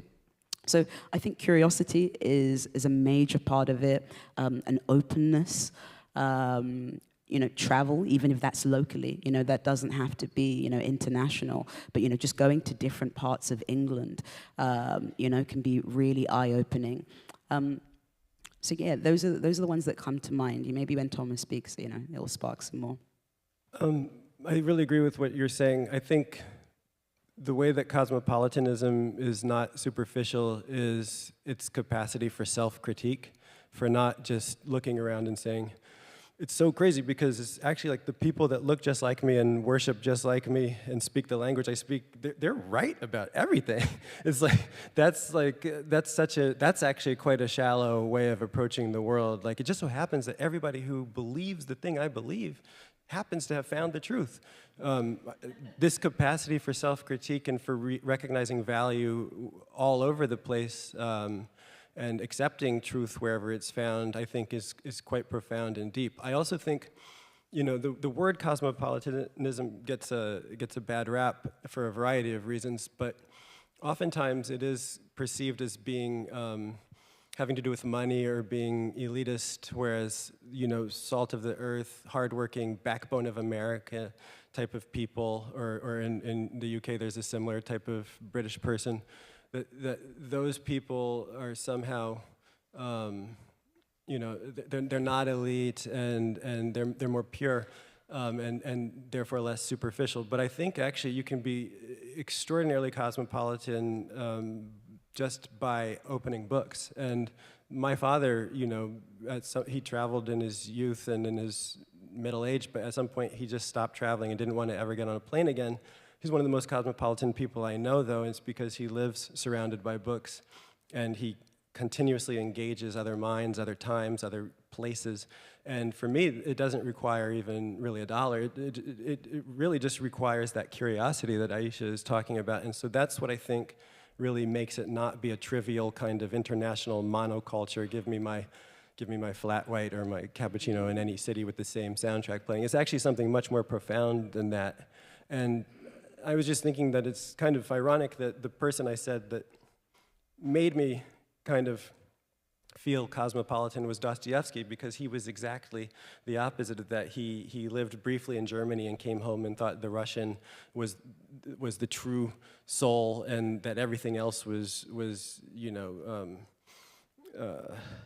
deplorable and degenerate, and that you actually you shouldn't travel and you shouldn't be cosmopolitan. But the beauty of profound artistry is that even with his kind of provincial bigotry and prejudice, he couldn't help but write literature that sparked something universally human in a reader several centuries later, and not just me. So, I mean, for me, that's why cosmopolitanism is a kind of higher plane to tap into if done in a way that's not that's not superficial and shallow and based on a kind of glib consumerism that I think it often gets entangled with.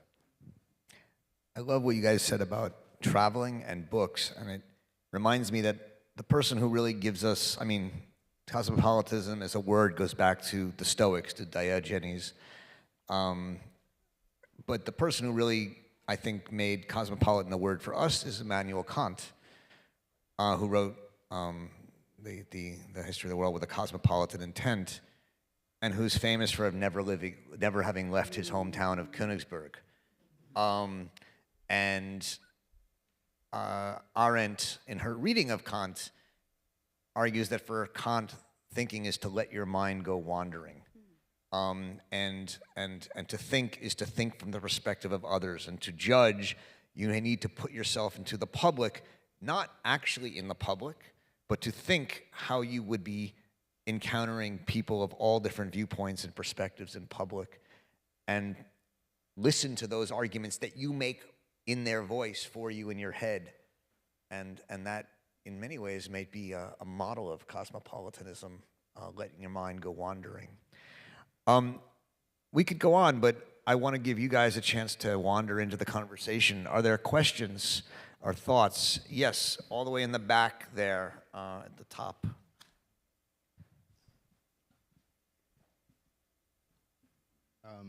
Hi, my name is Michael. I'm coming from Bard, Baltimore.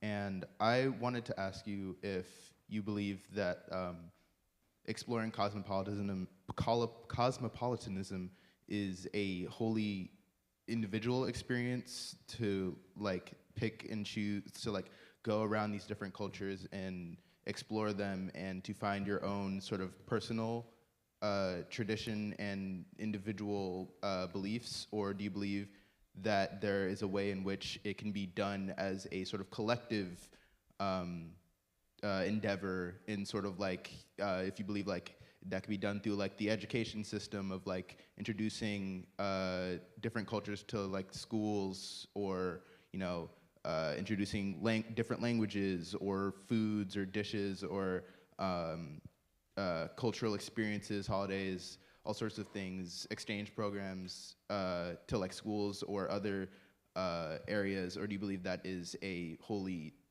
personal thing you can do? Well, I guess to some degree, I guess some would argue that that already happens quite largely in schools. You know, we do have, maybe not extensively, but we do have some education about other cultures, you know, if you live in a major city, and even if you don't, I imagine that there's, you know, different cuisines around and things like that. But often that doesn't necessarily transfer over into kind of like a cosmopolitan attitude. I believe there probably is, you know, even if I don't know what that way is to explore it collectively, I imagine that there might be.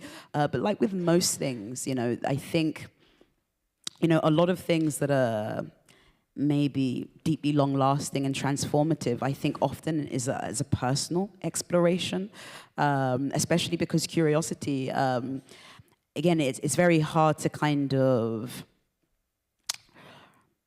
I don't know, I think it's, you know, let's just say I think, yeah, I think that is a lot more personal. Yeah, I think it's a lot more personal. So at least in my experience, you know, I can only speak from my experience in that regard. And I think it generally, you know, when I look at other people who are that way inclined as well, it's often been through personal experiences they've got that way. Yeah, I don't know. What do you think, Thomas? I think it was a very interesting question. I think a lot of what you articulated is also multiculturalism, and I think there's a difference between cosmopolitanism as we're juxtaposing it with tribalism and multiculturalism. The society is multicultural, and that's something that institutions can become more multiculturally aware. I know that, like, in my lifetime, you know, just the way that, you know, I was born in the 80s, and my mother and father just called all pasta spaghetti, and that was kind of normal, and no one knew how to even use olive oil. And suddenly, you know, suddenly by the 2000s, my mom is whipping up Lebanese cuisine and stuff. And just that's kind of, everybody got, and the grocery store now carries, you know, there's a Whole Foods, and things got more like multiculturally aware, but I don't know that that in itself is the same thing as the individual work or journey or opening that happens, and that probably is a kind of solitary endeavor that has to happen if it's going to happen. Yeah. What? Oh, is that person in the back? Oh yeah, in the back, right there.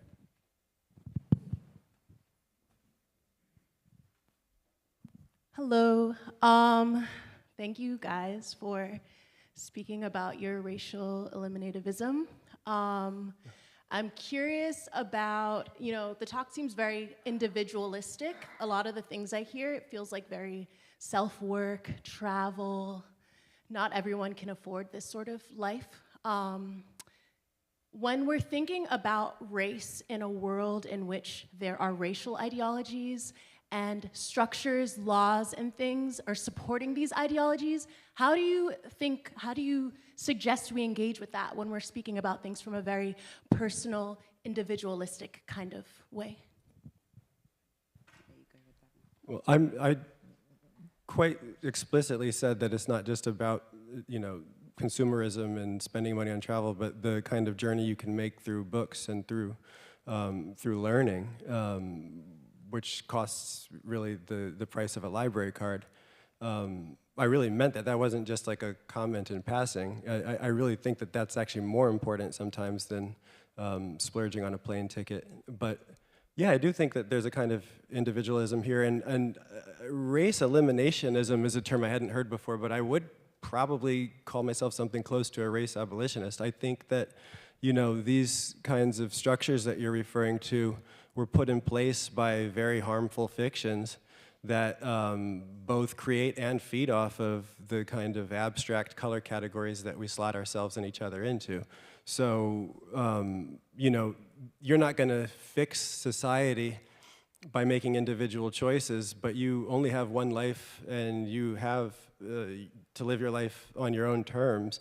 And so, you know, I try to exercise as much freedom as I can while recognizing that that doesn't necessarily make everybody free or change the world in its own right. But, you know, you can do multiple things at the same time. I'm aware that we don't live in a utopia yet. Yeah, and when I mentioned travel, I said locally, so even if that's, you know, a train ride or something like that, you know, I'm aware that, yeah, you don't necessarily need to kind of, one doesn't need to appreciate different cultures just by, you know, getting on an airplane or anything like that. But I don't think there's any tension in having an individual sense of what your race means to you, and then still being able to work with others, you know, other black people, other people facing different forms of discrimination or oppression. That doesn't, just because you may not necessarily want to define yourself in the terms of the people that oppose you or whatever, it doesn't mean that you have eliminated the idea of racism or the idea that people are still suffering things as of the fact of being a racialized person within society.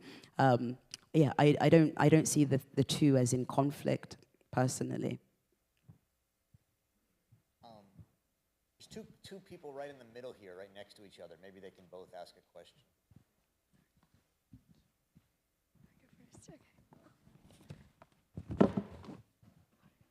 You both mentioned how your respective parents informed your sense of tribal instinct. So my question is, to what extent do we inherit tribes and traditions versus discover them?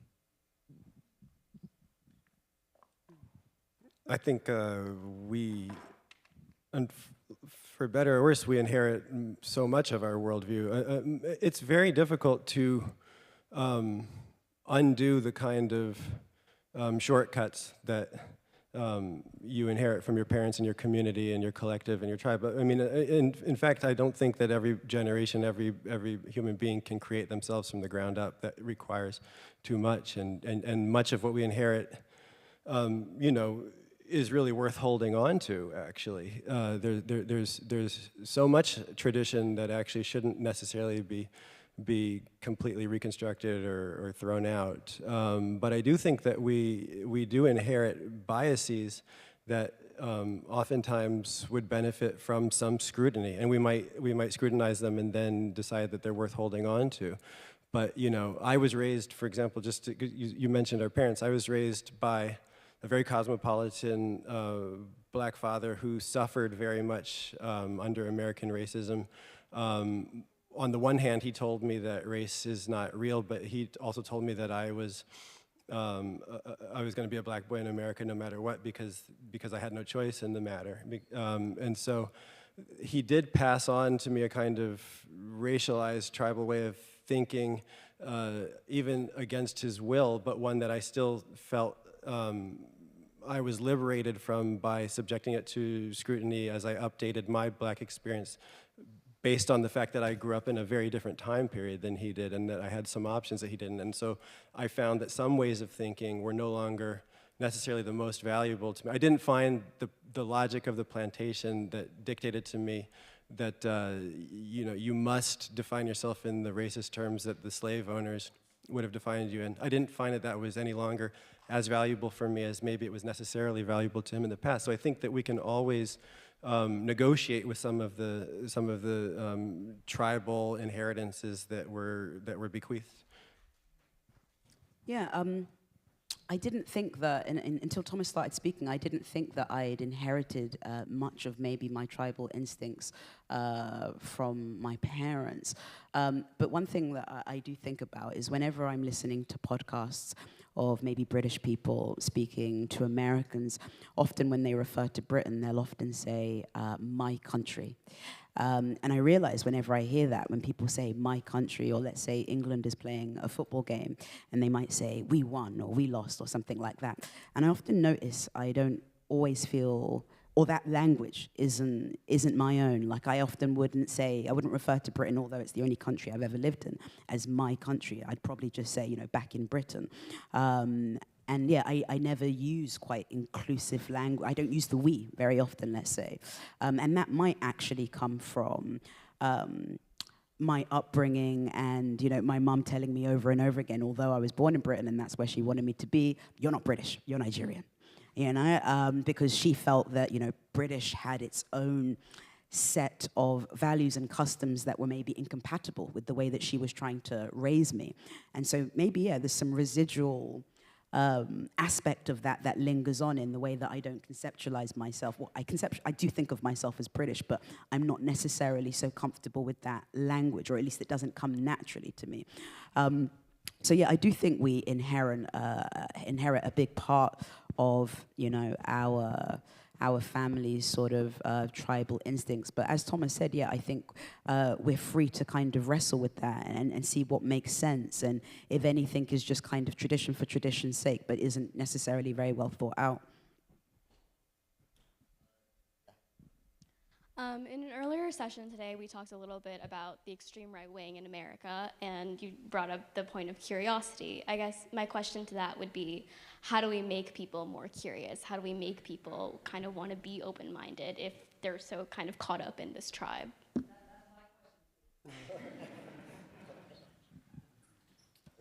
That's for you. And I don't know how we get necessary people to do this, but I think at least curiosity for me came from like discovering, you know, my profound ignorance on so many things. And also, I guess what makes me, you know, as much as like, I guess on some level I have a longing just like everybody else for community and belonging, I'm also quite suspicious of belonging as well.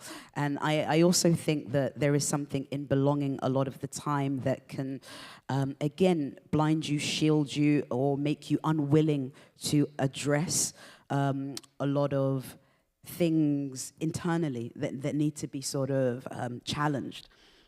How do we make people become more open-minded and curious? Isn't that the, you know, the million-dollar question?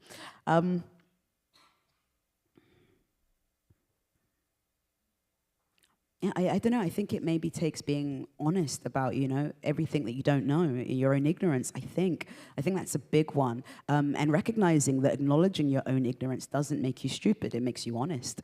And I think maybe we're so scared, you know, especially now where it feels like everybody has to have the answers to everything and everybody has to have an opinion. Yeah, I don't know. It doesn't seem like we're as comfortable with acknowledging that. What do you think?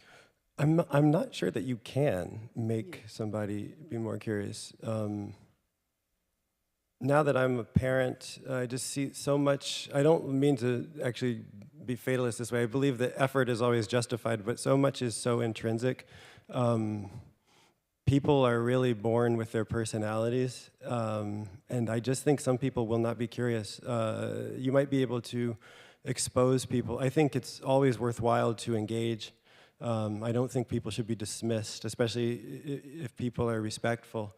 But I do think there's a limitation to how much some people will ever want to know more or experience more than what they find comfortable and familiar around them. And that's a built-in limitation, and maybe it has something to do with something Sebastian Junger was talking about earlier, about how certain proclivities are genetically encoded in parts of the population. There are explorers and there are people who would never go out and explore. And you need both But I really think that you have to make an effort with individuals, but in the aggregate, some people will never, there will be clusters of people, groups of people that will never be engageable in that way. I'll just add one thing to that as someone who is a professor or teacher and invites a lot of speakers to campus, some of whom are popular and some of whom are less popular. And I'll say that my impression is that most young people like to break the rules. Most young people are curious. They want to hear the person they don't like. They want to yell. They want to scream. And yet, I think there's an enormous amount of pressure today to only hear, what Sebastian was saying, the right opinions. I think we've lost the habit. We think now that politics is about truth and about saying the right thing.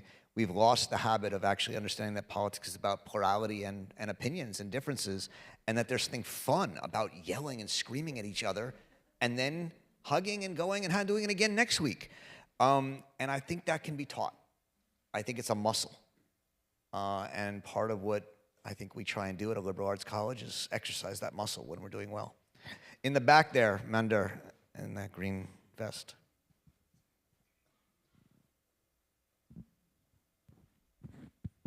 I think the word that you used,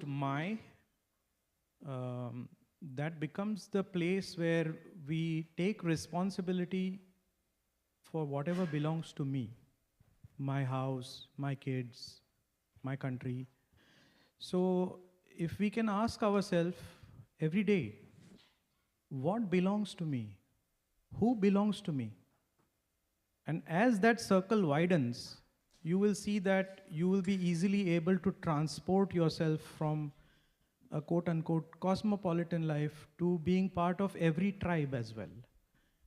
And the second question is the young person's question here, how do you make people curious? My response to that would be make them curious to find the highest truth, which is, I'm not just the body, I have a body, I'm not just the body. Who am I? That opens the door to the highest curiosity. Yeah, sorry, I was gonna, I was a little sad when we moved on there because I was thinking about this curious question about, how do we become more curious? And I did think that, a big part of that answer lies in self-knowledge and first becoming very curious about yourself. Why am I the way that I am? Why do I have certain proclivities? Trying to understand why you do, what makes you you. Generally, that opens up into then thinking about other people. You get to know other people in part to work out yourself. You're still genuinely interested in them, but you hope to use these conversations to kind of fit the pieces together of this puzzle. So I do think, maybe a fundamental part of being curious about other people starts first with being very curious about yourself. So I agree with you there. So we're back to Socrates and know thyself. We got all the way back to square one. I wanted to ask Aisha, was there a moment when you got curious about yourself? Was there a moment when certain things said, holy, wait, I don't know that, and I want to know that? Or did it happen gradually, or? Yes, I guess so. And I think for a lot of people who, may not have grown up the most studious academic or thought of themselves as intellectual in any sort of way, I think there's often a turning point in your life that can often be brought on by some kind of tragedy, trauma, near-death experience, the loss of a loved one. And in my case, it was that. It was the loss of a loved one, when I was 24 years old, that really, there's something about those experiences that can really just remove the ground from beneath you. And that very much happened to me. And I guess it kind of, I think, it kind of just, I was maybe on autopilot and just sort of woke up to, the fact that so much of what I thought that I was, so much that I thought was strange about me or bizarre, or, you know, all the ways in which I didn't fit in, I just assumed that there was something broken, there was something damaged there. I'm not really sure what's going on. And then I had this really transcendent experience many months after, let's say, this loss of a loved one, or maybe it was a year after. And it was really psychedelic in nature, you know, and I didn't take anything. It was just this completely natural experience. But anyway, it was really psychedelic in nature. And I remember during that period of maybe 3 to 6 months where I'm in this sort of natural high, it just dawned on me like, oh, you're not broken, you just don't like those things, you know. That was it, you know. It was just that simple realization that you just don't like this. And that really it really transformed my life. And so it was kind of from there that, I don't know, this sort of journey kind of unfolded for me. There's a much bigger story to that, but that is maybe the short answer. Thank you for sharing that. That was wonderful. We've basically got a minute left. Do either of you want to ask each other, or is there a final statement you want to make? Just something you were saying made me think that I gave an inadequate answer when this young woman asked, how do you make people more curious? And I think the more optimistic answer would be to say that people have to be able to see what greater knowledge or greater experience can actually do for them pragmatically and practically in their lives, and how it can improve their life. And if you can unlock the key to however any specific person or group could see the utility of new knowledge, new experience, then I think actually probably everybody could be accessible that way. But oftentimes people are not. Like, I had enormous blinders myself. Just, you know, when I arrived at university, a lot of people at my university studied abroad, and they asked me if I was studying abroad, and I said no. Like, why would I ever want to do that? I couldn't see how these experiences could be in any way applicable to what I thought was in my interest. And then everything changed once I could see that. And probably everybody is accessible that way, but you have to find the language or the way to engage them on that level. Please join me in thanking Aisha Kambe and Thomas Chatterton-Williams.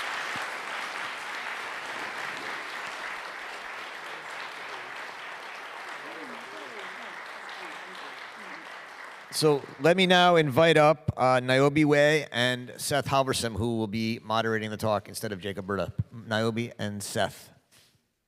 And we're just going to go right into the next panel, so enjoy it.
So can I introduce you from here? Oh, yes. And then, okay. Yeah, I'm just going to leave my phone because I want to see. Okay, yeah, let's do the timer. Yeah.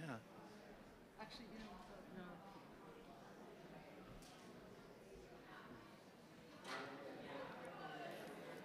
Hi, everybody. Good afternoon. So it's my pleasure to introduce Dr. Niobe Way, professor of developmental psychology at New York University and the founder of the Project for the Advancement of Our Common Humanity. Dr. Way is a leading expert on the intersections of culture, context, and human development, focusing particularly on the social and emotional development registers. Her work examines how cultural ideologies shape developmental trajectories, a topic she explores in depth in her book, The Crisis of Connection, Its Roots, Consequences, and Solution. Dr. Wei's research, including her book, Deep Secrets, Boys' Friendships and the Crisis of Connection, has earned her recognition as a prominent voice on the complexities of human connection, especially among boys. Her insights into the formation of friendships and the challenges boys face in maintaining meaningful connections are particularly relevant to our conference theme of tribalism and cosmopolitanism. Her newest book, Rebels with a Cause, Reimagining Boys, Ourselves, and Our Culture, for sale in the lobby, extends the insights from boys and young men, as discussed in Deep Secrets, to all of us. Rebels describes what we learn from boys and young men, not only about them, but about us, and what are the cultural roots of their and our problems, and how to solve them. Her talk today, The Cultural Roots of Tribalism, What Boys and Young Men Teach Us, promises to offer a compelling exploration of these issues. Dr. Wei is the author of nearly 100 articles and books. Her work has been widely disseminated in academic journals. She's interviewed by popular media outlets almost every week. Please join me in welcoming Dr. Niobe Wei. Thank you. Okay. So I'm super excited to be here. I've been thinking about these topics since 1987, so unfortunately I have too much to say. But I wanted to do a shout out to Gilbert and Philip Rock Lester. This talk is devoted to you. So there you go. You'll be hearing from them tomorrow. Okay, so I want to start from, I have been listening to teenagers since 1987. Young adults, I've been a professor at NYU since 1995. I am going to open up your curiosity. The question was appealing to me because I want to open up your curiosity now, right? So I think, Phil, we can just make them do it, right? Just be curious. Okay, so I want you to be curious about what boys and young men can teach us about these issues of tribalism and cosmopolitanism, but also teach us about you, okay? And teach us about what's getting in the way of our capacity to act like a full human with both our hearts and our soft sides. Okay, so I started with listening to boys. I've listened to people of all identities my whole career, but the boys are the ones who told the story that I'm going to tell today. And I'm going to teach you something that they have taught me, and I've been writing about for a long time. And I want to start off with what they taught us. They would never use the word tribalism or cosmopolitanism, but what they've taught me a lot about is love. And I'm going to argue in this paper is that tribalism is love of specific people and groups, and cosmopolitanism is love of humans. And they've taught me a lot about love, but not the thin version of love. Not the thin version of love, that love is all roses and flowers, but actually that love comes from conflict, love comes from disagreement, love comes from difference. So the love that boys have taught me about is the love that's situated in both similarities and differences, not one or the other. And it's situated in loving a human and loving a person, and that's what love is, according to boys and young men. So in order to convince you of this, that it's not me saying this, it's the boys and young men who are saying this, I'm going to quote from some quotes from a book that I wrote about 10 years ago. First of all, I know for all of you who are not identified as male or are identified as male in this audience, you're wondering why a woman would be looking at boys and men and telling their story in particular, and I definitely identify as a feminist, because they started to tell a story. In 1987, I was working in public high schools in Boston, and all I heard from boys is about their friendships. That's all they were all talking about, wanting close friendships, wanting to connect to other guys, feeling betrayed by other guys, wanting to repair that. They were talking about their friendships. When I went and took an adolescent development class, who's taken an adolescent development class in this auditorium? Raise your hand, hi. Okay, a couple people have. You rarely learn about friendships, is that true? Like intimate friendships. You learn about peers, but you don't learn about friendships. And you certainly oftentimes don't learn about friendships between guys. And when I was told I was going to do this research, you know the response I got, and I still get that response. It's going to be a short book. Because the idea is that somehow friendships wouldn't be a guy thing, it's a girl thing. So I started to listen to teenagers starting in the mid-1990s, and have spent many, many decades following the same kids over time. So these are kids of many identities, and as I said, I'm telling you the stories of boys and young men because they're the ones that tell the story that nobody's listening to. Okay, so I'm going to focus on them, although I'm always inclusive of all identities in my research. So, and why boys of color? Because it's mostly been Black, brown, and Asian American boys from working class communities.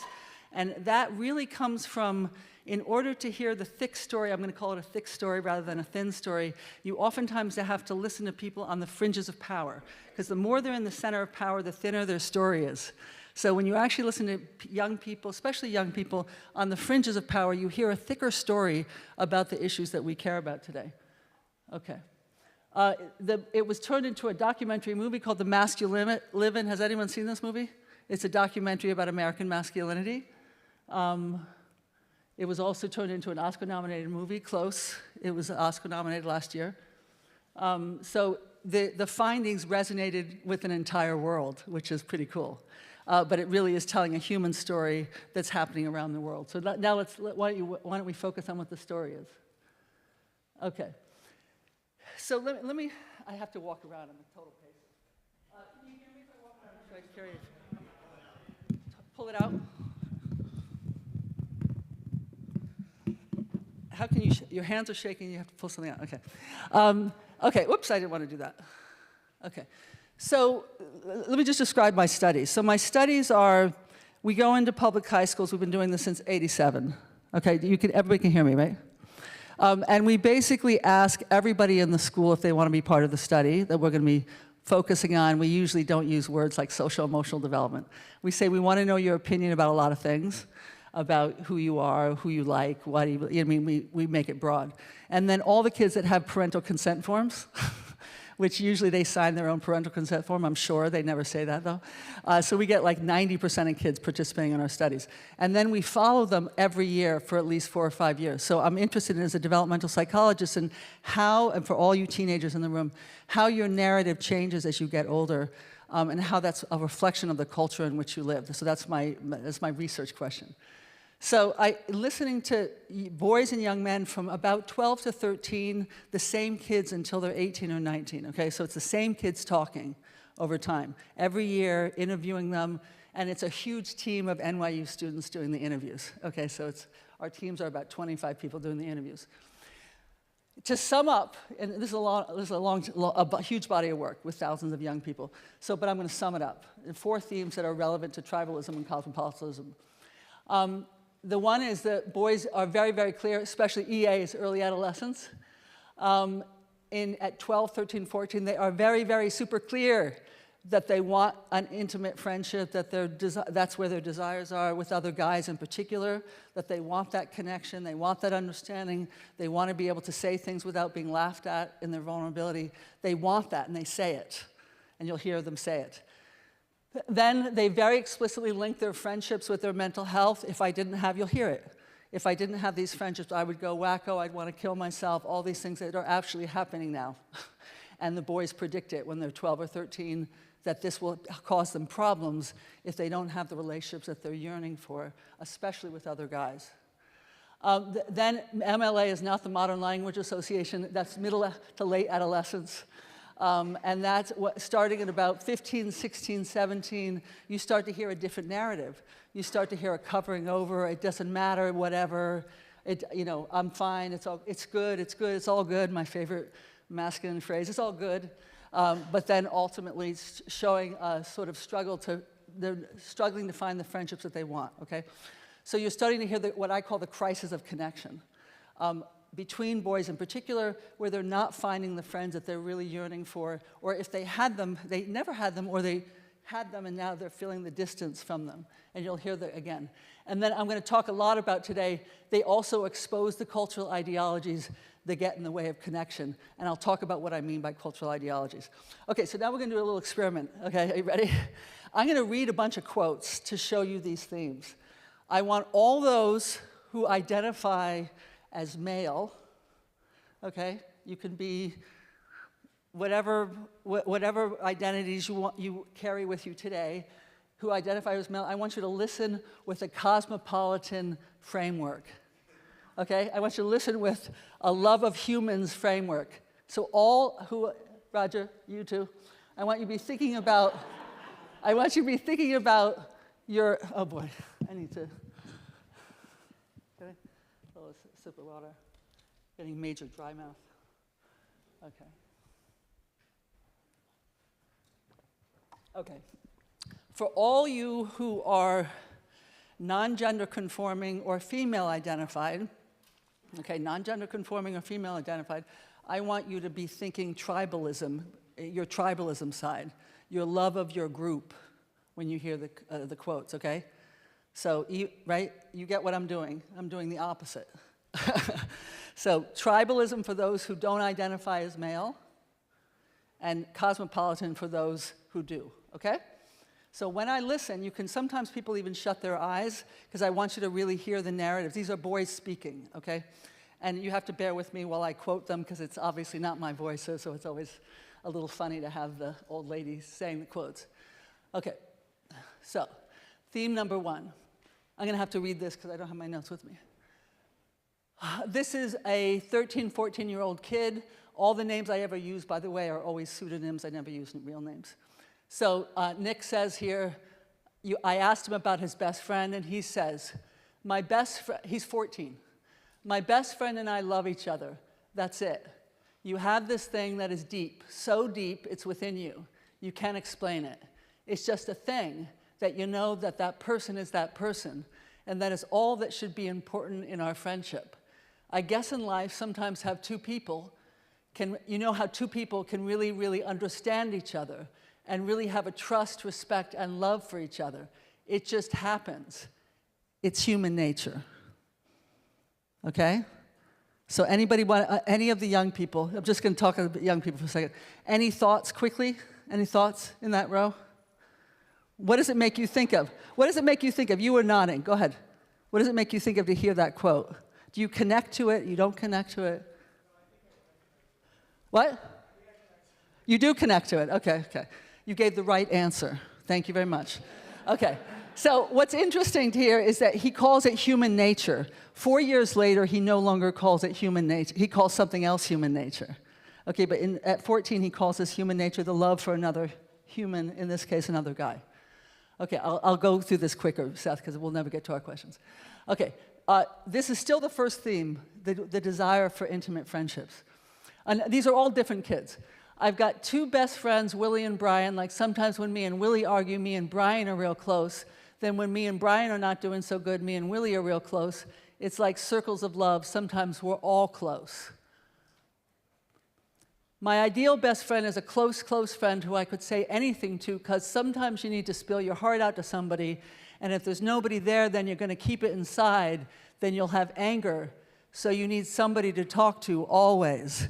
Okay, I have been hearing this for almost 40 years from thousands and thousands and thousands of boys and young men around the world, and we still don't believe that's boy talk. We still think that's somehow girly in terms of what's being expressed. It's stunning to me. We're just not listening at all. Okay, next one. My best friend could just tell me anything, and I would tell him anything, like I always know everything about him. We always chill, like we don't hide secrets from each other. We tell each other our problems. Another kid. If I'm having problems at home, they'll like counsel me. I just trust them with anything, like deep secrets, anything. That's where the title of the book comes in. It's like a bond. We keep secrets. Like if there's something that's important to me, like I could tell him, and he won't go and make fun of it. Like if my family is having problems or something. So it's very explicit about thinking about problems and secrets. And if any of you have questions about what they mean by secrets, I know the answer. Okay. The final one for this first theme is asked why his friend is important to him. Okay? Yeah, because my best friend is like a second person you could speak to. It's like, see how the kids carry a little teddy bear or whatever, and when they cry and they'll hold it and stuff. So when like you get upset or something, you just walk over to your closest friend and they'll loosen up, whatever. They'll be like, yeah, it's all right, even though it's not. Okay, and that's showing what I want to show to all the grown-ups in the room is the remarkable relational and emotional intelligence of all boys and young men, including all humans, is that they understand that the posing that everything's okay, it's all good, when it's really not. And so they're tuning that into, and these are 13 and 14-year-old boys. So they are tuning into an incredibly complicated human world, and they're naming it. They're naming it, right? Okay. Then the same kids, right? You got to imagine it's the same teenagers over time. Oops, I got one more. Okay. I mean, I can like joke around with my friends who are not close, and like if I'm like having trouble in my classes, like if somebody knows a subject better than me, like I'll ask them, like, yeah, it's pretty much like that. Not too deep though. I wouldn't tell them like my too secretist things. Not too secretive, like about a girl or something. I mean, that's the deepest. It's not too deep with girls, you know. Nothing deeper than that, though. With my best friends, I will tell them my deepest secrets. And what topic do you think they're talking about with their deepest secrets? For all you female or non-gender conforming people, what do you think the deepest secrets are? What? No? What? What? Yeah, but oftentimes in relation to their family. That's the deepest secrets. My mom and my dad, my grandma, right, who's ever in the home, in the adult, those are the secrets they don't get shared. Those are the deepest secrets. What's happening in my family? Okay. Theme number 2, friendship and mental health. I'll go through this fairly quickly. It's famous last words, Seth. Sorry. Okay, you need, second theme, friendships and mental health. You need friends to talk to sometimes, you know, like you have nobody to talk to, you don't have a friend, it's hard. You got to keep things bottled up inside. You might just start crying or whatever. Okay, so the need to talk. Someone to talk to, like you have problems with something, you go talk to him. You know, if you keep it all to yourself, you go crazy, try to take it out on somebody else. I've heard that for decades and decades. Okay, without friends, you'd go crazy, you'd go mad, you'd be lonely all the time, you'd be depressed, you would go wacko. And a 7th grader told me the other day, wacko is seriously outdated. He said, none of us say wacko anymore. He said, take that out. Okay, my friendships are important because you need a friend or else you'd be depressed, you won't be happy, you'd try to kill yourself because then you'd be all alone and no one to talk to. And if you've ever looked at the manifestos of mass shooters, that is directly out of the manifestos of mass shooters.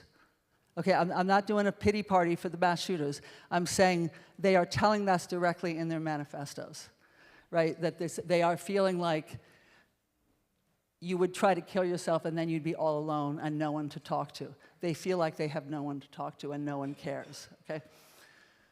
So, I think I have to move this along a little faster. If you don't have friends, no, you got no one to tell secrets to, so what happens? Then it's like you need to keep all your secrets to yourself. Why do you think it'd be like, what do you think it'd be like if you didn't have someone? Then it's like I always think bad stuff in my brain because like no one's helping me and I just need to keep all my secrets to myself. Okay, theme 3, we're gonna do this quickly. Do you have a, this is now they're middle, late adolescents, okay? Now they're getting older, they're a couple years older. The same questions. Tell me about your friendship, that's the question. Okay, do you have any close or best friends? Like my friendship with my best friend is fading, but I'm saying it's still there, but so I mean it's still there because we still do stuff together, but only once in a while. It's sad because he lives only 1 block away from me, and I get to do stuff with him, less than I get to do stuff with people who are way further. I'm like, yo, like a DJ used his crossfader and started fading it slowly and slowly, and now I'm like halfway through a crossfade. I mean, if you thought that adolescents didn't know how to write, speak, like, oh my God, it's so poetic.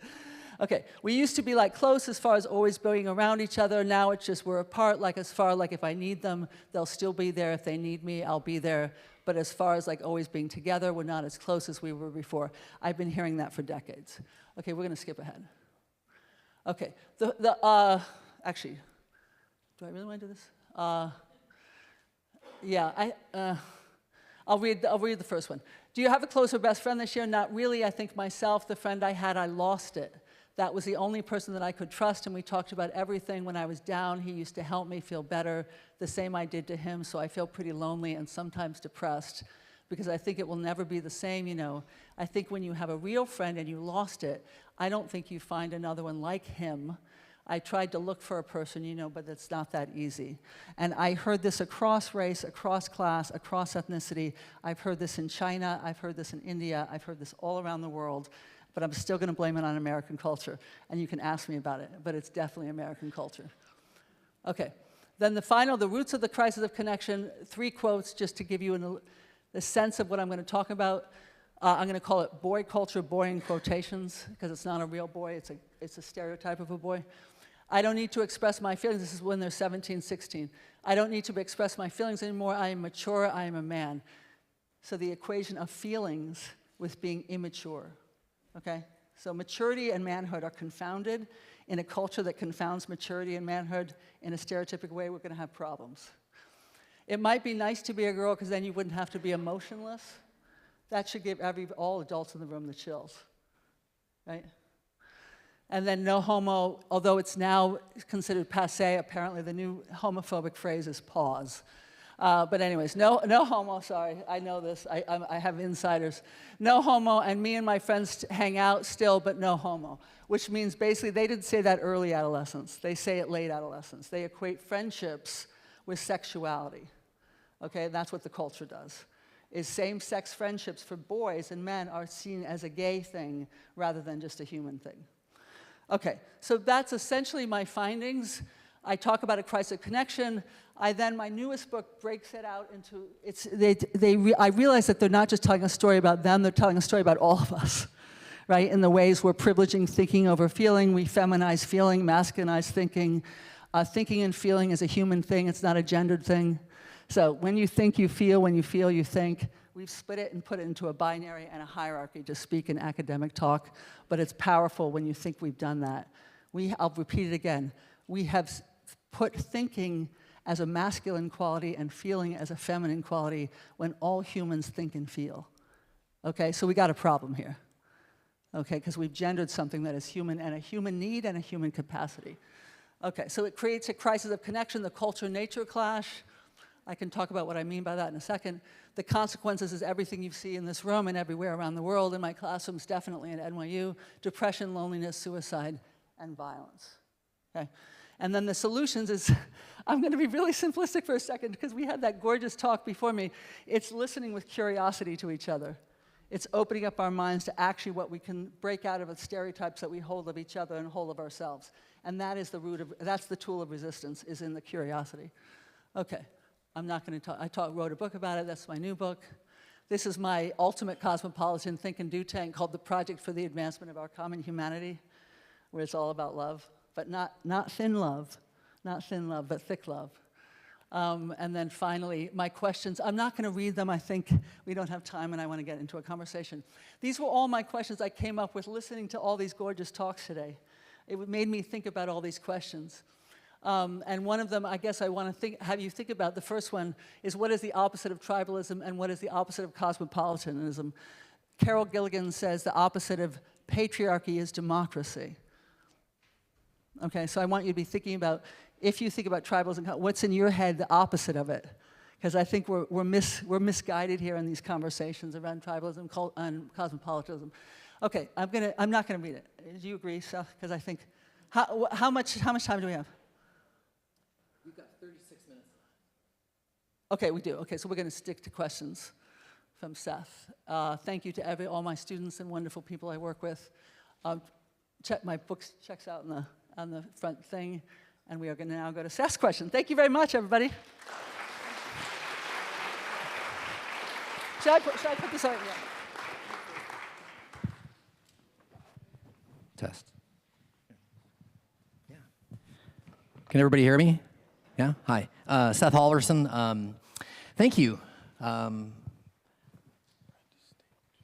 There's a lot to unpack. And I'm wondering if you could tell us a little bit more about boy culture. Yeah, so in an individualized culture, which we live in modern culture, where it's all the me, me, me, we have a hard time. I have to sit still. It's hard for me to sit still. We have a hard time seeing the waters in which we swim. We have a hard time doing it. And we live in cultural waters. We still think, and psychologists are the worst at it. No offense to all psychologists, but we are the worst at it. In seeing the cultural patterns, and not just culture in terms of chopsticks and forks, but culture in terms of power structure, ideologies, patriarchy, capitalism, white supremacy, heteronormativity. I could name many, many, many that I call with my students hate ideologies, where some humans are seen as more human than others, and some human qualities, the hard sides of ourselves, are privileged over the soft sides. So that hierarchy of humanness and human qualities is the essence of boy culture. And I say boy culture is in quotations, boy is, because it's a cartoon character of a boy who only has a hard side. And this is the depressing thing, right? That's the model for our entire society in the United States, is to man up, to privilege our hard side, our need for independence, autonomy, stoicism. These are all good things, but at the expense of what we consider the opposite, right? So the idea is to express your hard side to get on top, and we all want to get on top of the hierarchy. So the idea is that boy culture is a culture that privileges the hard over the soft, which creates a clash with our nature, which is naturally hard and soft. We're sensitive, and we can be stoic. We're vulnerable stoic. We want autonomy, and we want connection. We want tribalism, and we want cosmopolitan. We love humans, and we love our group. So we're naturally that. I wear the yin and the yang on my wrist all the time, because to me that's a beautiful symbol of you can't separate them and put them on a hierarchy. And we separate them and put them on a hierarchy. Right, so boy culture is the essence of our culture, and we're not just, boys and men are not just suffering, we're all suffering from it, because it's disconnecting us from what we know about ourselves and what we know about each other. And remember, you can't see somebody else's humanity if you don't see your own humanity. So if we're disconnected from ourselves, we're going to have a hard time seeing other people's humanity, because we're not connected to our own humanity. So I see the connection then. Yeah. Between boy culture and the conference theme. Yeah. And one of those central cultural ideals, as you point out in boy culture, is this strong, unencumbered self. Yeah. It strikes me as a very powerful fantasy, untethered to the realities of the human condition. And it seems to work out as the psychology of authoritarianism, where strength, not vulnerability, power, not compassion, sits at the core. And as you were talking, I couldn't help but thinking of the silos in which our understandings are sometimes held. And I wanted to hear a bit more of your thoughts about the role of social media and technology in crafting this strong, unencumbered fantasy in boy culture. Yeah. So we're always treating the symptom as the problem. Technology is a symptom, the way we're using technology, not the problem. So we could be using technology in ways that foster our curiosity, for example. We have a technology that has a like function, right? The like function has destroyed our capacities to connect, because it's about how many likes you get, literally, but also psychologically, how many people like what you do, rather than how likable you are.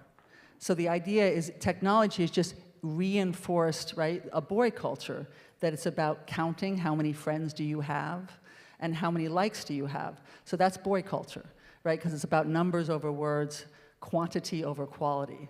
So we have all these, how many friends is enough friends? Like, that's a ridiculous question, right? It's about having a meaningful relationship with anybody is what we're looking for. Anybody. It could be one person. It could be your grandma. And that could be the root of your success in your life or happiness. So the idea is that technology and social media reinforces boy culture every day. It's a whole stream of stereotypes shooting at you almost every 2 seconds of the day. And then, right, and then it exacerbates that. However, there's no binary here. Texting can be one of the most intimate, beautiful forms of communication. The amount of texts that my daughter and I do throughout the day, heart, I love you, I miss you, right? She didn't do that 5 years ago, she's 23. But now she does.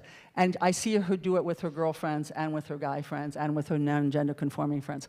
I see her do that all the time with the texting, the intimacy that happens in texting. To me, that's a gorgeous thing, that you can be reminded that your friend loves you at any minute of the day. So it's not, this is not anti-technology or an anti-social media. It's the way it's a bunch of white privileged boys created social media that aren't rooted in their own humanity, so they're not nourishing both sides of our capacity to think and feel. And think about it, we could make a technology, this is what I want to do, I'm trying to do this with TikTok because I have a connection at TikTok. Infuse it as a curiosity platform. I'm going to pitch an idea, okay, you ready for the idea? You get an owl emoji next to the like emoji, and you hit the owl when you see a post, and you have to ask a question of the person who posted it. Done. right? And then all of a sudden you're creating a curiosity platform where you're asking another person a question about their posting rather than just saying, I like it or not liking it because you don't like it, right? You're engaging in questions. So we can change it, and we'll talk a little bit about how we can change it. Well, a core question of the conference is how persons form attachments, and how we form attachments to others, to the tribe, or to what has been called the cosmopolis. We're hardwired to be social. Yeah. But yet partiality enters in. Other sessions today examined the limits of belonging and the place of membership in a group. And your work endeavors to understand the relationship between belonging and human connection, especially as it applies to boys' understandings of friendship.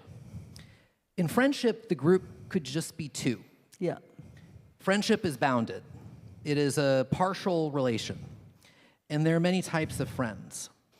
And I'm wondering if you might be able to speak a little bit on the developmental distortions in how boy culture understands friendship. Being a friend, making a friend, maintaining friendship, who can be friends, and how can that give us some analytical resources to understand the dynamics of tribalism and cosmopolitanism. I'm not sure if the question is totally clear, but I'm very interested to see how the developmental distortions in boys' understandings of friendship may help us illuminate some of the central concerns of the conference theme. Yeah. So remember when I started off and I said tribalism, according to boys and young men who I've been listening to, is love of people and a specific group, and cosmopolitanism is just love of humans. You hear that both those loves in their narratives. So when Nick says it's just human nature, that's a love of humans. Because he's saying my love that I feel for this other guy is not just my love. It's actually embedded in my nature. He makes it into nature. And that's a love of humans, to see it as human nature, not just me. So you hear the disruption of what tribalism and cosmopolitanism is. Why is there no love in this conversation, right? I mean, why have we, because we think love is soft and it's not as important as thinking about other things like politics, even though politics is infused with love or not love, right? But the idea is that they underscore that humans are at the level of wanting to be loved and to be loved. And if I learned anything in 40 years of listening to people, is we all want the same thing, which is to love and to be loved. That's it, done.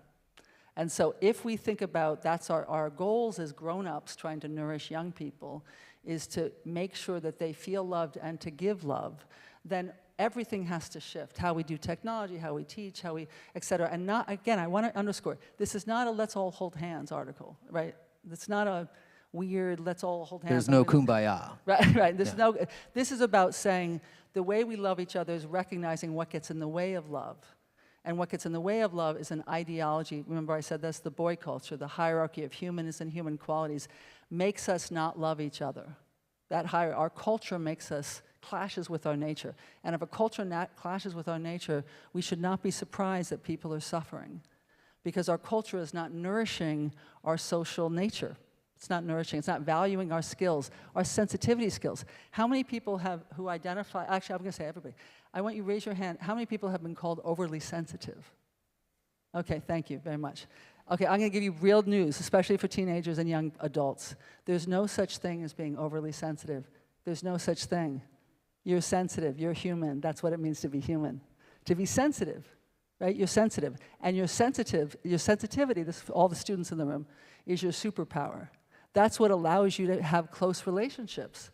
That's what allows you to take care of another person, to take care of yourself, is your sensitivity. Celebrate your sensitivity. And when someone tells you you're overly sensitive, said, no, I think you're not sensitive enough, because that's my superpower. So the idea that it's a culture that doesn't value sensitivity. We look at emotional regulation. You know this if you're a teacher. We don't look at emotional sensitivity. Oh my goodness. We try to get you to regulate your emotions. We don't try to get you to be emotionally sensitive to other people's feelings. Like, oh my God. So we're lacking an emotional vocabulary to describe and help the next generation go through the process. Absolutely, but I really want to underscore this because it's so obvious. It's so obvious to young people. We're not valuing the very thing that allows us to make the connections to ourselves and other people. We're not valuing them.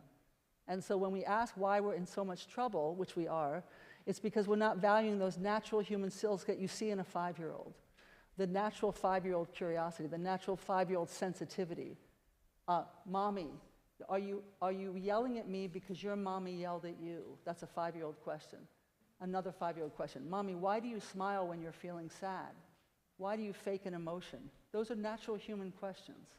And that's how we're born. And then we grow up becoming less intelligent because it's a culture that doesn't value our intelligence, right, naturally.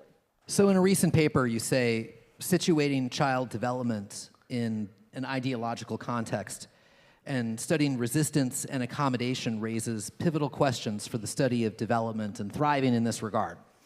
And you posed this terrific question. How do we adjust in a maladjusted society? And it almost was as if you're proposing an answer to the million-dollar question from the last session. You propose a pedagogical intervention to combat dehumanization, boy culture, what you call listening with curiosity. Yeah. You say it has many steps. Can you say more about these steps as interventions to combat this pernicious boy culture and responding to the needs of a person in the moment? And I ask that question as the father of a 5-year-old boy and a former boy myself, and probably still. In what ways can we use your framework of listening with curiosity to push back against this force of disconnection and alienation and, an understanding of, an alienated subject? Okay, so I think I'm going to start from Phil. Phil's not here anymore. So you know how Phil started with, he had some cynicism whether we could foster curiosity, and then he sort of switched his view a little bit at the end. He was more optimistic. I want to start from where his second opinion, which I want you to, I'm going to answer this question, I promise. We are born naturally curious. That's a natural human capacity. We see it in 3 and 4 and 5, 6, 7, and 8-year-olds. We see this natural capacity. Not just intellectual curiosity, interpersonal curiosity, your thoughts and feelings. I have to do a tangent for a second. Do you know in the field of developmental psychology, okay, the study of child development, there is no study of interpersonal curiosity as a topic. We don't study it. We study intellectual curiosity. We don't study children's development of curiosity about your thoughts and feelings. Okay, if there's ever evidence of boy culture, that's it. Right? We see it as gossip. We think it's as irrelevant. It's not important. It's the way we connect is through that curiosity. You cannot be connected to someone if you're not curious about them. I'm going to say that again because we are so incurious at this point. You cannot connect deeply to someone without being curious about their thoughts and feelings. And not only learning from them, but learning about you from them, right? And beginning to see yourself in them. And once you see, Toni Morrison said this, once you see yourself in them, what happens? What do you think happens to your curiosity, to that line of students in the back? Come on, what happens? When you see yourself in somebody else, what happens to your curiosity? When you see yourself in somebody else, what happens? Yeah, you get more curious naturally. Your 5-year-old curious, yeah, you get A+ for that one. Your 5-year-old curiosity comes back in because ultimately, once you see yourself in the other, it makes you curious. What else is similar? Where is it different? Why is it different? Why is it similar? So the key is to listen with curiosity, which is a natural instigator of curiosity, because then curiosity begets more curiosity. And this is the good news. We are naturally curious. So we don't have to teach it. We just have to nourish it. Just continue to nourish it. And if you're parents, I said the only thing you should do with your children is nourish their curiosity, intellectual and interpersonal, and then you're done. Because the idea is that curiosity is the key to health and well-being, right, to connection.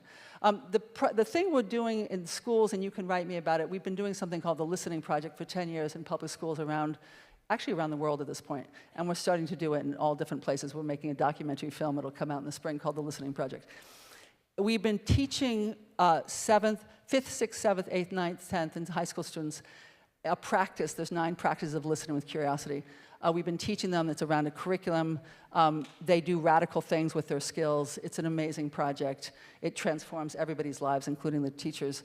And what's so simple to me is all we're doing is teaching the 5-year-old capacity. That's all we're doing. We're bringing back that 5-year-old capacity. I want to do a podcast, if anybody wants to fund me.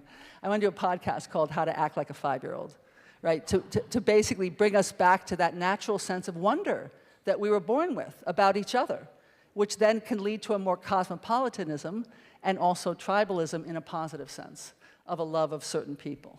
So, speaking as that 5-year-old boy, and I'm very interested in all the sort of like, the intervening influences that stop that or frustrate that curiosity. And one of the questions that I have about that is that really, aren't there like multiple tribes of boys, or like there's the tribe of toxic patriarchy, which distorts emotional vocabularies, frustrates the ability to empathize or recognize the interdependence of all.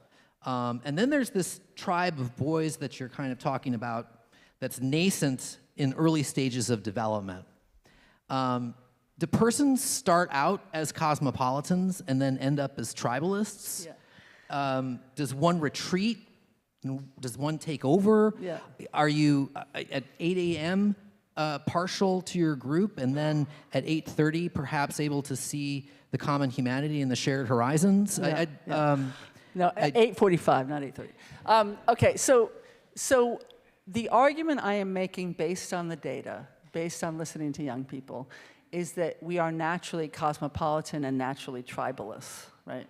So we naturally love people, our mom, our grandma, our sister, our brother. That's our group, our family. And we are naturally cosmopolitan, which is love of humans, that loving, engaging with humans. Or the 5-year-old that asks a question to everybody on the plane. That's a love of humans. Why do you do that? Why do you have a mole under your eye? I mean, all those things is actually a curiosity about other humans, which is a kind of love of humans, right? What can I learn from this human? I don't know them. They're sitting next to me. They have a mole under their eye. I want to know why, right? So the idea is that we're naturally that.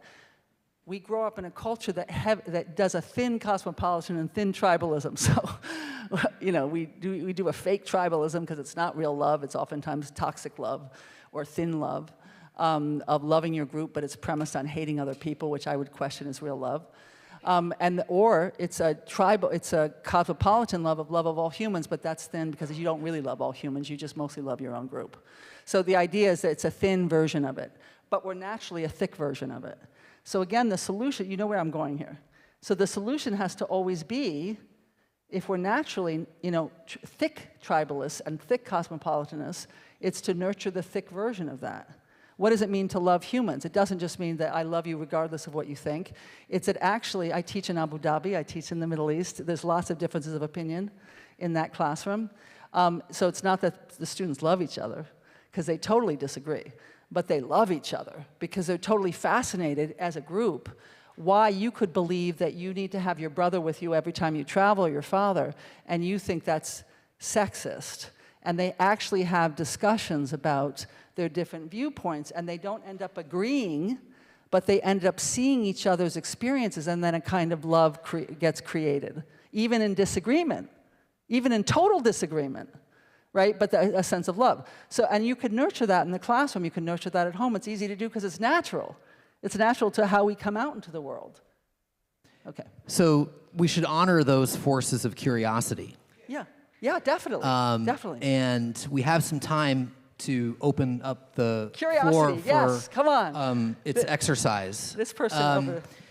I will say as a moment, just as a sort of matter of the program, we're going to end at 4:45, and there'll be a 15-minute break, which hopefully the conversations will continue throughout the course of the conference. But let's hear some of the curious questions, and maybe someone from the back corner. And then that person over there too, because yeah. Thank you, by the way. Yeah.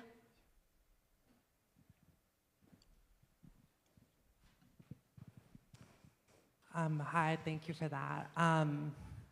You said kind of offhandedly something that really interests me was that psychologists are the worst at seeing kind of ingrained cultural hierarchy. Why?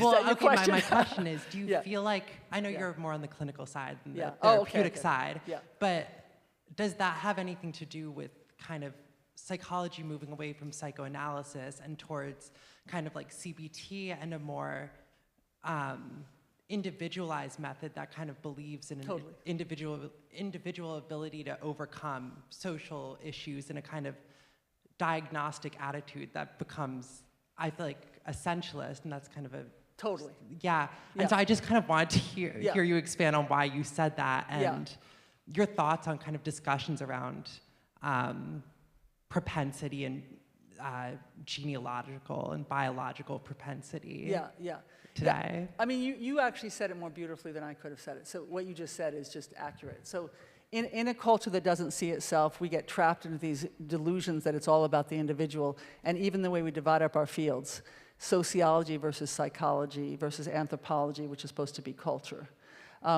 You can't look at psychology without understanding sociology, anthropology, education, politics, economics. I mean, we're people. We have all these different elements, and we've divided up our academic disciplines in these dissociated, segregated fields, and we don't speak to each other. So you end up with a psychology that's all about your psyche.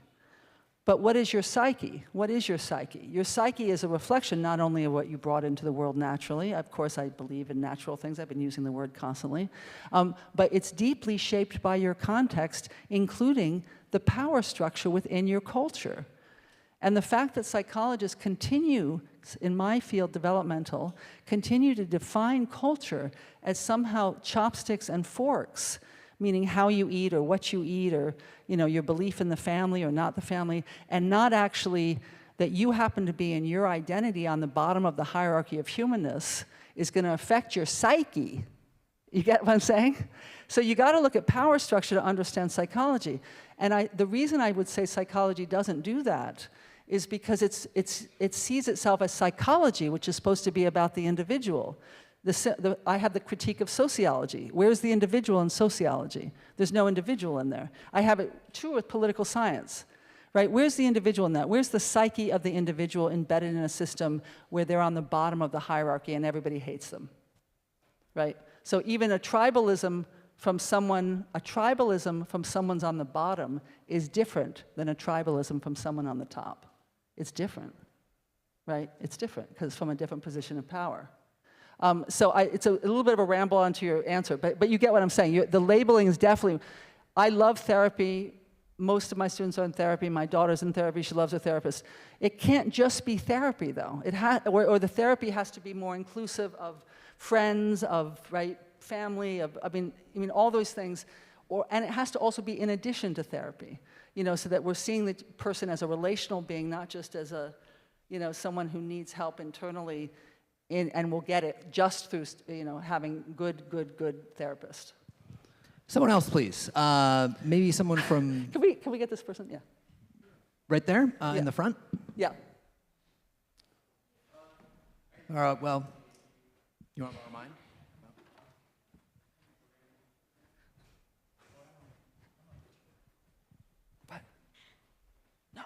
I really liked your talk. It's probably gonna make me cry. When I was a kid, I'm gender non-conforming, but I obviously didn't realize that until I was older. But when I was young, I would observe those kind of deep friendships, and I was angry, that I felt like I could never have those. I think part of that, it seems, is that in order to have deep male friendships or deep female friendships, you have to be perceived as being able to perform femininity or perform masculinity.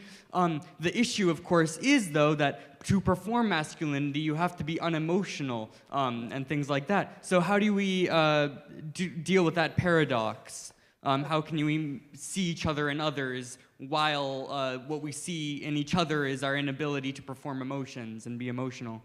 Okay, that's a marvelous question. These questions are giving me your question just gave me the chills all the way up from my toes to my head. To do what you just did is the first step, because you just did a truth-telling thing. And I always nurture in young people, because they're natural truth tellers. We're natural truth tellers, but we grow up and we start not telling truths. So you just did a truth-telling thing, which you said exactly what boys and girls and non-gender conforming kids have been telling me forever, right? That the problem is, I'm going to say something that's going to sound controversial. It's not controversial, but it's going to sound it. The problem is not our gender pronoun. The problem is how we've defined our gender pronouns, not our gender pronoun. So people who identify as they, a lot of my students identify as they, and my daughter does as well. She's she, they. And that's a beautiful thing to do. It's a beautiful disruptive thing to do in a culture that's all about the gender binary. But we got to go deeper than that. We got to go deeper than that, and that's what you're suggesting. We got to go deeper than that to see that it's actually a dynamic that we still believe that masculine and femininity is gendered, rather than just human qualities that come out in all humans. Right? We still believe that thinking and feeling is gendered and sexualized. That should just give you the chills that we still do that. It's not gendered. It's human, and it's at the essence of our humanity. And we have to be able to nurture both sides and value both sides, value the humanities and learning poetry and doing art in college. And we got to get out of this obsession with the STEM fields that it's all about STEM. We got to be all about poetry and doing beautiful things in our lives, and also loving I have an astrophysics son, loving our astrophysics son too, right? So it's not about flipping the hierarchy. Don't flip the hierarchy. Don't flip the hierarchy. The soft is not on top, right? You got to value equally both. Don't flip the hierarchy. Okay. Other questions, please. How about from this side of the room? Sorry, I have already. Oh, you have one? Okay, yeah, good. Yeah, go ahead. Sorry. Oh, great. I got it before, so I just step in, okay? Thank you. My name is Veronica. I'm doing my PhD in Germany, and now I'm visiting a scholar at Columbia, and working on Hannah Arendt and her relational concept of personhood. So I really appreciate what you said. So here's my question. Would you say that the basic problem is the degradation of human feelings, or is it not ultimately even the denial that we are relational subjects and social subjects? So I think we should always go beyond what you said. It's not also about the feelings, it's more that we don't understand that we are relational subjects, or persons better. Yeah, so and as my mentor was Carol Gilligan back in the day in the 80s, and we're born in relationship. I mean, that's what she always starts out with. All her lectures are, we're born in relationship. So if we understand that we're born in relationship, we're born in relationship. And it doesn't mean we don't have a self, because it's not flipping the hierarchy and putting the self on the bottom. It's saying that we're born in relationship and we grow into wanting our autonomy and our sense of connection. And the two correlate. I'm going to tell you a researchy thing in the attachment field, which all clinicians know. So we don't talk about this enough. Bowlby and Mary Ainsworth, both founders of attachment theory, said, in order to have autonomy, you have to be attached, you have to be connected. In order to freely explore the environment, you have to feel connected. And all the clinicians are nodding. And also, in order to feel connected, you have to have autonomy in the relationship. For all you think that you all have to spend all your time with your romantic partner. You need some autonomy there. So go off and do your own thing. Don't always be with your partner, right? Do your own thing. You're autonomous. Have friendships. Have lots of friendships, right? If you're having problems in your relationship, go spend time with your best friend, who's not your romantic partner. So the idea is you need the autonomy to be connected, and you need to be connected to be autonomous. And so we have to stop splitting it, that a relational self means somehow not an autonomous self. No, that's ridiculous. You think and you feel. I mean, neuroscientists talk about that brain damaged patients split thinking and feeling. Healthy, non-brain damaged people, it goes together. Right, so that same with relationships and the self. It's self in relationship, which clinicians always know. There was a lot of questions up here, and I don't know. You do the. Yeah, I mean, how about over here?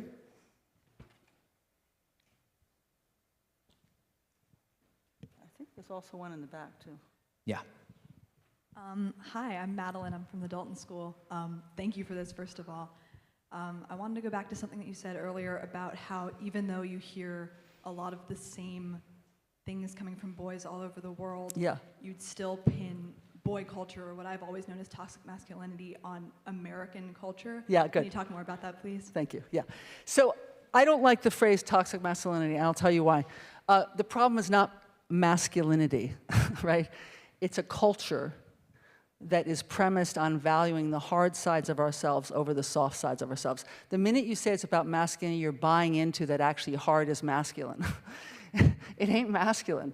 It's human side of ourselves. And there's a lot of the hard sides that are very positive. Stoicism, autonomy, the self, those are all good things. And even aggression, when someone's attacking you, your compulsion, your ability to actually fight back, that's a good thing. Right? So the idea is don't stop masculinizing things that are not masculine. So I don't like toxic masculinity. Toxic masculinity is sort of the extreme boy culture problem, right? Where it's all hard. So when I say boy culture, I'm saying it's implicating all of us, first of all, not just men. It's implicating all of us. And I'm saying it's the waters in which we swim that we are modeled on a boy that's a cartoon character that only values money over people, right? The hard over the soft. And it's the boy is a reflection of capitalism, white supremacy, patriarchy, heteronormativity. That's the boy. But I always do this, and it's funny because I've been interviewed by places like CNN, and they always put boy culture in quotations. And I'm like, no. It's the boy. You mean it's not a real boy. Meaning that's like not a boy, it's a boy. Right, it's not like Steve. Yeah, exactly. And the idea is to see that boy culture is definitely affecting women. Do you know now we find, I got to do this too much. In China, because we've been doing this 20-year study of 1,200 families in Nanjing, China. My dad lived in China for a long time. We find that the young women in China, in Nanjing, are more likely to adhere to norms of masculinity than the guys, because young women have gotten the message. What's the message for all you young women? What's the message? Yeah, go ahead. Exactly. If you want to get your foot in the door, you got to act more like a stereotypic guy. Right? You got to only believe in hookup sex, right? You got to not need relationships. You got to be mostly friends as women with guys. I mean, all of that, they're adhering to norms of masculinity more than the guys. So, when you make it about masculinity, we think we're talking just about men, but we're talking about all of us. And we all have the natural capacity to disrupt boy culture, which is how you disrupt it is through the tool of curiosity. To see that you are not just a boy, that you are a human with all these complicated sides to you. So and why I call it American, oh my goodness, it is so American. And you know how I know how it's so American? Because I've lived all over the world. I was born in Paris, lived in the Middle East, I've lived in China, I've lived all over the world. And you see the change from the 1980s, I'm also old, the 1980s, 1990s, 2000s, and you see the change. In China in 1980, men held hands all the time. All the time on the street, best friends held hands, you saw it everywhere, hugged each other. It was very intimate. In 1980s, I thought they were all gay, right? Because that was my American sensibility. I realized they weren't all gay, heterosexual was outlawed, but basically they weren't all gay, they weren't gay. 2000s, I moved back to China, Shanghai with my kids. You never saw men holding hands. That had been tuned into gay. Give you another example. In Abu Dhabi, men in a form of intimacy among Muslim men will touch their noses. 10 years ago, I saw that a lot. Men would greet each other by touching each noses. I teach there every year. The last 4 or 5 years, I've never seen it again. I don't see it because it's seen as girly. It's seen as kind of gay to touch your nose to another guy. So that's American masculinity. And finally, Close, that movie that was made based on my book? See the movie. It's on Amazon Prime. It's a Belgian movie.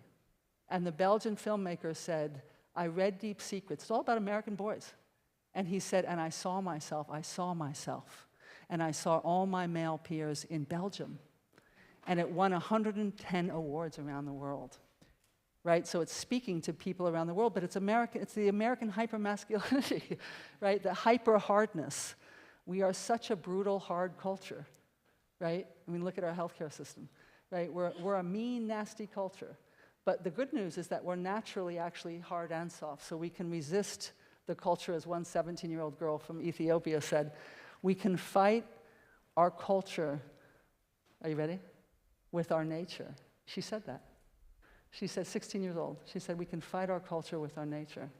That's an inspiring point to conclude. We teach a course that's been modeled on your scholarship called The Science of Human Connection here at Bard, and I teach that with a few of my colleagues. And we are so inspired by your visit and the analysis of what's getting in the way of human connection. And I know that this conversation will continue throughout the breaks and tomorrow and so forth, but could you please join me in a warm round of applause and thank you for Dr. Niobe Way.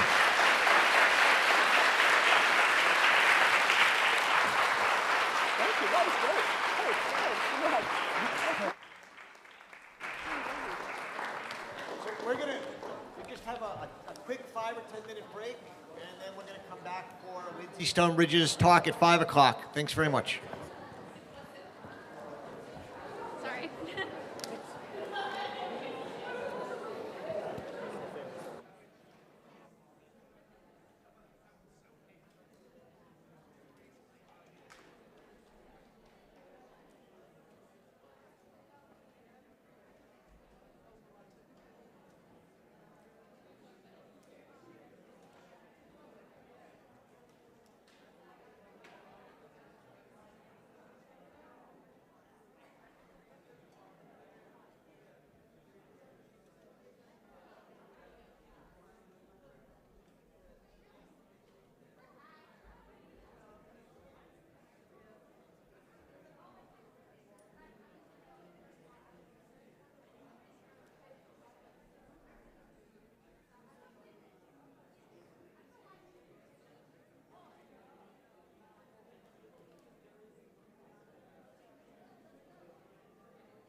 Okay.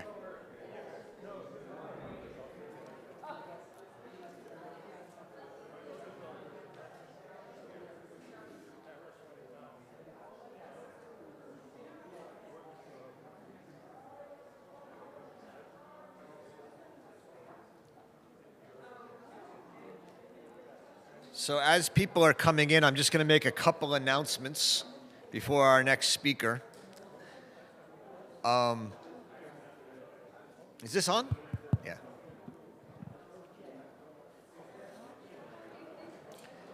So a couple of announcements. One is you see around outside there's QR codes. Well, those of you who know what a QR code is, you can scan them and get to our website. You can see recorded videos of all the talks. Will be on the website in a couple days. There's also links to our podcast and our virtual reading group. Oblong Books is selling books outside from the speakers and that are related, so I hope you take a look at those. I mentioned earlier the library exhibit in Hannah Arendt's personal library. I want to thank Helene Tiger and Jana Mader for that.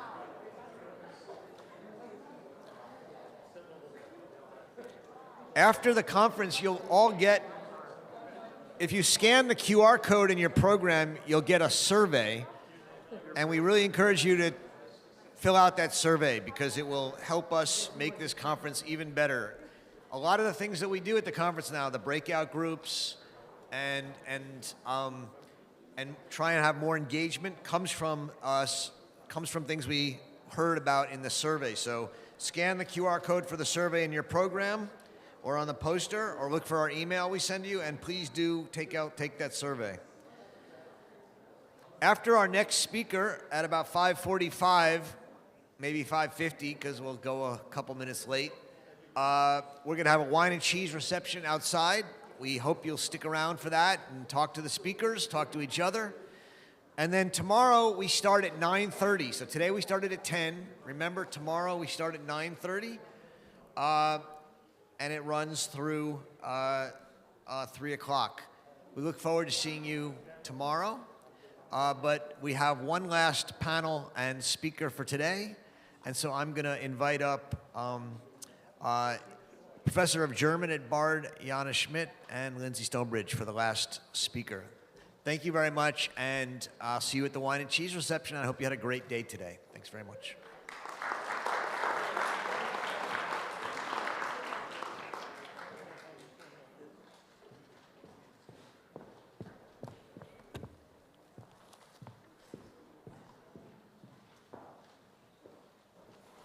Hi, everyone. Hi. I have the great pleasure of introducing Lindsay Stonebridge.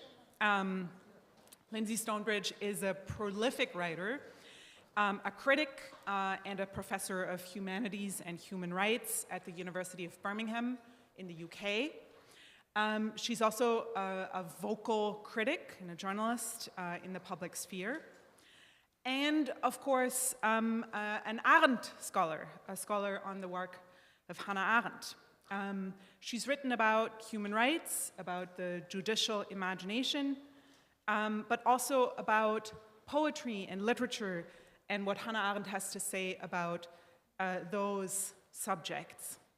For instance, in her recent book, We Are Free to Change the World, which came out in 2024, and I warmly recommend as a biography on Hannah Arendt.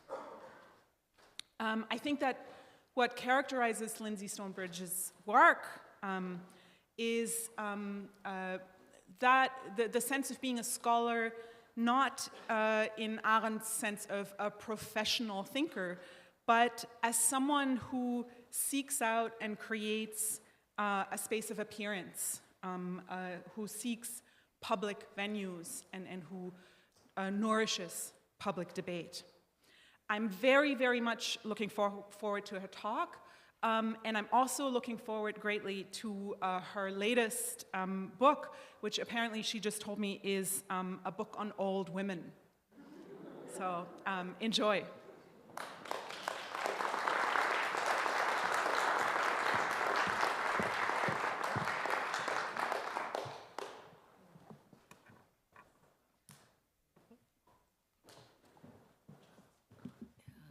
you. Can you hear me? Yeah. Okay, if I tend to talk quite quickly when I'm excited, so if I do that and you can't hear me, wave, and I'll wave back. There's a really important word in Hannah Arendt's lexicon, and that word is joy, which she uses in the human condition. And by joy, she doesn't mean just being happy or just being joyous. She means joy in the face of despair and suffering and misery and hopelessness, and the kind of joy you can feel together. And I really feel joyous to be here in that sense. And coming from the outside, I must say, to create a joyous community, which I think is what happens at Bard and at the Hannah Arendt Center, is quite something. On the subject of joy, I'm aware, as Arendt's biographer as well, we're really close to cheese and wine. She really liked giving people nibbles and hospitality. And I can hear us saying, don't talk for too long, these people need to drink. So I'm not going to talk for too long. I think over the last 2 years, and I'm thinking here about Ukraine and Gaza and the desperate violence, global violence we've been seeing, I felt kind of neither cosmopolitan nor particularly tribal, just bewildered and shattered. I always think there's an essay that Sigmund Freud wrote at the beginning of World War I, in the middle of World War I, and he says the problem with war on this level is that time gets disjointed. You can't tell the difference between past and future. You can't form judgments about the impressions that are being forced into your mind. He talks about bewilderment. He also talks in that essay about how a tribal primitivism seems to return during war. Simone Weil, in the Second World War, wrote, "The mind ought to find a way out, but the mind has lost all capacity to so much as look outward." And I kind of think, like a lot of people I suspect in this room, that's how I felt for a lot of the last 18 months. That thought in mind, there were two passages from Arendt's archive. I've just published a book on a biography of Arendt, so I spent a lot of time in her archive. But there are two passages from her archive that over the last year in particular I've hung on to. And the first is from June 1967, and it's just before the outbreak of the Six-Day War. And in June 67, there was a letter published in the New York Times by groups of intellectuals, including Ralph Ellison, Marianne Moore, Lionel Trilling, Ivan Howe, everyone you can think of those there, and of course Hannah Arendt, which said the crisis in the Middle East is for the United States and the rest of the world a crisis of law and conscience. Hannah Arendt's name was at the top of that list because it's A.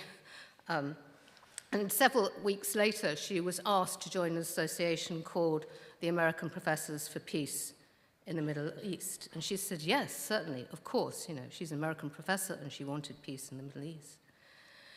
Go to October and you get a letter from Hannah Arendt to gentlemen of the American Professors of Peace in the Middle East, and she says, take me off your list. I don't want anything else to do with you. She says, and I quote, "It looks as though the American Professors for Peace in the Middle East are a Zionist organization, a Zionist front organization. She's been misled." And then she writes, and this is a sentence I've had in my head, "I am and have always been pro-Israel. This does not mean that I have become a Zionist or wish to join the kind of organization you have obviously established. I have and will always defend Israel's right to exist, but I'll have none of your tribal nationalism." The second passage is more existential and phenomenological. Arendt always writes from experience, and for me, it's Arendt as a writer that takes me to the most interesting places in terms of thinking. So you kind of have to go with her, and she takes you into some very strange places, but it's because she's such an amazing writer. And this is from a letter to Karl Jaspers from 1957. And she says to Jaspers, she says, and I quote, "Alienation and rootlessness, if we only understand them aright, make it easier to live in our time. Alienation and rootlessness, if we only understand them right, make it easier to live in our time. And we certainly should allow ourselves that little bit of relief. They're like a skin that grows onto us from the outside. And because of that skin, we can afford to remain sensitive and vulnerable. So alienation and rootlessness might make it easier to live in our time. They're like a skin that grows onto us from the outside, and because of that skin, we can afford to remain sensitive and vulnerable. When I first read this, I thought, wait, what? Hang on, alienation and rootlessness are good things? And this feels so counterintuitive. What's she talking about? They're bad things. But she says if we understand them right, and then you get that extraordinary idea of growing a skin that allows us to remain sensitive and vulnerable. And I think what Arendt is so helpful for today is the way she accepts alienation and rootlessness as a way of resisting the siren calls of tribalism and its self-defeating promises. I mean here tribalism, I mean in political tribalism, I mean tribal nationalism. Negative tribalism, as Sebastian so helpfully termed it this morning. Arendt understood keenly that she lived, stood, existed, thought, and felt in a particular moment in the modern history of the relationship between tribalism and cosmopolitanism. And I think Khaled was absolutely right this morning when he made this point earlier, that it's a particular history of tribalism and cosmopolitanism, and we're right in the middle of that history. That's how Arendt understood. And I think it's because she understood herself to exist in that moment was why she consistently refused both political tribalism and cosmopolitanism, and why she insisted, often bloody-mindedly and always with great, great clarity, on occupying the space between them. She knew how to keep her skin intact. In 1957, she also wrote, she said, "Our present is emphatically, and not merely logically, the suspense between a no longer and a not yet. What begins now, after the end of the history of the world, is the history of mankind. What this will eventually be, we do not know." Now, by the end of the history of the world, she meant the end of cosmopolitan history in the sense of Western universalist sense that Kant had made possible. And that in her mind, imperialism and totalitarianism had smashed up. By the history of mankind, she meant a plural politics to come, which we don't know. I'm hoping that Sheila Ben Habib's talk tomorrow will help us think that through. But her own moment was, she says, emphatically, a moment of suspense. And she wasn't the only person, she wasn't the only woman, interestingly, who was thinking in that space in the mid-20th century. I wasn't going to talk about this, but I'm just going to add it because it's occurred to me. I've been thinking all day about where women fit in to the opposition between tribalism and cosmopolitanism. Women are often markers of the tribe's limits and policed as such. But there's not straightforwardly a place for women in cosmopolitanism.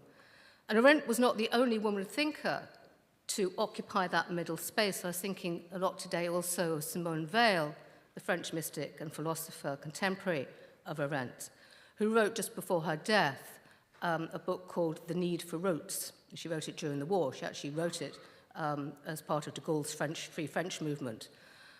It's an amazing book. It's just recently been retranslated, and the retranslation is well worth a read. But she was absolutely emphatically against tribalism and imperialism. She was looking for a version of roots which was set aside from imperialism and tribalism. I'm thinking of Suzanne Césaire, who critiqued, along with Aimé Césaire, the kind of Western French cosmopolitan humanism that they were being asked to defend during World War II. Be in permanent readiness for the marvelous, Césaire said. And I was thinking very much of Virginia Woolf, who's actually a writer Arendt really liked and read. And I was thinking particularly of Woolf's essay, long essay from 1938 called 3 Guineas. And in that book, her conceit is she's asked to support the movement for peace by a young liberal cosmopolitan, you could say. And Woolf says, no, I'm not. I'm not going to support that tradition, because I want to step outside of those traditions that seem to be feeding destruction.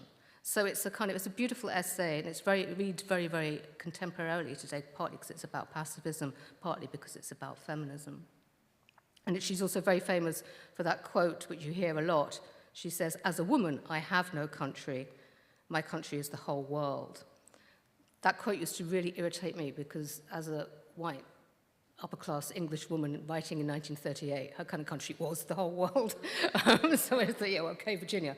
But the sentiment, I think, what she was trying to say there, she said, we want to be a society of outsiders that pushes against that. And the other irony of that is as a woman, I have no country, my country is the whole world.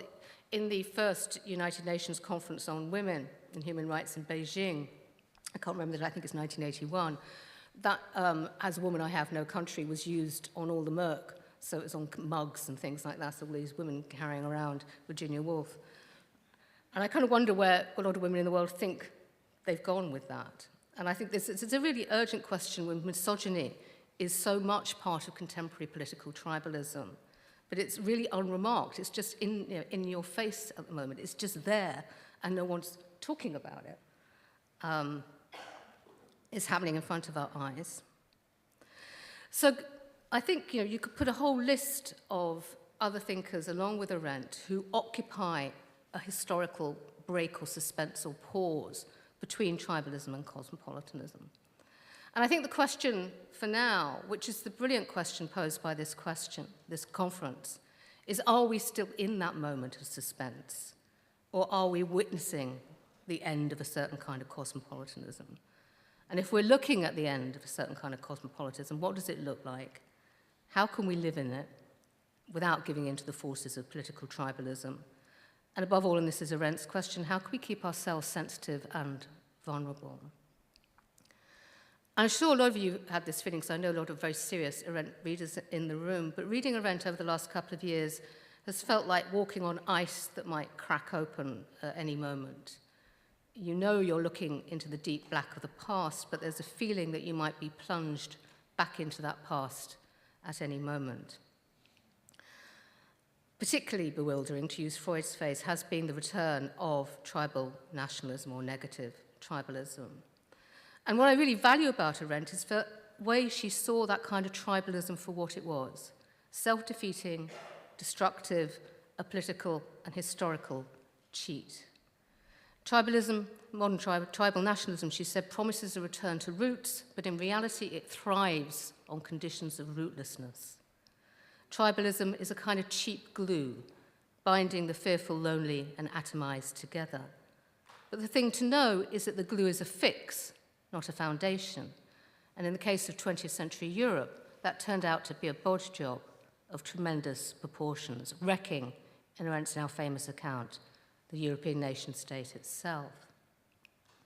So far from grounding people to a common earth, tribal nationalism cuts them free from reality, gathering passions together in the intensity of its fiction-making.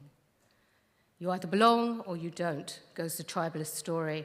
The tribe is surrounded by enemies, then Jews, migrants, Ukrainians, leftists, the bourgeoisie, queer people, enemies from within. Now, Jews, Palestinians, Ukrainians, leftists, global capitalism, LGBT+, fantasy pet-hating neighbors, and enemies within. Hence the justification for imperialism, local and international, occupation, finally genocide. Liberal individualism is for wimps and shifty elites. The law is only the law when it serves the tribe. That's a sort of paraphrase of the middle sections of Origins of Totalitarianism. Sorry. What she understood, I think, very clearly, that we're seeing again, is that close connection between violence and tribalism. For Arendt, and then, political and ideological tribalism does the opposite from what it advertises. Come home, it says, be safe, grow some roots, but in reality, tribalism has to keep on moving in order to keep on generating its own dark ferocity. Indifferent to reality, tribalism denies the very possibility of a common humanity in both theory and in practice. For the past 100 years, I think it's been a profoundly destructive, not a conservative or creative point. As Keller's point again, a point about modern history. Here is Orwell. I think Orwell and Arendt often march in lockstep on this matter. Him describing tribal nationalism in 1946, and he says, "Actions are held to be good or bad, not on their own merits, but according to who does them. And there is almost no kind of outrage, torture, the use of hostages, forced labor, mass deportations, imprisonment without trial, forgery, assassination, the bombing of civilians, which does not change its moral color when it is committed by our side." Here is Arendt in 1949. "Tribalism and racism are the very realistic, if very destructive ways of escaping the predicament of a common responsibility." Both of those sentences could have been written this week. That's my point. And if you've doubted, if you go back to the middle section of Origins of Totalitarianism, then go look at Putin's essay from 2021. It's easy to find. It's on the Kremlin website. And it sounds, I mean, actually it sounds slightly even more deranged than the tribal nationalism that Arendt described, but it is there, it's in plain sight, it's right in front of our noses. Given that context, it's small wonder that Arendt opted for rootlessness and alienation. But the rootlessness she practiced, as Roger made so clear this morning, was emphatically not that of the cosmopolitan elite. We got tribalism, she says, because the promises of cosmopolitanism were already broken, and with them, its authority. Again, she's ahead of the game.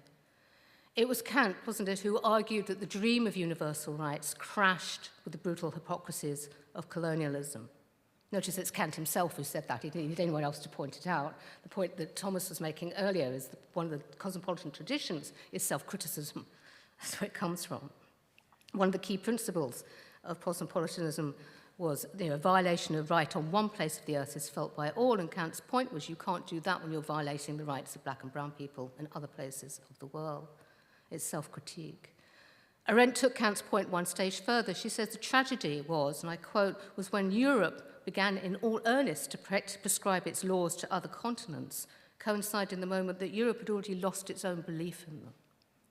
Europe ended up exporting its own processes of violent disintegration and a botched-up model of the nation-state as the only possible model of government. Other forms of political knowledge, principally from the global south, were actively suppressed as, in a grotesque irony, Europe sold the world its own version of tribal nationalism. So Arendt was always hugely skeptical about the possibilities of a post-war cosmopolitanism. And, if you look again, Origins of Totalitarianism, there's a bit where she says, the thing you have to realize, and she's writing just as the Human Rights Declaration is being drafted, just as all these things are being put into place, she says, look, there is no realm in international law that's above sovereign territories, treaties, and engagements. It doesn't exist. And I think we're seeing that again today. Again, she was prescient. She says, true enough, she said in the 50s, we now have a common present. And then she says, but given we have no common past, does it really make any sense to talk of a common future? True, too, she says, that technology was bringing the world closer and closer together. But then she warned us that the same technology of global communication was designed side by side with the technology of global destruction. She worried about a shallow unity. What if global neighborless, too much communication, she asked, led us to hate one another even more? What if, in other words, cosmopolitanism turned out to be as monstrous as tribalism? As we've heard, as I think we can see today, we are in those kind of last days of that moment. And I was struck by a lecture that I'm sure some of you have read that Pankaj Mishra gave in Ontario last month. He was describing there how Gaza has finished the job begun with the war in Iraq of shattering the assumptions held by commentators, policymakers, and journalists in the West that the West was holding the line for humanism and democracy. The cosmopolitanism in its Western forms could guarantee rights for all. Arendt, I think, foresaw that change. I really don't think she was a post-war liberal in the way that she's been characterized in that way, and she wasn't a Cold War liberal in that sense. Instead, in her own time, and this is what I found really valuable over the last year, is her ability to stay in her own time, in the between times of tribalism and cosmopolitanism. And in that way, I think she worked to keep the future possibilities of a genuine political plurality open. Her refusal to be tribal in a political public sense was part of that. That's part of the reason she wrote that letter to the American professors for peace in the Middle East. She refused the consolations of political tribalism, even as she embraced the tribalisms of love and friendship, and even if that meant staying with a certain notion of rootlessness, because she thought that in between times she found herself in, that was a way of staying human. She kept her skin intact, and I hope that we have the courage to do the same. Thank you.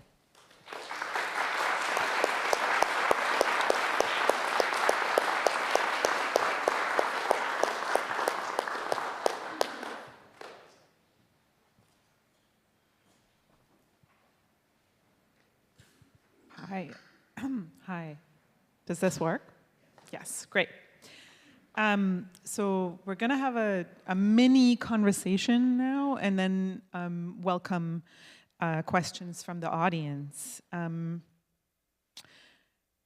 Thank you so much for this kind of opening of so many different kind of avenues that we could pursue in thought here. One of the things that you highlighted in Arendt, I think, is the kind of cognates that the word tribe has for her in books like Origins of Totalitarianism. And largely the notion of the tribe doesn't fare well, right? There is the association with race, with nation, family, dynasty, house, clan, folk. And the particular context in which she discusses tribal nationalism in particular is that of the Boers in South Africa, right? So this kind of proto-fascist almost tribalism, and as you said, she highlights in particular rootlessness as the quality of this kind of tribalism. Or the kind of precondition for it. So one way to think about tribes, and that we might be tempted to think about it, and I think that some of the people at this conference want to think about it, is as fulfilling a certain human need. A need for belonging, let's say, a need to have a place, a need for family, for human warmth, right? But as you highlighted in your talk, Arendt refuses this kind of essentialism. And so what I want to ask you is how we can think belonging differently with Arendt. So what forms of warmth, of familiar feeling, of belonging does Arendt offer us outside of and in opposition to the tribe? Does this work? Yeah? Thanks. Yeah, that's a really great question, because I think you're right, she does refuse. And I get nervous about thinking we can somehow escape from the modern history of tribalism and move somewhere into somewhere else. But in a sense, she answers your question. So I always think that Origins of Totalitarianism is a kind of work of archive fever. She's gathering together. She lived this moment. It's kind of profoundly biographical in lots of ways. And that's why she wanted to understand it. She wanted to understand, to deconstruct the nature of what the world was living. The book after that was The Human Condition. And I think that kind of answers your question, and I kind of think that The Human Condition is her love song to the world. And she talks there about the love of the world, and she wanted to call it the love of the world. And she also talks about world alienation and how we've become alienated from the human world that we make together. And she thinks that's terrifying. But then she describes the nature of that human world, the things we make together, the things we labor at together, as a kind of lasting world. I mean, the world is made human. So I think that's one way. It's neither cosmopolitan or tribal. It's being in the world. And the other part of that, I think, has become, she also talks about the human condition, and it's become increasingly important, she says as important is earth alienation. So not just the human world, the earth. You know.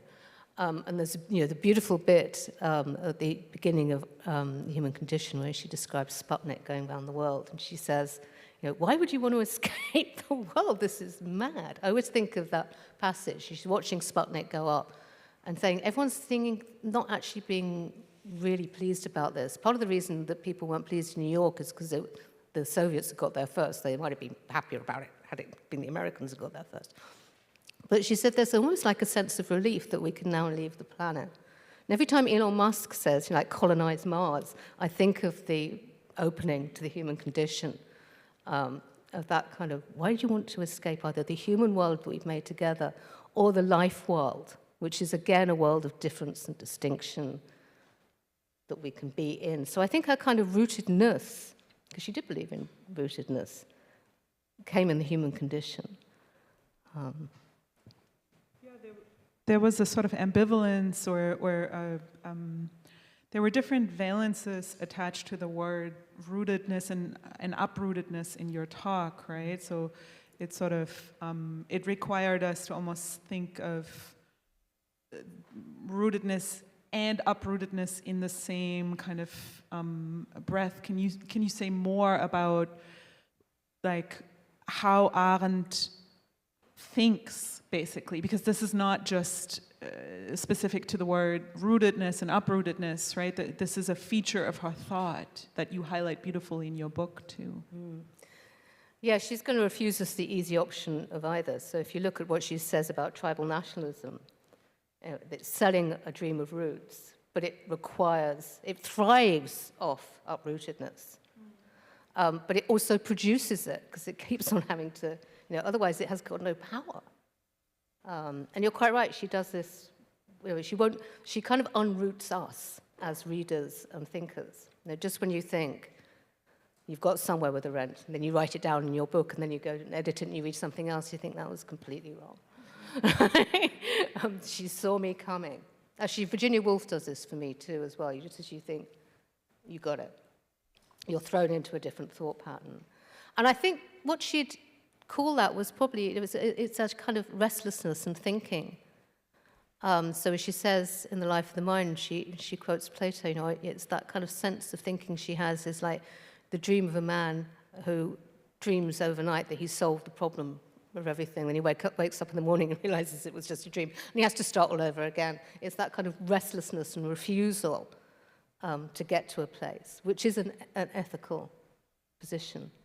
But at the same time, if you look at her politics, she's very small c conservative in terms of what she wants to do, is create the spaces where it's possible to have that kind of thinking and that kind of freedom. So she will say, you need nation states in which people can be together. You do need borders.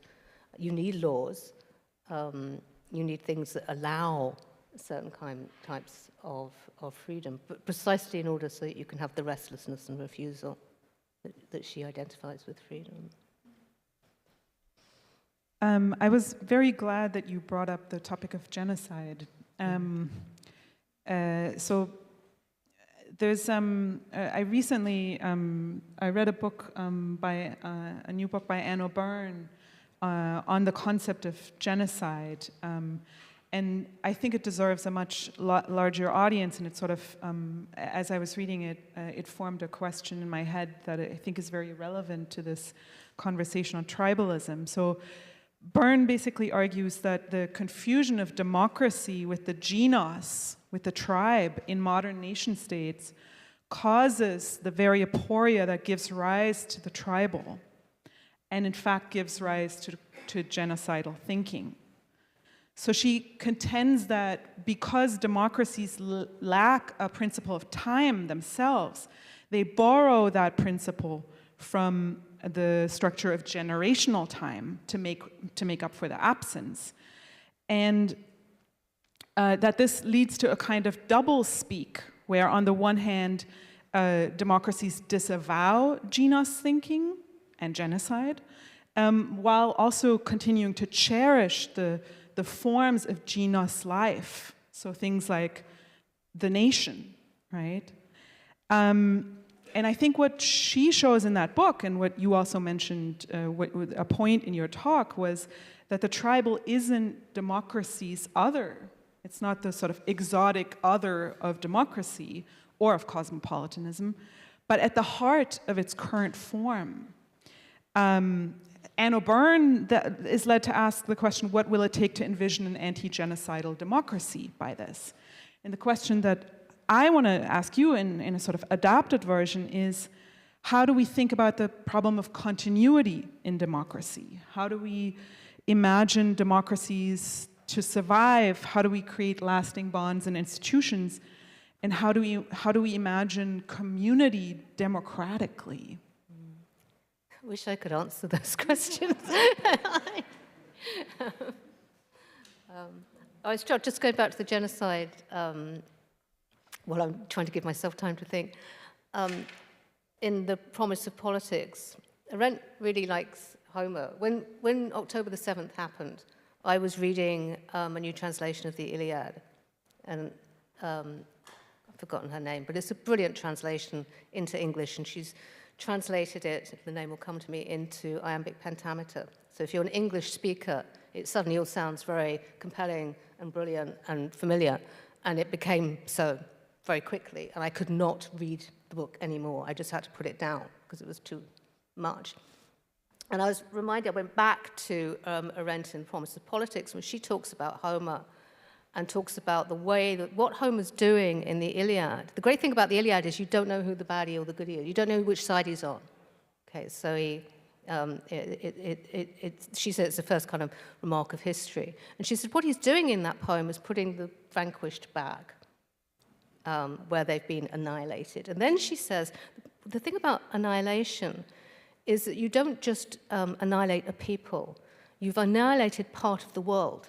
So it's a self-defeating strategy. You've damaged yourself in doing that, because you have, you've taken away, you've vanquished part of the plurality of the world, which doesn't answer your question at all, but I just thought I would mention it. But I think in terms of the democracy thing, I think she's very good on is resisting the lure of making the new. So she is, Mary McCarthy said, she's a conservationist, not a conservative. So she's the ultimate upcycler of recycling. So she'll take the bits of tradition that are important that she can think can work and says, okay, let's go back, but rough it up a bit, but keep it there. And I think there is that sense, of constantly wanting to change the world, invent the world, or make it new. And I think the great political value of Arendt, as well as ethical one, is she wasn't a fixer. She didn't want to fix. And it's so rare in our political discourse to have that. She wasn't alone. She's very similar to James Baldwin in this. When Baldwin talks about the importance of the constant in the world, and that how, it always strikes me as amazing that the New Yorker published 3 essays within about 5 months of each other, between 62 and 63. The first was The Silent Spring by Rachel Carson, that extraordinary piece of writing. The second was James Baldwin's The Far Next Time, and the third was Eichmann in Jerusalem. And all those 3, they came out at roughly the same time. And they're all saying something similar, which is look at what's under your nose and in front of you and work at preserving that. Whether it's Black America, the earth, the human world, they were all saying something incredibly similar at that juncture. And I don't think it's an accident that it's Baldwin and Arendt and Carson, who were the thinkers from the last century, who are most urgent now. I still haven't answered your question about democracy because I don't know, and if I did, I'd be doing something else like running the UN or something useful. I think you're doing something very useful here. So maybe this is a question about the question of particularism versus universalism, right? What universals are valuable to hold on to in the face of a kind of violent particularism. Yeah? if we think about tribalism that way.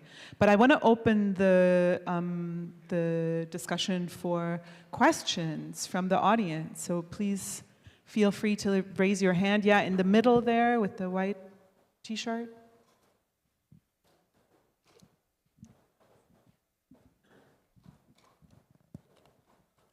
Hi, my name is Arjun. I'm also from Dalton. And just during your presentation, you used the term tribal nationalism, and specifically when referring to either Orwell or Arendt. And from my interpretation, it seems like it was used somewhat negatively. And I wanted to ask, what does tribal nationalism differ from tribalism, or having a tribal identity? Yeah, it's a really good question. I should have been clearer. So tribal nationalism for Arendt and actually for Orwell would be the isms of the 20th century.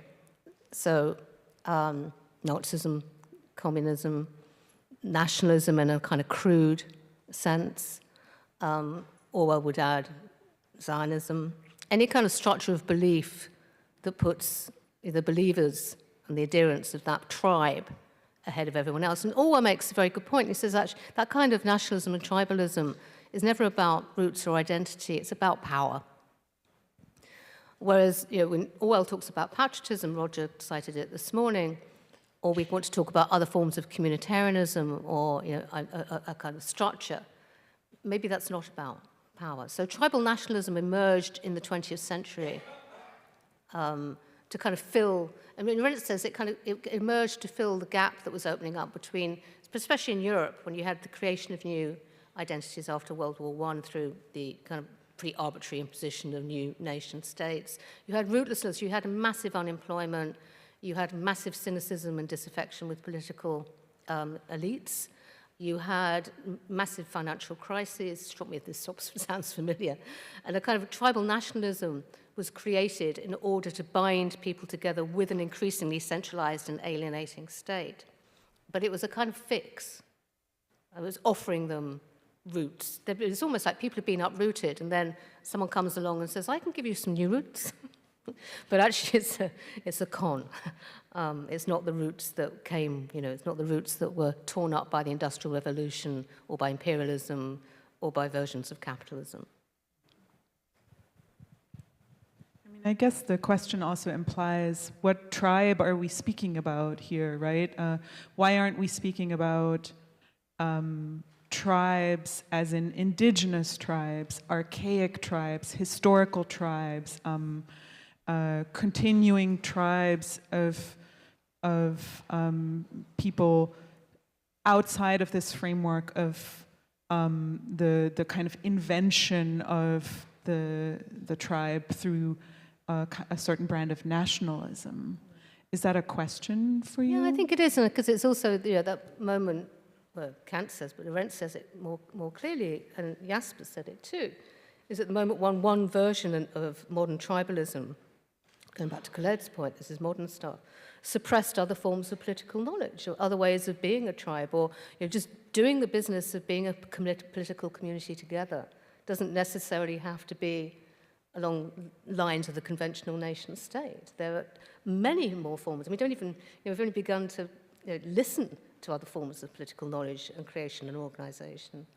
But maybe the questions come up, and I hope it comes up again tomorrow, is tribe is a word that is too tribal. It sort of does the thing that we don't want it to do, and it's just stretching our vocabularies a bit, I think, to try and move in and out of that.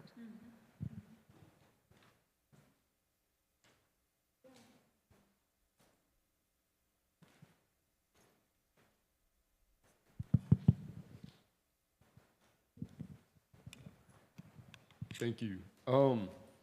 I have a kind of playful and pretty ignorant question, but I'm gonna try and articulate it as best as I can. So, Arendt's quote, "There is no law above sovereign territory," got me thinking. It really connected with me with what you were saying, asking the question about, are we moving away from cosmopolitanism and returning to tribalism?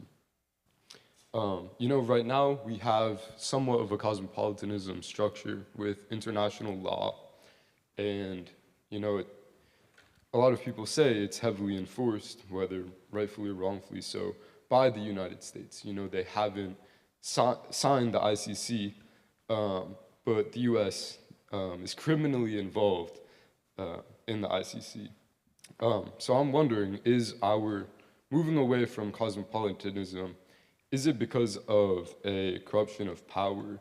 And would you say this is happening in Gaza? Is the US enforcing an agenda on human rights, or is it more politically driven for economic gain and, a political stance in the Middle East? How could that get worse? And how could the corruption of US politics be prevented? Right. Yeah. I'm hoping that, I think Shayla will address some of those questions tomorrow, but I think in terms of human rights framework and human rights hegemony, I think Pankaj Mishra is right. Actually, the players at the moment in terms of making international law do things, whether you agree with the things they're doing or not, are coming from the global south. So I think the idea that the West is policing the world is, for a lot of the world, don't believe it. And if they do believe it, they're not impressed.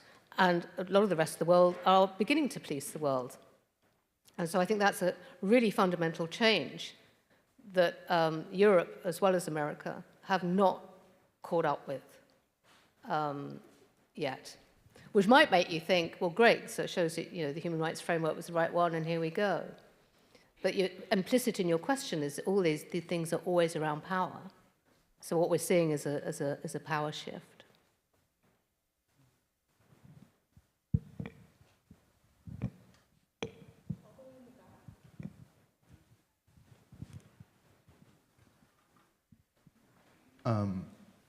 I've been reading Toni Morrison's Song of Solomon recently for my seminar class, and I noticed that you talked a lot about rudeness and uprootedness within tribalism, and I wanted to talk about how flight could be a form of connecting to your roots. As I'm just finishing chapter 10, and I notice how the main character of the book uses his desire to flee his living situation to go back into where he comes from to sort of understand the roots that he comes from. And I wanted you talked about how she was a conservationist and how she applied looking into the past to create a better future.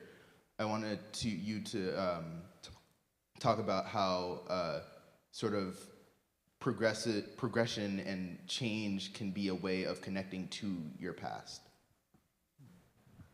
It's a really beautiful question that makes me want to go and read Sonnet again very quickly. Robert Lowell wrote a poem for Hannah Arendt called Pigeons for Hannah Arendt, which is a translation of a Rilke poem. And the poem is basically about a pigeon flying out of its house. Nothing else really happens except all of Western history in the second stanza. And he said, it starts with something like, what is home but a moment of fluttering terror? And what Lowell is trying to get is the moment when the pigeon is in flight, just that moment. And what would it mean if we can capture that moment as a form of knowledge or understanding? And I think that's why he wrote it for Arendt, who of course was uprooted herself. But it wasn't sort of like from uprootedness to home. It's precisely what you said, is that moment of flight gives you that understanding of the moment of flight itself.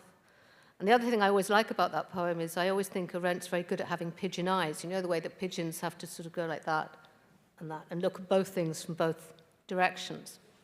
So I think there is this whole tradition of knowledge, and Toni Morrison is brilliant at it as well, of articulating and putting into words those between spaces as forms of knowledge. And those forms of knowledge themselves, I think, create the possibilities for other futures, even as they're non-prescriptive about what those moments might be. I think Morrison shares that actually with Arendt.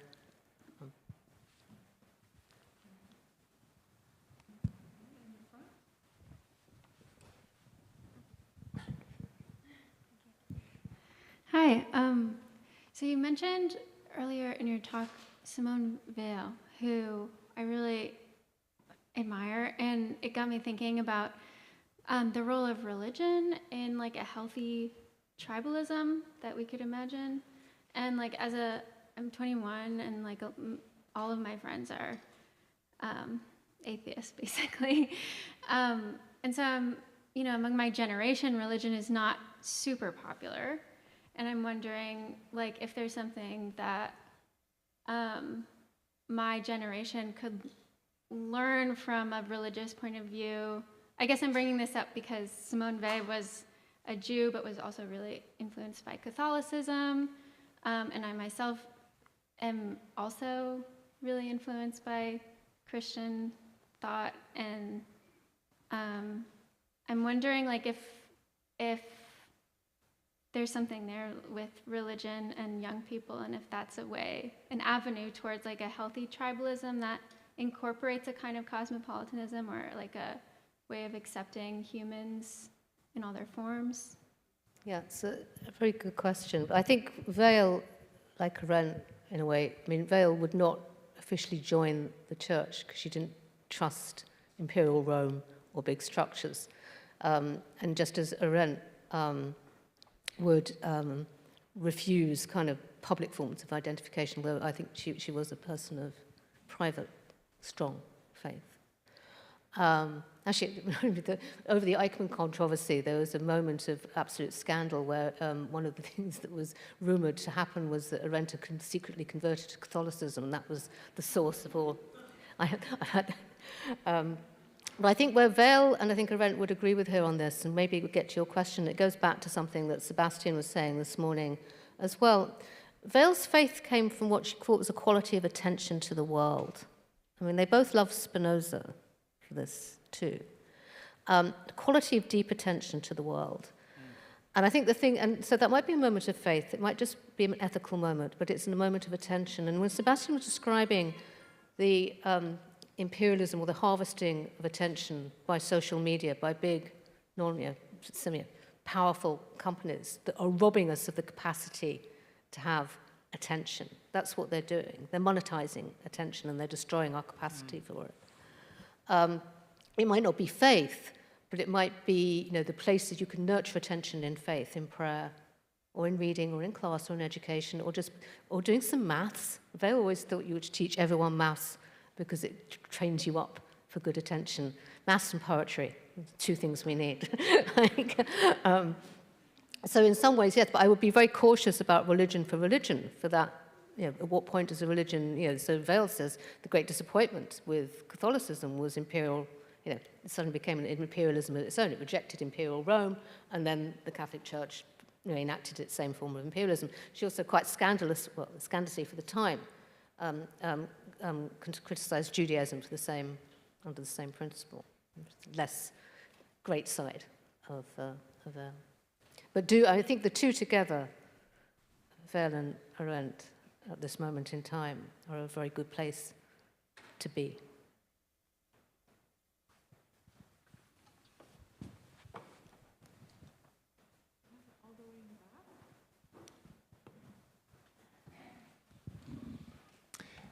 Hi, I wonder if you could flesh out a bit Arendt's conception of Zionism. I was struck by your comment that she was both someone who considered herself not a Zionist, very opposed to it, but also supportive of Israel's right to exist.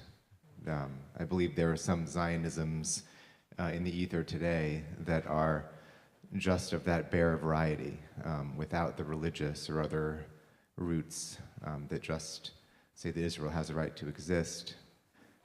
What more can you say about how Arendt conceived of Zionism and why she was hesitant to call herself one? She wasn't always hesitant, but I think Roger gave a very good history of that this morning. So the way, she worked for Zionist organizations, but she didn't like ethnic national states. That was her problem. But it was a no-brainer to her that it had to be a Jewish homeland, because Europe was not a Jewish homeland. So her loyalty at that point was to her identity as a Jew. I think when I read that passage, and I found it in the file, of how difficult it would be for her to say that.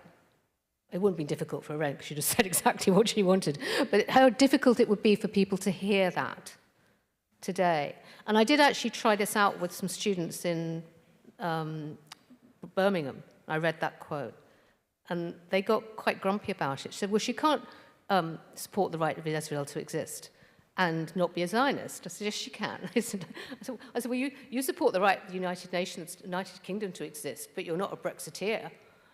And then one of them said, he said, yeah, but Britain's not a colonial settler state. And I said, well, I beg to go. I have news. A grandchild of Derry here.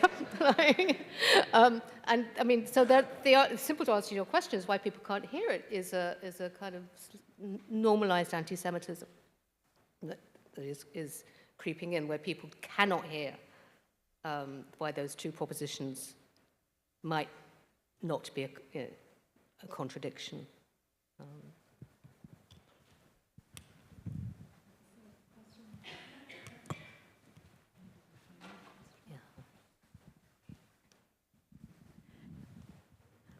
Thank you so much.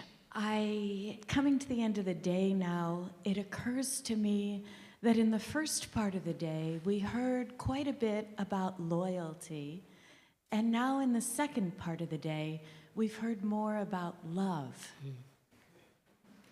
I'm thinking about the skin that you so beautifully presented to us, Arendt's skin of alienation and rootlessness that makes it impossible for us to resolve certain deep questions.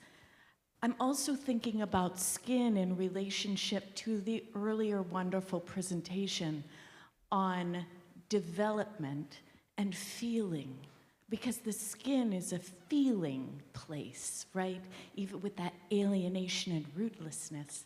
So I'm wondering, how do you think that skin might function to help us discern the differences between loyalty and love, and how both might be needed?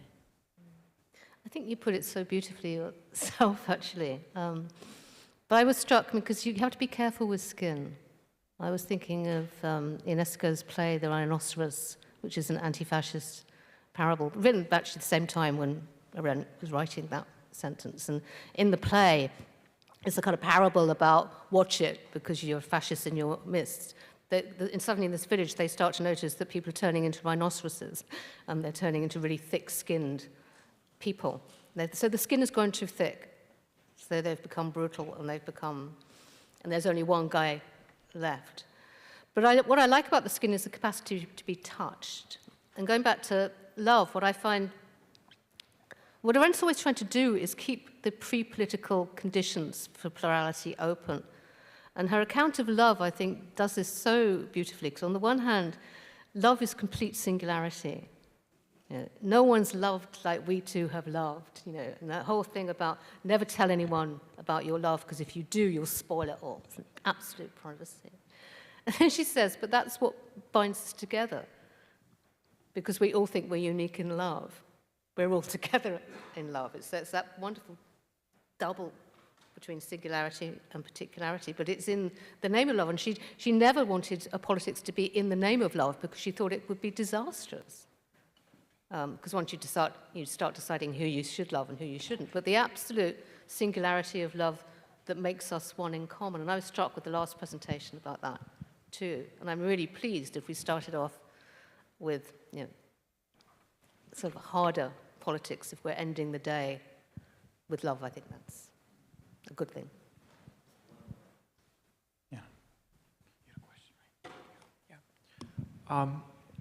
Thank you. I had a question about Arendt's critique of Western cosmopolitanism. You mentioned how there is this idea that the Western idea of the nation state transpired, or in a sense was extended to other regions, and how it suppressed the indigenous thought, the indigenous political thought. But I was wondering about other aspects. You mentioned something about the development of mass communication along with mass destruction weapons, and you also mentioned the role of women in the post-war version of cosmopolitanism. So I was wondering if you could tell us more about the gender aspect of that, and also the technological aspect of cosmopolitanism, and how it relates to Arendt's critique of cosmopolitanism. Thank you. Yeah, I mean, Roger can talk about technology far better than I can on this, but in her essay on Carl Jasper's Citizen of the World, which I really recommend as a kind of reading text for this conference, I'm sure it already has been recommended, precisely that. And she talks about, it looks like the development of radio and technology, and remember we're in the 50s here, beginning of computers, is great because we can start to communicate.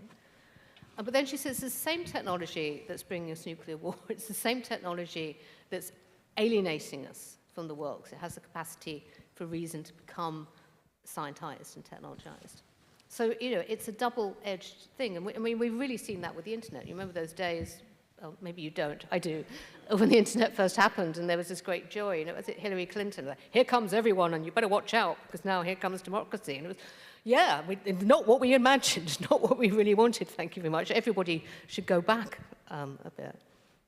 The gender thing I put in, because just as I was listening today, I thought the place of women in tribalism, tribalist politics, is never happy. I don't think there are many women in modern tribal ideological politics that are in a happy place. And that's quite often because women are used to mark the boundaries of the tribe, to be policed as part of that, part of what a tribal identity would be. And also, I also think, my point about the UN is, at the moment, the women from Afghanistan are trying to bring a new crime of gender apartheid to the UN. But it's a long time coming, given what's been happening to women across the world. And the silence on what's been happening to women across the world is deafening.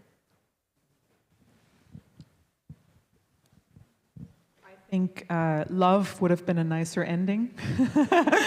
But wine isn't even. Wine is the ultimate ending. So thank you very much for your attention, and thank you, Lindsay Stonebridge.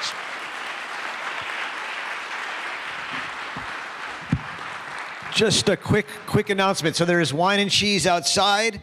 I want to thank all the student volunteers who've been running around and manning the stations today and doing the work.